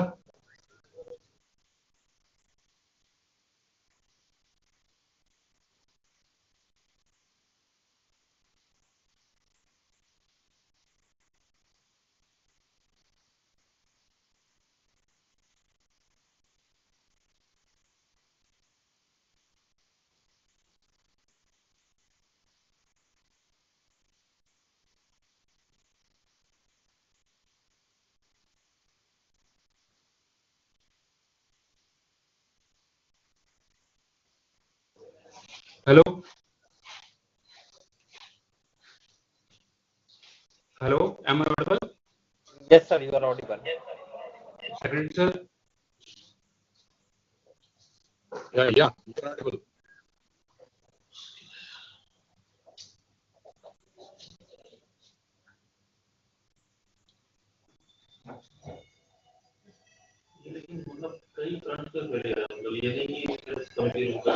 Hello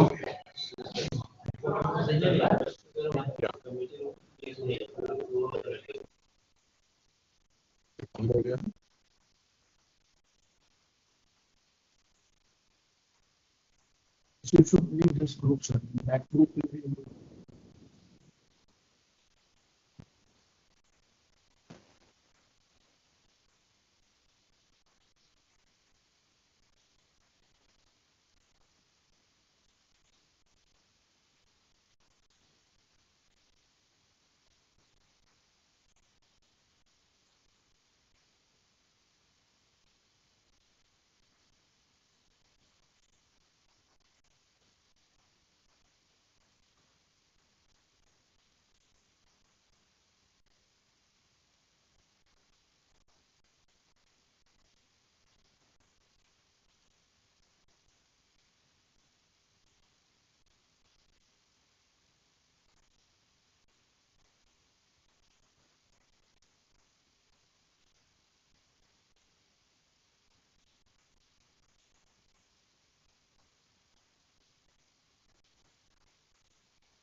Hello, Prashant. Yes, dear friends. Okay. Pankaj, Joint Secretary, dear friends. Sir, I am there. I am here, sir. You can see it. Yeah.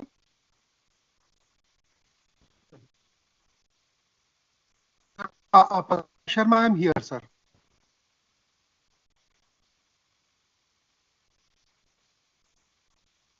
Okay.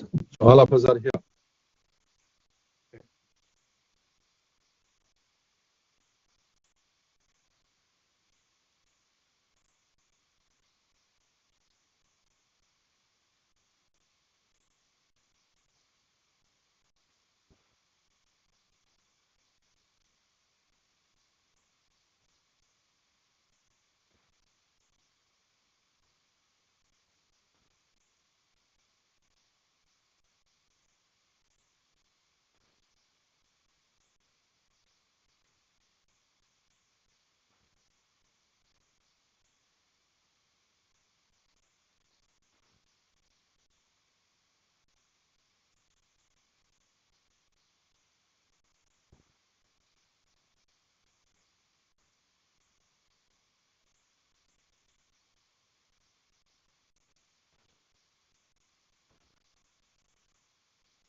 Request everyone to please switch on the videos, please.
Good afternoon, everyone. While the Finance Minister joins us in a short while, we will commence our scheduled program. Now, as all of you know, we have requested 3 experts in these 3 sub-themes to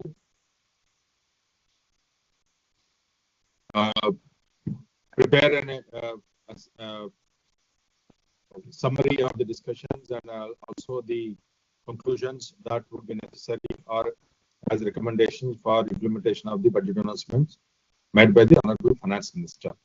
Now, we have Dr. Charan Singh, CEO and Founder Director, IGRO Foundation. And we have sub-team 2, Mr. Madhur Fadnavis, I think everyone knows, the Chief Economist in Bank of Baroda, and Professor Padare, Director, NIBM, Pune. Now, I request Dr. Charan Singh to make his presentation on the sub-theme 1. Thank you. Good afternoon, and thank you so much for this opportunity. How much time do I have, please?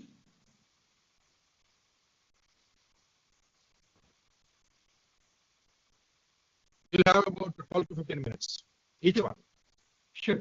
So I just open my PowerPoint.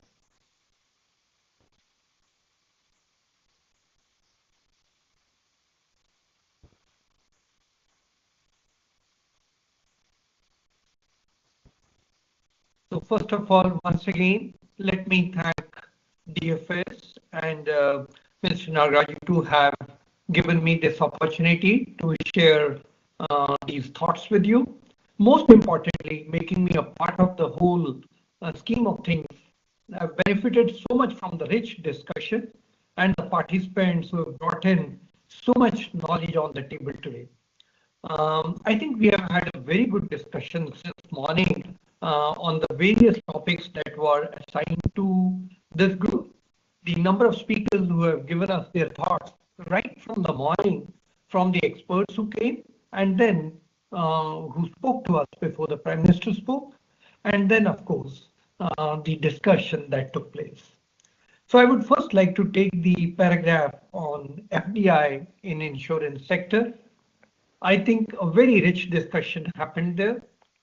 And the issue that was most importantly discussed there was about reinforcing the commitment to 100% FDI by ensuring investors having complete control over their business decisions and expansion strategies.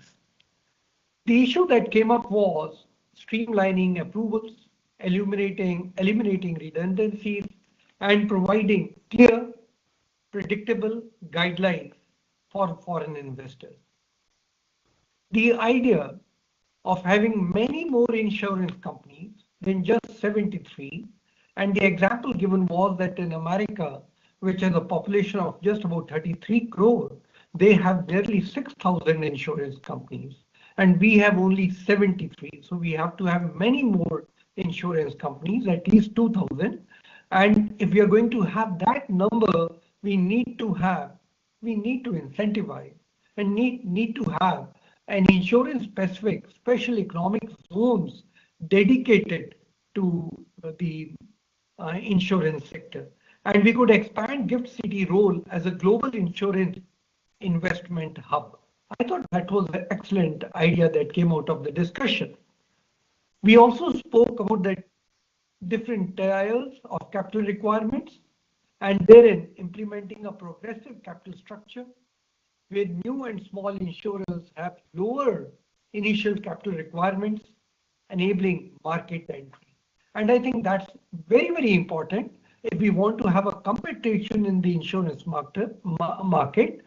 And the example given was of the banking sector, how we have changed the banking sector in the last 10 to 15 years, brought in so much of competition, we need to do the same in the insurance sector.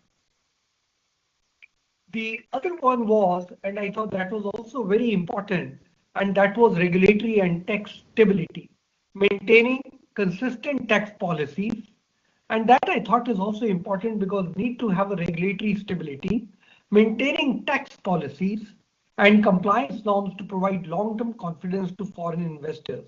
One illustration given here was on the GST, and the mention was made that GST of 18% is little higher, and that needs to be brought down and at least revisited. Then there was another suggestion made, and that was on the domestic reinvestment, offering multiple avenues such as long-term bonds, investment in fintechs and insurtechs, and infrastructure projects to ensure full domestic premium reinvestment. I thought that was another very good suggestion. And then, of course, with the AI and ML overtaking every other thing, to integrate the AI, big data, and insurtech solution within the regulatory framework to improve risk assessment, claims management, and customer experience. The thought about the increasing the number of insurance companies, which I have already mentioned, we need to allow more foreign reinsurers to enter the market, improving risk capacity and competitive pricing. I think with these suggestions, we could revolutionize our insurance sector for the Viksit Bharat thing. Also, some suggestions were made like value add services, how to add value on distribution. One issue that was brought up was the awareness. The foreigners still do not know the way we are opening up our insurance sector, and therefore we need to do something more on disseminating the knowledge of the initiatives being taken in our country.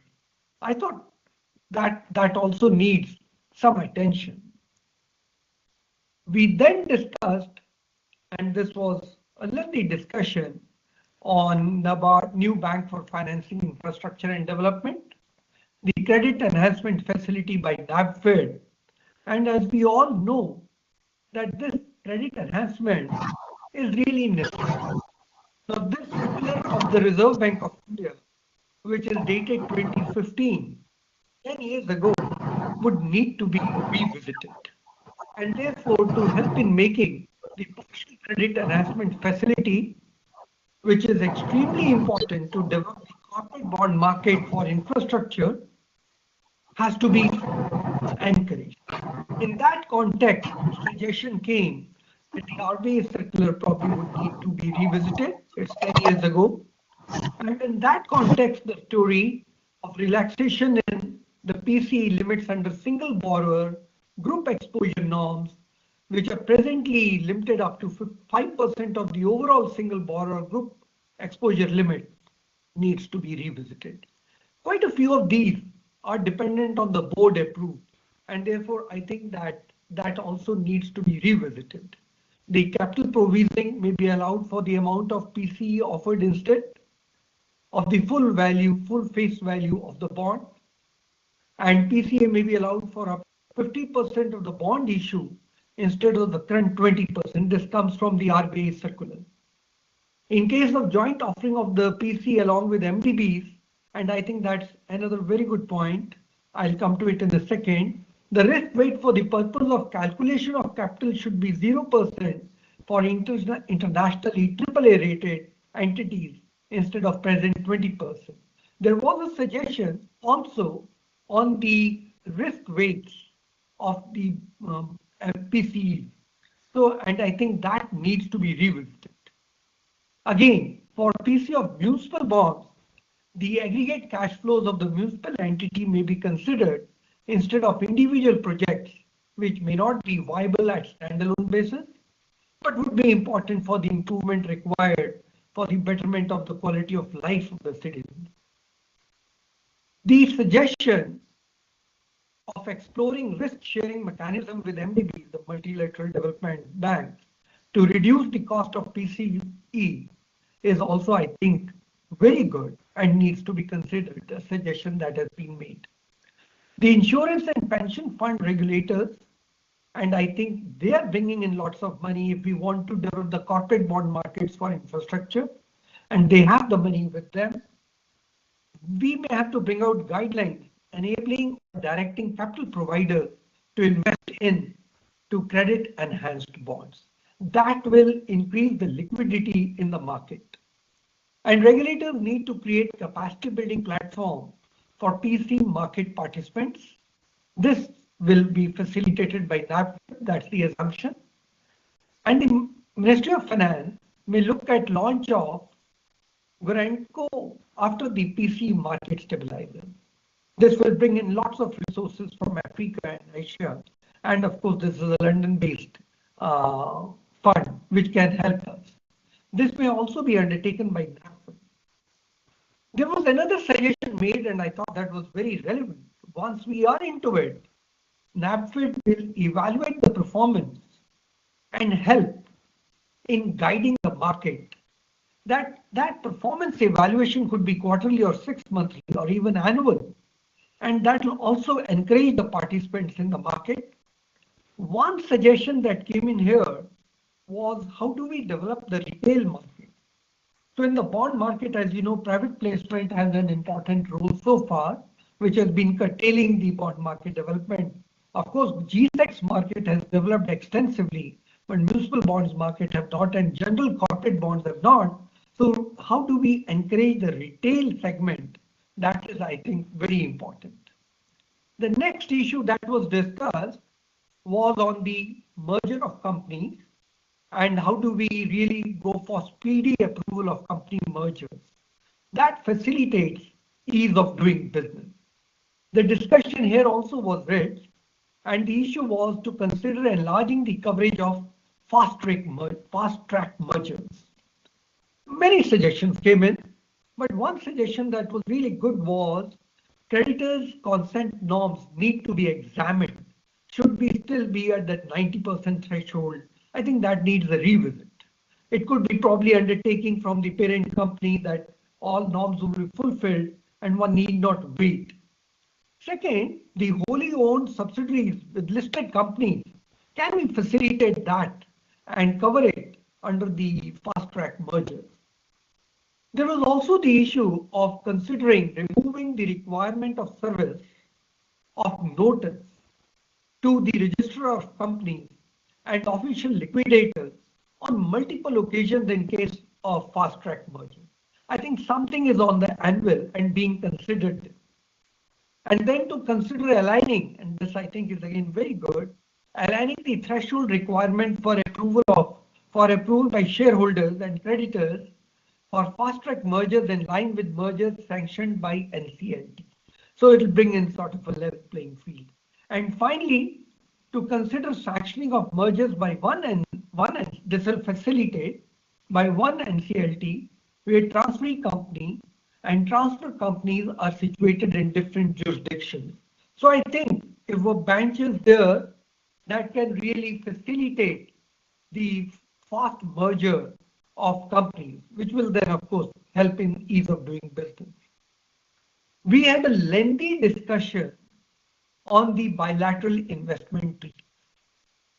though the concept paper had very good concept paper, had given us the background, but the lengthy discussion was also very fruitful. It's almost 10 years. It's time to evaluate. And the issues were, what is the emphasis on the BIT? Should investment be our cornerstone? And it emerged that necessarily with countries which we have BIT, we don't get all the resources. We probably get even from countries which are not part of the BIT. Though we have 83 agreements with the BIT, 83 BITs, 74 still operational. The other issue that came up was the dispute resolution has to be very, very strong, because the investment comes not because of BIT, it comes because of the larger issues, the friendly country, the growth generating country, the policies which are dynamic, and therefore dispute resolution has to be really, really fast and to be very good. And the third, of course, was, which came out, that European countries talk a lot about sustainability issues. So sustainability clause need to be built. So then the issue was, one more issue, that should it be enterprise-based or asset-based definition?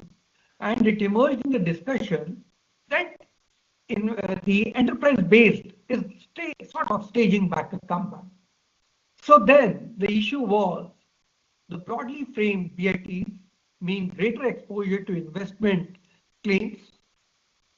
India's 2015 model, good for India as a capital importing country, but different models, better for India as a capital exporting country, could also be considered.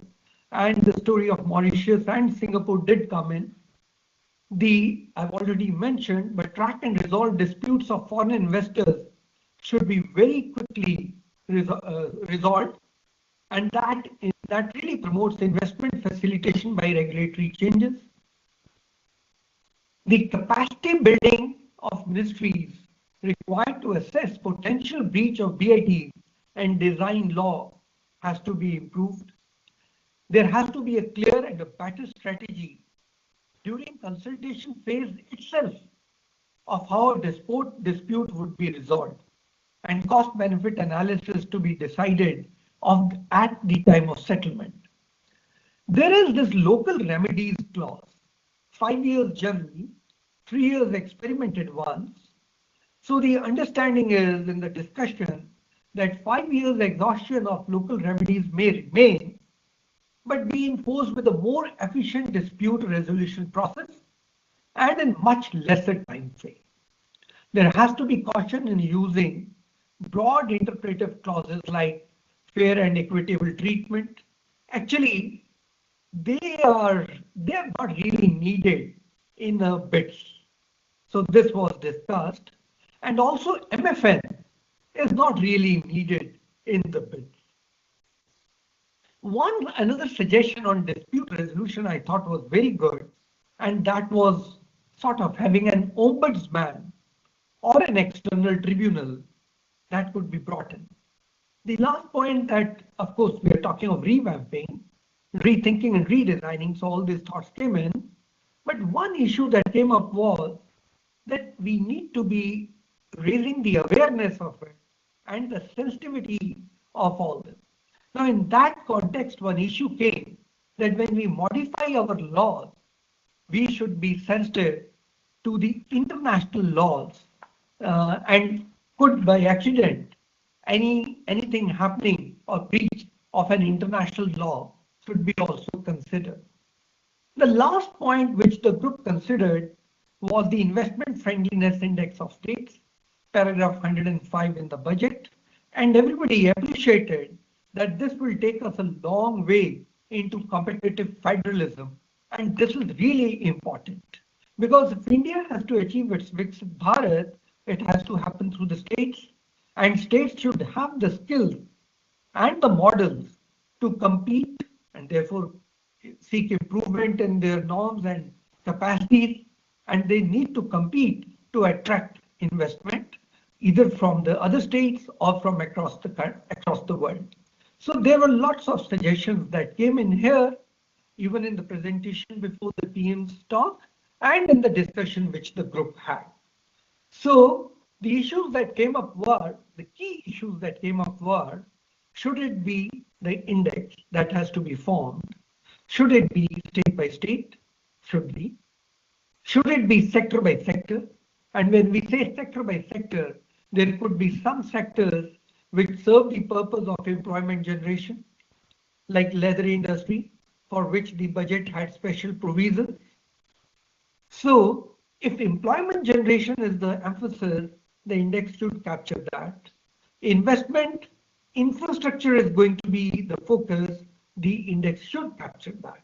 So very systematically, the webinar showed that the government's unwavering commitment to enhancing infrastructure with a strong focus on sustainability is important, and that was considered. We also thought about significant outcome will in formulating strategies to accelerate private sector participation in critical infrastructure projects. This friendliness index will help in that.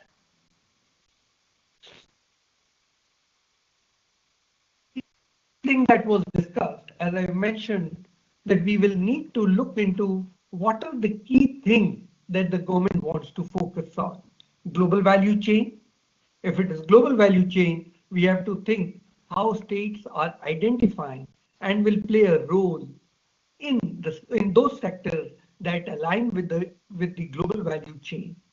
By linking these sectors to state and cluster developments, states can create economies of scale and ensure that the benefits of India's trade agreements are fully realized, enhancing exports and generating high-skilled jobs. So other than the job, even exports are an important thing. In the morning talk by the Prime Minister, he did emphasize on not only manufacturing, MSMEs, but also exports. There is also another thought which came in the discussion, and that was to do with the resources available with the states, and that will obviously bring in the story of the fiscal management of the states, as well as the resource base. And of course, the Finance Commission plays a role in that. So that in that index, that calculation will also capture it. And maybe the fiscal indicators like the deficit and the debt and guarantees would play a role. It has to be futuristic. So in the state index, the risks and the opportunities both need to be captured in addition to the traditional things like quality of infrastructure. One important issue that came up in this discussion was it should not just only be a static point of time, but it also should be keeping in mind the period over a period of time. So all these factors were brought in the discussion today. Thank you very much. Thank you, Professor Charan Singh. We're grateful. Now, may I request Mr. Madan Sabnavis, Chief Economist, Bank of Baroda, to present the summary of deliberations and the recommendations the sub-theme 2 had. Thank you. Thanks a lot, Mr. Nagaraju, and it's an honor to be here. Good afternoon, Honorable Finance Minister, ladies and gentlemen. I have a presentation which I will share.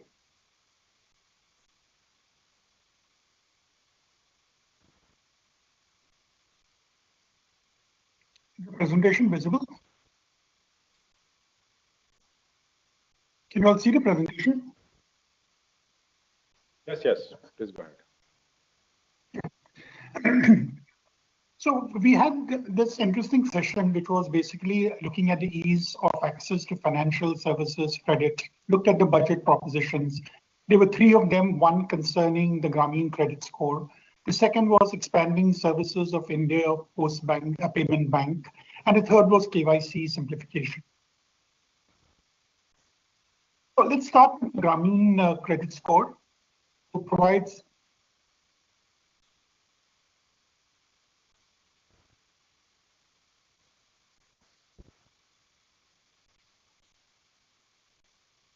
quite a context out here. Let's look at existing framework. We have the Credit Information Companies Regulation Act of 2005, Credit Information Companies Rules and Regulations 2006. That's the background. We have 4 CICs. We have a case of all credit institutions which share credit information in a uniform credit reporting format prescribed by the Reserve Bank of India, with all the 4 CICs on a fortnightly basis. And the CICs can collect the credit information only from the credit institutions and can share only with the borrower or specified users. So what are the challenges out here? How do you assess new to credit customers? So it's one thing to say that if you don't have a credit record, how do I actually know how good you are? Second, is a lack of formal credit histories restricting access to cheaper and affordable formal credit. So here's a case of saying that everybody does not have a PAN card. And if you don't have a PAN card, you don't borrow. If you don't borrow, how do I know how good you are? Then absence of access to ancillary data. Now, ancillary data, which we're talking of, is essentially about other prerequisites or other strengths which a potential borrower may have. It could be ownership of land, it could be an insurance policy, it could be certain purchases which you have made. So if you don't have all this information, if you have all this information, it'll be a kind of a delta which is there for you when one is trying to assess the creditworthiness of the borrower.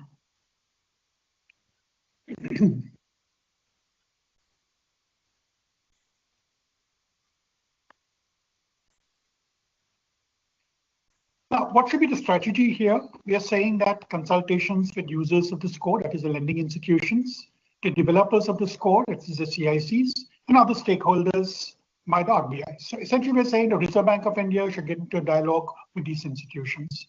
Identify representative and accurate information sources. That's, of course, very important out here. Identify rural borrowers to the CICs. That is something that can be done from the side. Have the consent management in place, consent from borrowers in line with the DP Act. Consider credit enhancements. Now, I think this is something which is important because very often you get a credit score which may be of a lower on the lower side. So how exactly do you enhance this? So since we're also going to talk about in terms of the Indian Post Payments Bank, can we probably use that account, the amount of balances which are there, to be some kind of an enhancement for a person who's seeking loan, that is, they're looking specifically in terms of this scoring. Educating customers on maintenance and enhancement of scores, that is, of course, an ongoing process. And last of all, from a policy point of view, regulatory changes which are needed. So I think this is in the domain of the Reserve Bank of India. Whereas, can we say that inclusion of ancillary data in definition for credit information? Because currently, if we're looking at credit information, it is primarily in terms of whether the person has defaulted in the past or not. It does not go into any other asset which may be held by the individual.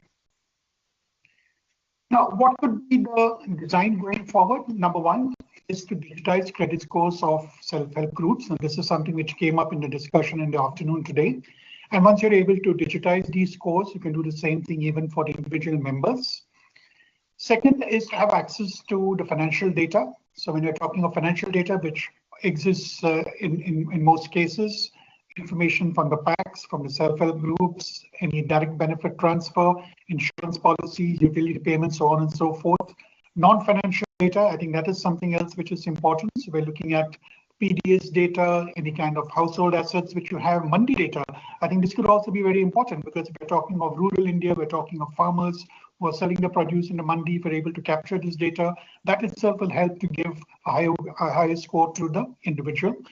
Data validation to ensure accuracy is the next one. Modeling techniques using AI ML, that is the way in which we use algorithms to make sure that we're arriving at a score.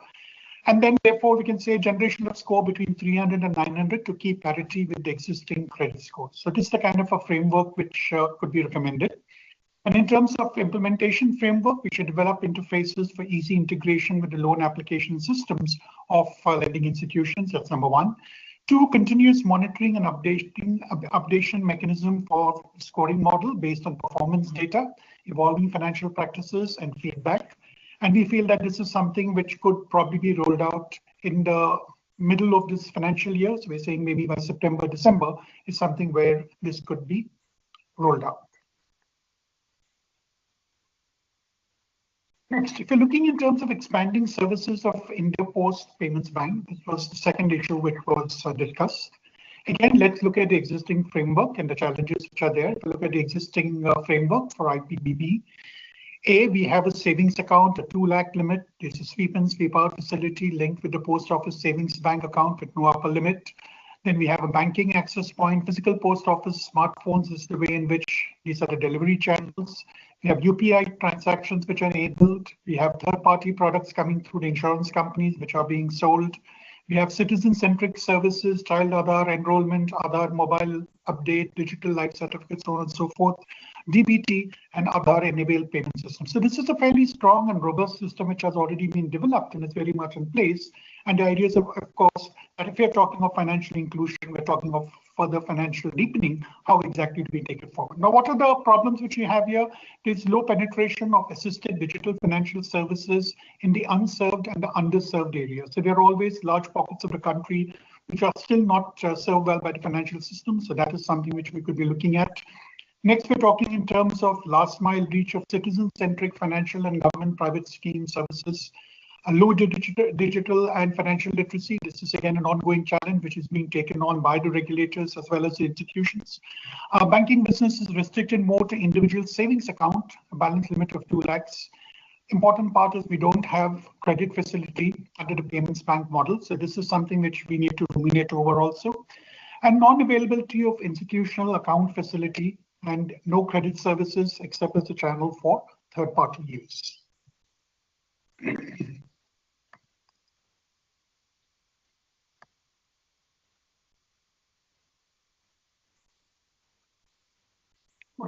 What are the recommendations which we have out here?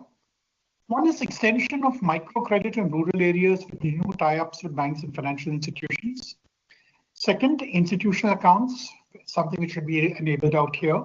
Third, we're talking to catering to needs of senior citizens with Grameen Dak Sevak network. This is something which has to be leveraged. Next, we're saying increase transactions in the present tie-ups through improved infrastructure and cash management systems. Fifth, we are saying more third-party tie-ups for bundled insurance products. So today, when we're talking of financial inclusion, it's not just banking. We're talking of other financial services. We're talking of health, assets, fire insurance, crop insurance, so on and so forth. More tie-ups with public and private organizations for the doorstep service delivery.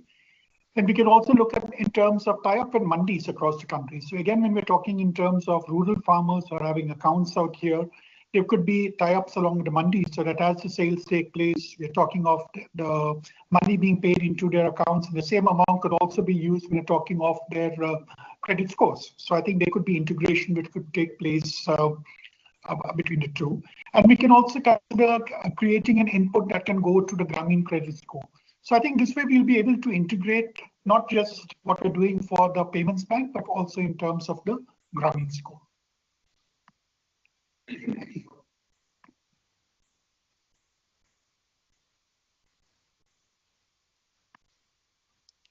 Third issue was in terms of KYC simplification.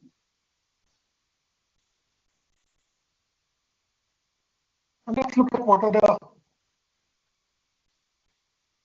recent regulatory. Sorry, having a problem with the. Okay.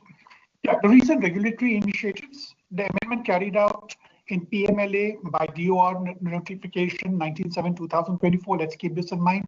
Mandatory usage of CKYCR identifier, data updation within 7 days, updation in KYC records with all relevant REs each time data is updated by an RE. This is something which is in place. Second, we have an amendment in the master direction on KYC by RBI making mandatory periodic updation. At least once in every 2 years for high-risk customers, once in 8 years for medium-risk customers, once in 10 years for low-risk customers. This is all from the date of opening of the account for the last KYC updation. The recent operational initiatives which were taken, SMSs are sent to customers intimating about download of the KYC cards. So this is get it over 34 crore have been covered so far. Facility to customers to fetch their KYC card through missed call facility. That's another thing which is going on. We have a uniform CKYC template to capture additional data points for revamping the registry. There is no fee for upload and update. The fee is charged only for the download. So that's a positive thing again out here.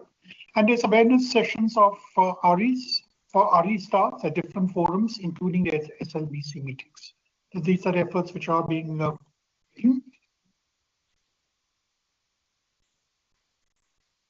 what are the issues and challenges? The legal and operational challenges in integration of CKY-CRR with document issuing authorities. So this is something which has to be taken up with urgency. Legal challenges in making available full Aadhaar number to CKY-CRR, that's the registry. Capturing of customer consent in CKY-CR registry before allowing a download for the record. Due availability of mobile email is not mandatory for CKYC records. So this is the major challenge which is there, since very often we don't have the number, we don't have the email, how do we really contact? Diversity of REs resulting in homogeneity issues. This is because these entities belong to different segments. Everybody has their own data, their own way of reporting. So we have a homogeneity issue which is there. Sometimes the REs may not be having the necessary infrastructure for doing this kind of updation. And last of all, we're talking of quality of data uploaded by the reporting entities, which is not uniform as mentioned. So therefore, there are challenges in this particular area. And the roadmap for implementation. One is development of a risk-based KYC. I think this is something which was already on, something which will have to be taken steps further. The CKYCR registry is proposed to be revamped with the following new features. What are the features we're talking of? Verification, validation of documents uploaded by REs from the document issuing authority. We're talking of the Aadhaar data vault, which is being used, capturing of customer consent before download of the record. View only is an access to the customers, face matching for deduplication. So I think this is another initiative which we are suggesting out here. Then third, we're talking of update of the KYC record on receipt of update information from Central KYC Records Registry to be considered as compliance of the KYC periodic updation guidelines. And finally, in terms of implementation, we're saying implementation with stakeholder consultation will be carried out, and it will be done with the approval of the regulators. This is, in a sense, what we have summarized from the deliberation which we had today in the morning as well as in the afternoon. Thank you. Thank you, Mr. Sabnavis. Now may I request Professor Pathare, Director, NIBM Pune, to present the deliberations and recommendations on the sub-theme number 3, rationalization of legal and regulatory compliances.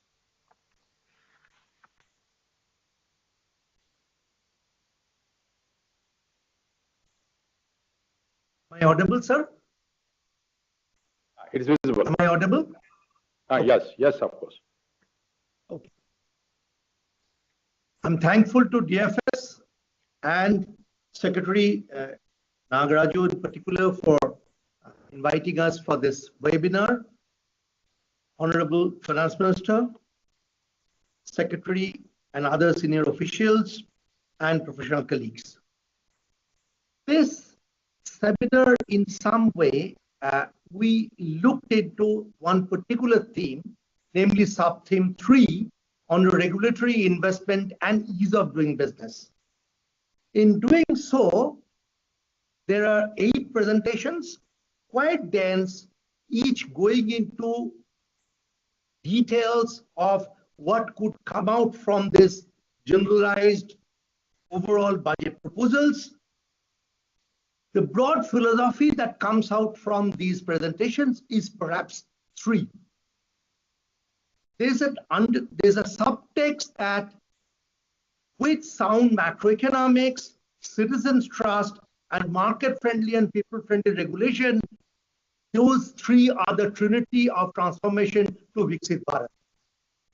In that sense, sound macroeconomics, while not specifically discussed for these papers, they were all along in the background. So I start my discussion purely as a backdrop on sound macroeconomics, then come to the 4 specific themes that were discussed during the deliberations. Of course, these numbers are known to all. India has been seen as really a growth pole In IMF's January projections, 24, 25, 26, this is among the larger economies. This is the highest growth countries. India's performance in terms of fiscal indicators as well as current account deficit has been under control. And even on a slightly longish period from 2013 to 23, India's growth performance has been exemplary. In this background, if India wants to transform itself to a Viksit Bharat, what are the things necessary? In fact, the thrust of these paragraphs that were deliberated in this particular sub-theme are citizens' trust and market-friendly and people-friendly regulation. What were discussed in particular? 4 themes. The first theme that was discussed related to the pension sectors. There was very 2 detailed presentation by ED PFRDA and MD LIC. This is related to the para 99, which talked of the Forum for Regulatory Coordination and Development of Pension Products. The presentation showed clearly there are multiplicity of regulators, and therefore the need for forum is of utmost importance. At this juncture, the presentations pointed out the key challenges and need for government intervention, the absence of minimum obligatory standards among different schemes, lack of mandatory standards for pension schemes, government intervention needed to ensure inclusivity, barriers to participation due to low awareness, government support required for low-income individuals, and a coordinated effort between regulators, providers, and government is necessary. Therefore, the proposed forum could have what? One of the key things that came out from one of the presentations is to develop a national pension policy. And this forum, there was one specific suggestion to develop into a national pension and regulatory council. This forum can support government's objective of bridging pension gap among different segments of citizens. Unified approach will increase the visibility on all offerings, fostering healthy competitions, effective collaboration with government agencies. Integration of systems will enable real-time analysis of pension landscape and thereby leading to informed decision making. There was suggested targeted incentive in the form of tax relief. Another very important suggestion came up. It's like in the line of PMJDY, there could be a Har Ghar Pension Yojana, and that could make really a universal coverage. And the standard mode could be auto enrollment so that whosoever doesn't want to be in this can opt out, and there could be a pension stack as well for all these information. What would be the role of the pension forum? Pension forum could do the following. They can create awareness campaigns, provide data analytics services of participants, design innovative long-term financial products with higher returns that can be used for investment by all annuity producers, non-attachment of family pension and other things similar to MWP Act policies, identify and provide inputs where government intervention is required, and enable new products. In other words, at this juncture, the numbers that we get for pension is pension assets as something like 70% of our GDP. So if we want to improve that, go towards the goals or standards set by the developed nation, we need to do this, and this proposed pension forum would do a lot of things towards actualizing that dream. In general, there's quite a bit of emphasis in this particular sub-theme in terms of regulatory reforms, and the Honorable Finance Minister emphasized in the budget in the last 10 years, and I quote, in the last 10 years, in several aspects, including financial and non-financial, our government has demonstrated a steadfast commitment to ease of doing business. Then she says, we are determined to ensure that our regulation must keep up with the technological innovation and global policy developments. And most importantly, she emphasized a light touch regulatory framework based on principles. And trust will unleash productivity and employment. Throughout this framework, will update regulations that were made under old laws. There were a very detailed discussion on this, quite dense. For the sake of summarizing, I might need to miss the trees for the woods. Basically, we are going to discuss 3 specific paragraphs. Para 104, High-Level Committee for Regulatory Reforms, then FSDC mechanism, and then finally Para 107, Jan Biswas Bill 2.0. As far as High-Level Committee on Regulatory Reforms, there were 2 discussants, Ms. Bhuvana Anand from Prosperity and Ms. Nipa Seth from ASSOCHAM. There was a quite detailed discussion. One thing was there, as far as the scope is concerned, there is a need to articulate the case for deregulation. And there was one of the discussants made a distinction between a stock problem and a flow problem, and said that solving our stock problem, we need to do by evaluating existing union laws, regulations and compliances, and we need to future-proof our institutional checks so that we don't get to say a fresh incremental flow problem. How should this high-level committee approach stakeholders consultation? Of course, the consensus seemed to be multiple stakeholders, broad-based feedback, and phase-wise compilation. How would this high-level committee approach systemic deregulation? They should need to emphasize the importance of deregulation and underscore how allowing people the freedom to solve the social and economic problems are necessary. How should this high-level committee on systemic deregulation approach our stock problem?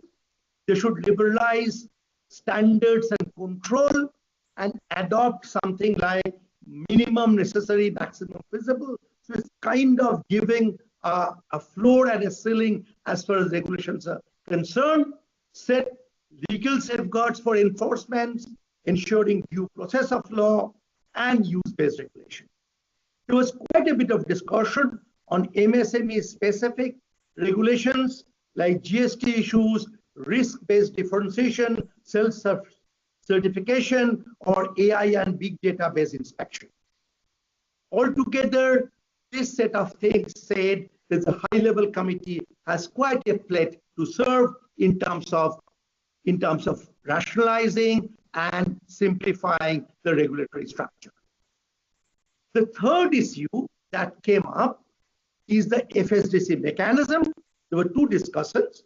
Very rich discussion happened from Janmejay Sinha from BCG and N. Munot from AMFI.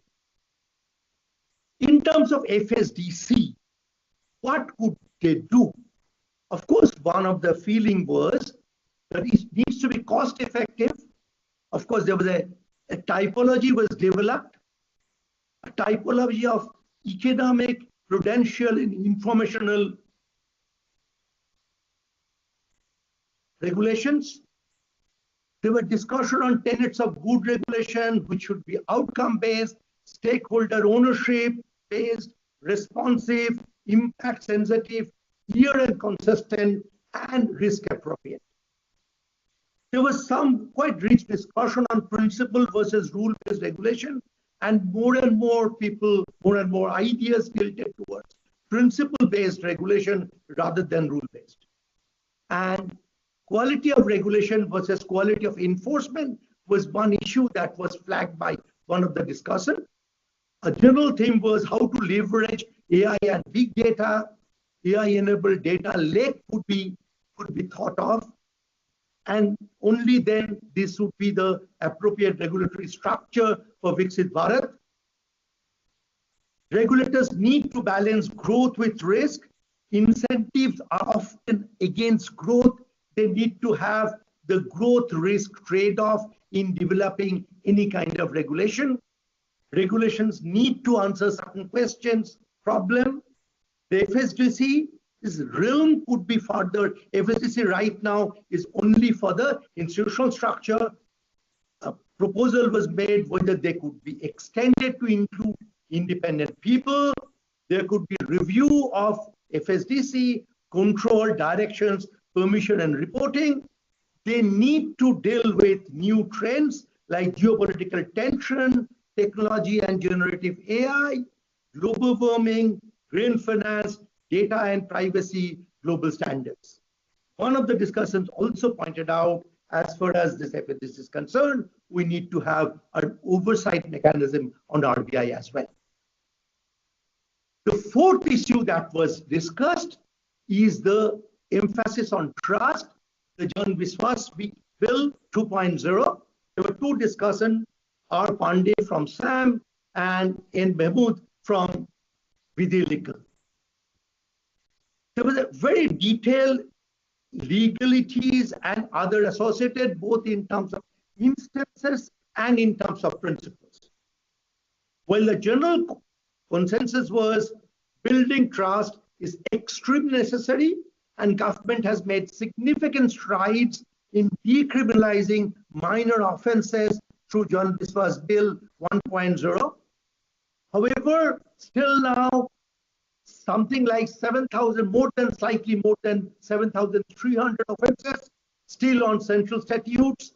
Decriminalization efforts must be continued in a systematic, institutionalized, and principle-driven way, with added focus on state laws and subordinate legislation. There was a recommendation of the next step regarding strategy. We need to develop a structured framework of decriminalization and criminal lawmaking to prevent excessive and unnecessary criminalization of future laws, to guide ongoing decriminalization efforts. In terms of recommendations, there was some sort of introduce a mandatory justice, regulatory, and fiscal impact assessment before passing any law to evaluate the implication of criminal provisions and ensure proportionate and evidence-based legislation. In terms of recommendation, the other important recommendation that came up align decriminalization and deregulation effort, conduct a comprehensive review of various criminal provisions, and establish a clear rationale for criminalization. There were specific suggestions for FAQs for criminal sanctions, move from the role of regulator to that of a facilitator, absence of data, build up the database, number of illustrations are given in the archaic law. There was almost an unanimity as for developing a principle-based framework and rationalization beyond the criminal justice. So all in all, taken together, this sub-theme gave credence to the view that in order to achieve Viksit Bharat, just only the good macroeconomics is necessary, but may not be sufficient. The sufficiency could come from building a trust and having a modern sense of legislations, a modern sense of regulatory structure. I'll stop here. Thank you, Professor Ray. We have Honorable Minister of State for Communications, Dr. Chandrasekhar Pemasani. May I request him to speak? Sure, thank you. Can you hear me? Yes. At the outset, I extend my heartfelt gratitude to the Honorable Minister of Finance and Corporate Affairs, Srimati Nirmala Sitharamanji, the Honorable Minister of State for Commerce and Industry, Sri Jitin Prasadji, Honorable Minister of State for Finance, Sri Pankaj Chaudharyji, esteemed secretaries, and all the distinguished participants. Your collective wisdom and commitment to India's economic and regulatory transformation are instrumental in shaping our nation's financial landscape. The theme of today's webinar, Regulatory, Investment, and Ease of Doing Business Reforms, is both timely and crucial. As we advance towards a more inclusive and digitally empowered financial ecosystem, India Post Payments Bank stands poised to redefine last mile financial access. Today, if you look at it, the Department of Post delivers financial services primarily through two yet complementary channels. One is post office savings accounts. Second, India Post Payments Bank.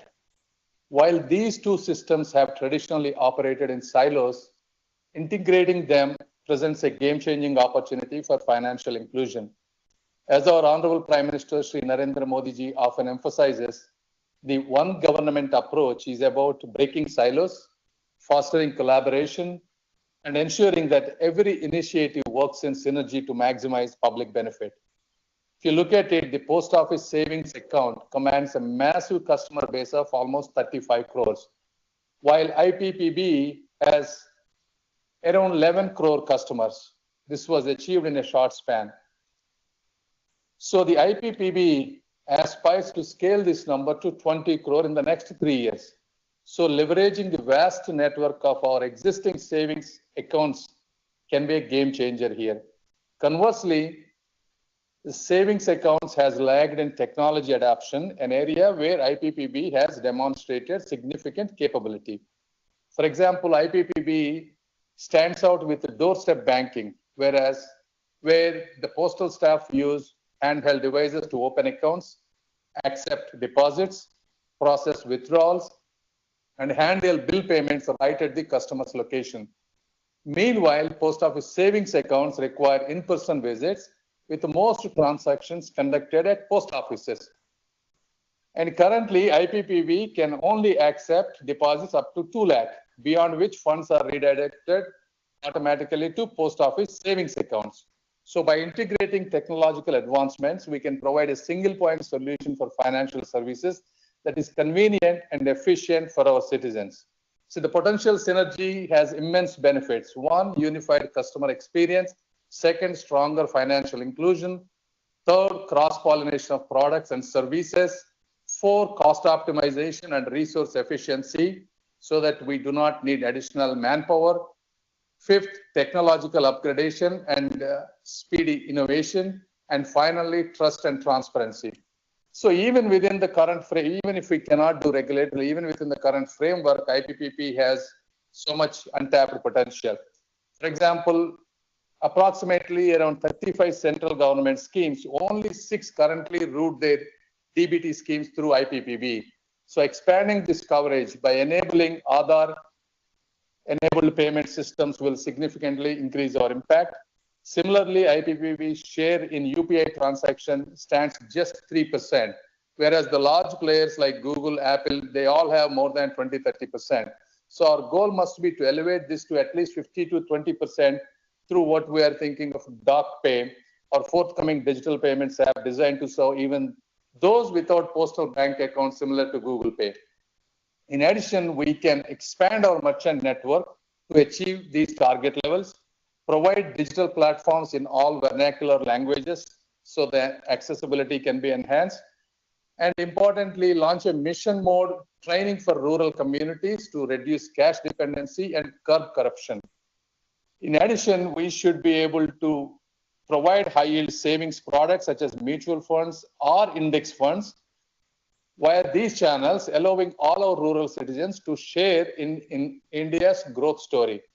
So by leveraging each individual DBT amounts along with their savings and insurance certificates, after combining both the savings and the payments bank, we can deploy an automated AI-driven line of credit for every citizen. This allows microfinance to be seamlessly generated in rural villages, drawn upon when needed and repaid with flexibility, all under one unified system. So by empowering IPPB in these ways, we not only extend financial inclusion, but also strengthen our economy and create lasting socio-economic impact. Thus, I request all the regulatory bodies to take proactive steps in bringing synergy between the two platforms, ensuring seamless and user-friendly access to financial services. So when we design these products, they should be customer, citizen-centric perspective rather than the policy perspective.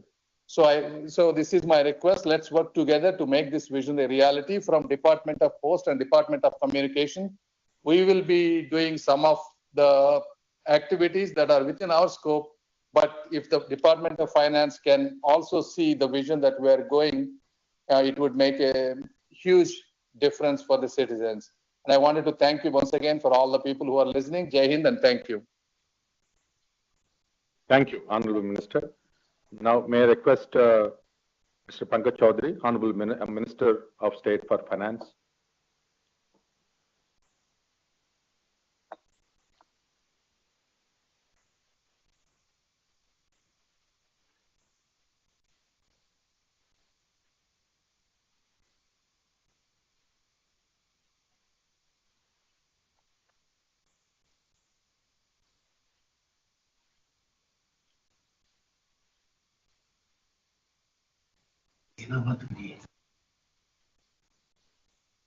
We can hear you, sir. You can speak.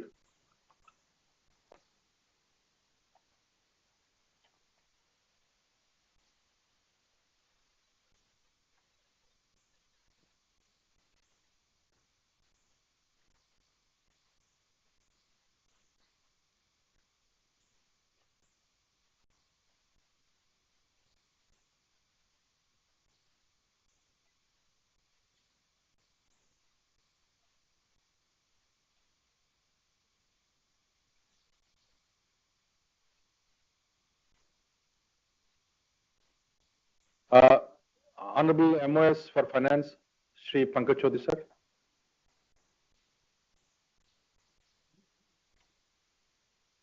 We can see you.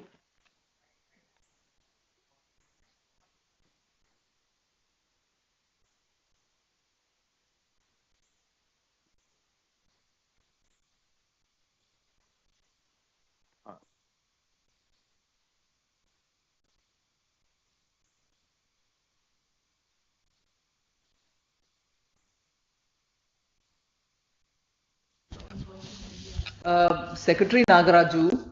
Sir, ma'am. Can you hear me? Yes, ma'am.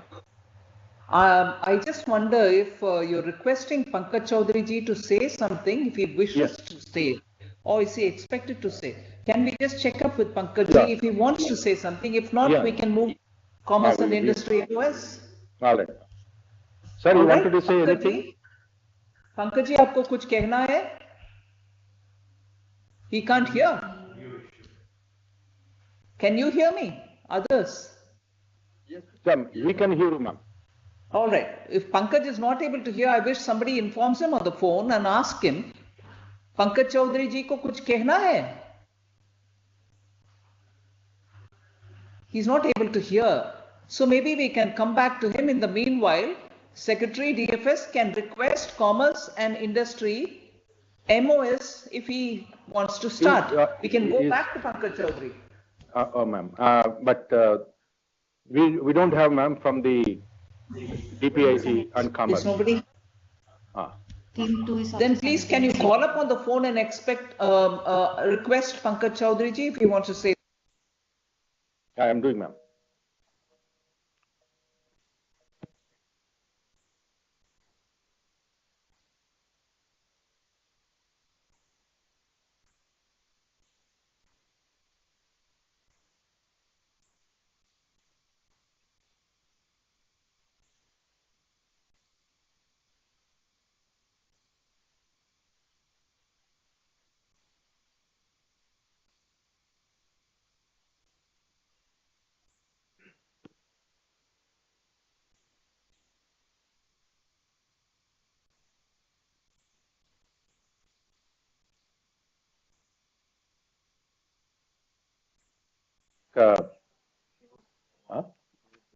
Yeah. May I now request Honorable Finance Minister to give her a message. Thank you. I hope you've double checked with Pankaj Chaudhary. I called up PS, ma'am. He is saying that he is trying to speak. I think you should give him an opportunity to speak. Okay, ma'am. We'll wait just 1 minute. Yes, he's putting up his hand. I can see him. Okay. Please to ask him. Yeah, yes, sir. You would like to speak, sir? वित्त मंत्री एवं corporate affairs आदरणीय श्रीमती निर्मला सीतारमण जी, सभी हमारे मंत्रीगण, सभी सेक्रेटरीजगण, उपस्थित सभी बंधु, जिस प्रकार से आज प्रधानमंत्री जी ने वेबिनार में अपने विषय को रखा है और ये बजट माननीय वित्त मंत्री जी के नेतृत्व में जो आया हुआ है, अगर देखें तो इसमें कहीं ना कहीं जो लगातार सरकार हमारी चल रही है उसमें 11वें स्थान से हम 5वें स्थान पर अर्थव्यवस्था हमारी पहुंची है। और 25-26 का जो बजट भाषण था, इसको बढ़ाने के लिए प्रमुख वैश्विक निवेश को गंतव्य के रूप में स्थापित करने के लिए विनियामकों के निवेश और व्यवसाय को करने में सहज संबंधों सुधारों की एक श्रृंखला की घोषणा की गई है। इन उपायों के विश्व मंच पर देश की आर्थिक प्रतिस्पर्धा बढ़ेगी। इन प्रमुख पहलुओं के नाते अगर एफडीआई का सीमा अगर देखें तो 74% से बढ़ाकर 100% किया गया है। वहीं पे कॉर्पोरेट ब्रांड के लिए आंशिक ऋण वृद्धि पीसीआई सुविधा शुरू करना, विलय और अधिग्रहण प्रक्रिया को सुनिश्चित करना, द्विपक्षीय निवेश संधियों को बीआईटी का विस्तार करना और अन्य सुधारों के साथ राज्य स्तर पर एक निवेश मित्रता सूचांक शुरू करना शामिल है।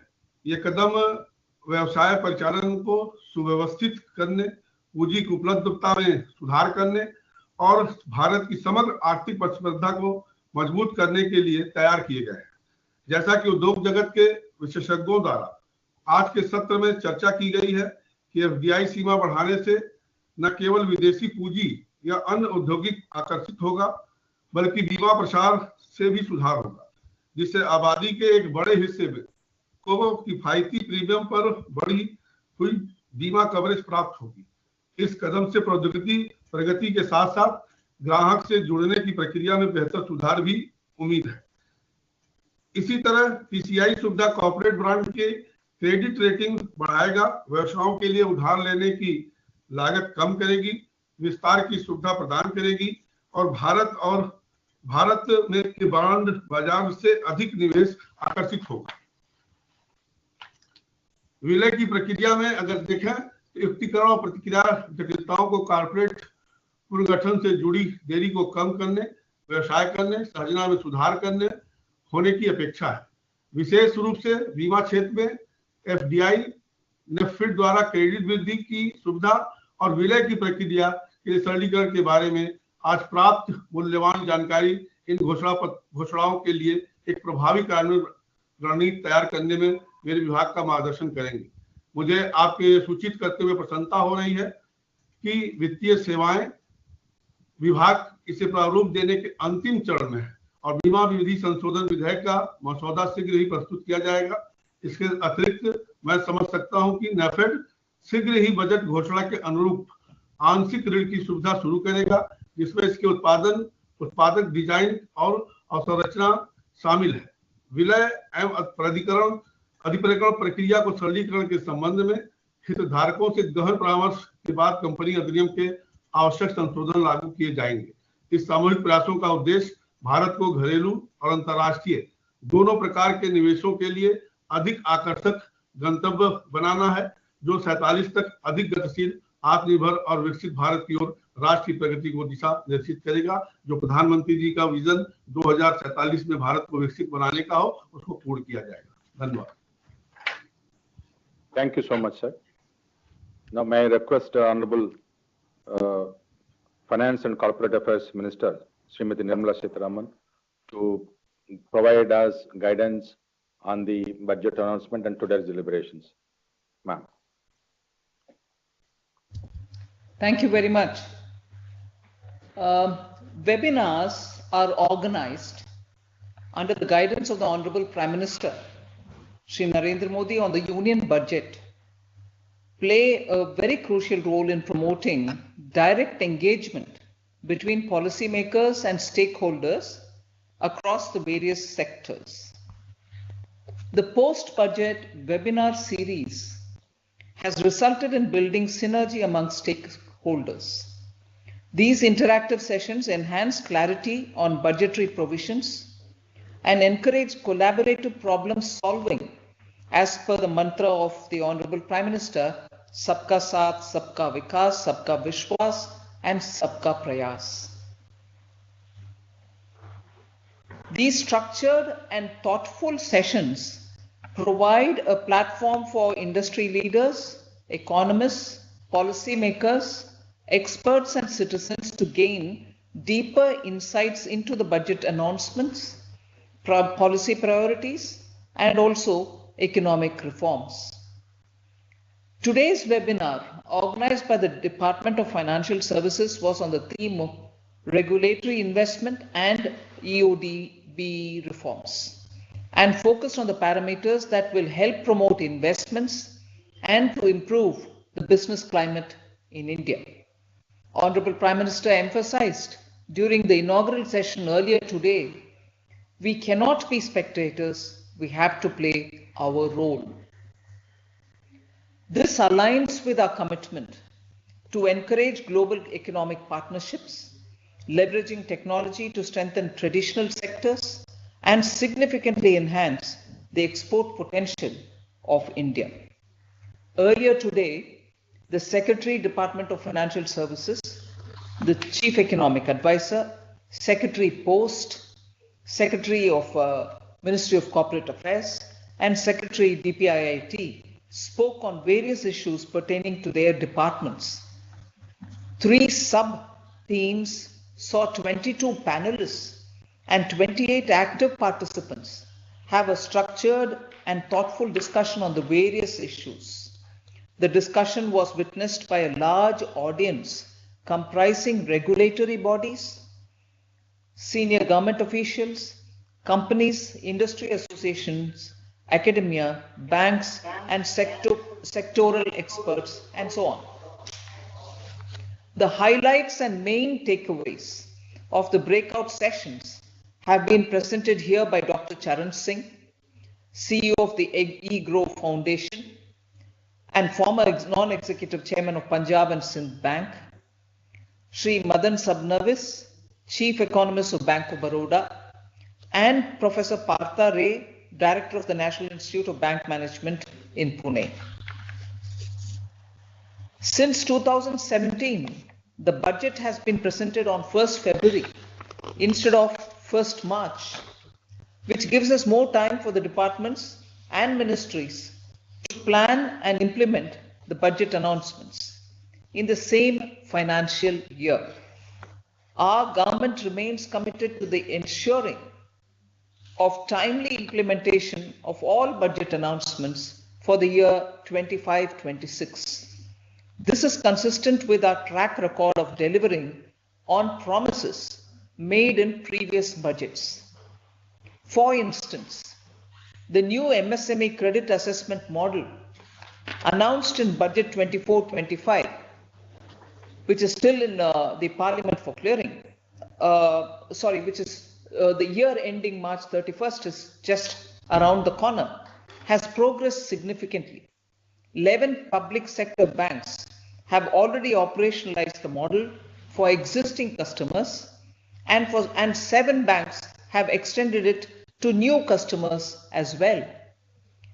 First, under the Mudra loans, the loan limit under the Tarun category increased from 10 lakh to 20 lakh, with implementation completed via a Gazette notification dated 24th October 24. The second, 21 new SIDBI branches have already been opened in MSME clusters during 24-25, in line with the budget announcement made in 24-25 July. The Ministry of Corporate Affairs has implemented the pilot project for PM Internship Scheme announced in the budget of 24-25, creating over 1.25 lakh internship opportunities in top companies with over 6 lakh applications received so far. Our government remains steadfast in reducing regulatory burdens and enhancing trust-based governance to improve the ease of doing business. Through the budget announcements, we are taking various steps towards making India a seamless, export-friendly economy, one where businesses are free to focus on innovation and expansion and not paperwork and penalties. Decriminalization of business-related laws reduces the legal risks, allowing industries to operate with greater confidence. A robust manufacturing sector free from unnecessary regulatory bottlenecks will further attract both domestic and foreign investments, driving economic growth, positioning India as a trusted global player. Our government has over 42,000 compliances removed and over 3,700 legal provisions have been decriminalized since 2014. In the Jan Vishwas Act 2023, more than 180 legal provisions were decriminalized.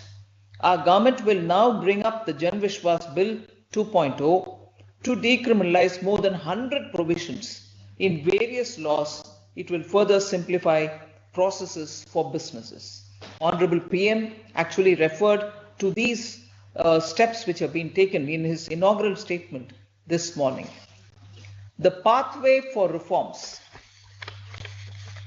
are complemented by the government's unwavering focus on capital expenditure as a driver of economic growth.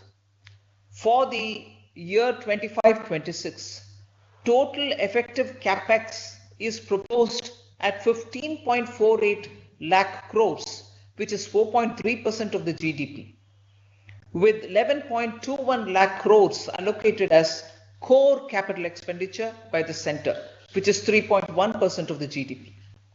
This unprecedented investment in infrastructure development is already creating jobs, strengthening industries, and laying the foundation for private sector participation in India's growth story. Today's webinar has brought together stakeholders from ministries like Finance, Department of Industrial Policy and also Internal Trade, Corporate Affairs, regulators, state governments, public sector banks, insurance companies, SIDBI, NABARD, and industry associations to ensure smooth policy implementation. Various important inputs have been received during the course of the discussion and they will be looked into suitably. The inputs will help align our strategies, address possible implementation challenges, and ensure that budgetary announcements efficiently translate into tangible actions. To the stakeholders and experts who joined the webinar today but could not speak, I urge them to send their inputs by email to the department concerned. I thank all of you for joining today and contributing to this meaningful dialogue that will translate the government's vision into tangible outcomes for the year 2025-2026. Jai Hind. Thank you, ma'am. Once again, I thank all the participants and their respected industry leaders on the budget announcement webinar. And we will be preparing a report and submitting to the government. Thank you so much. Jai Hind.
Team has come for discussing AOC4 and NGT7.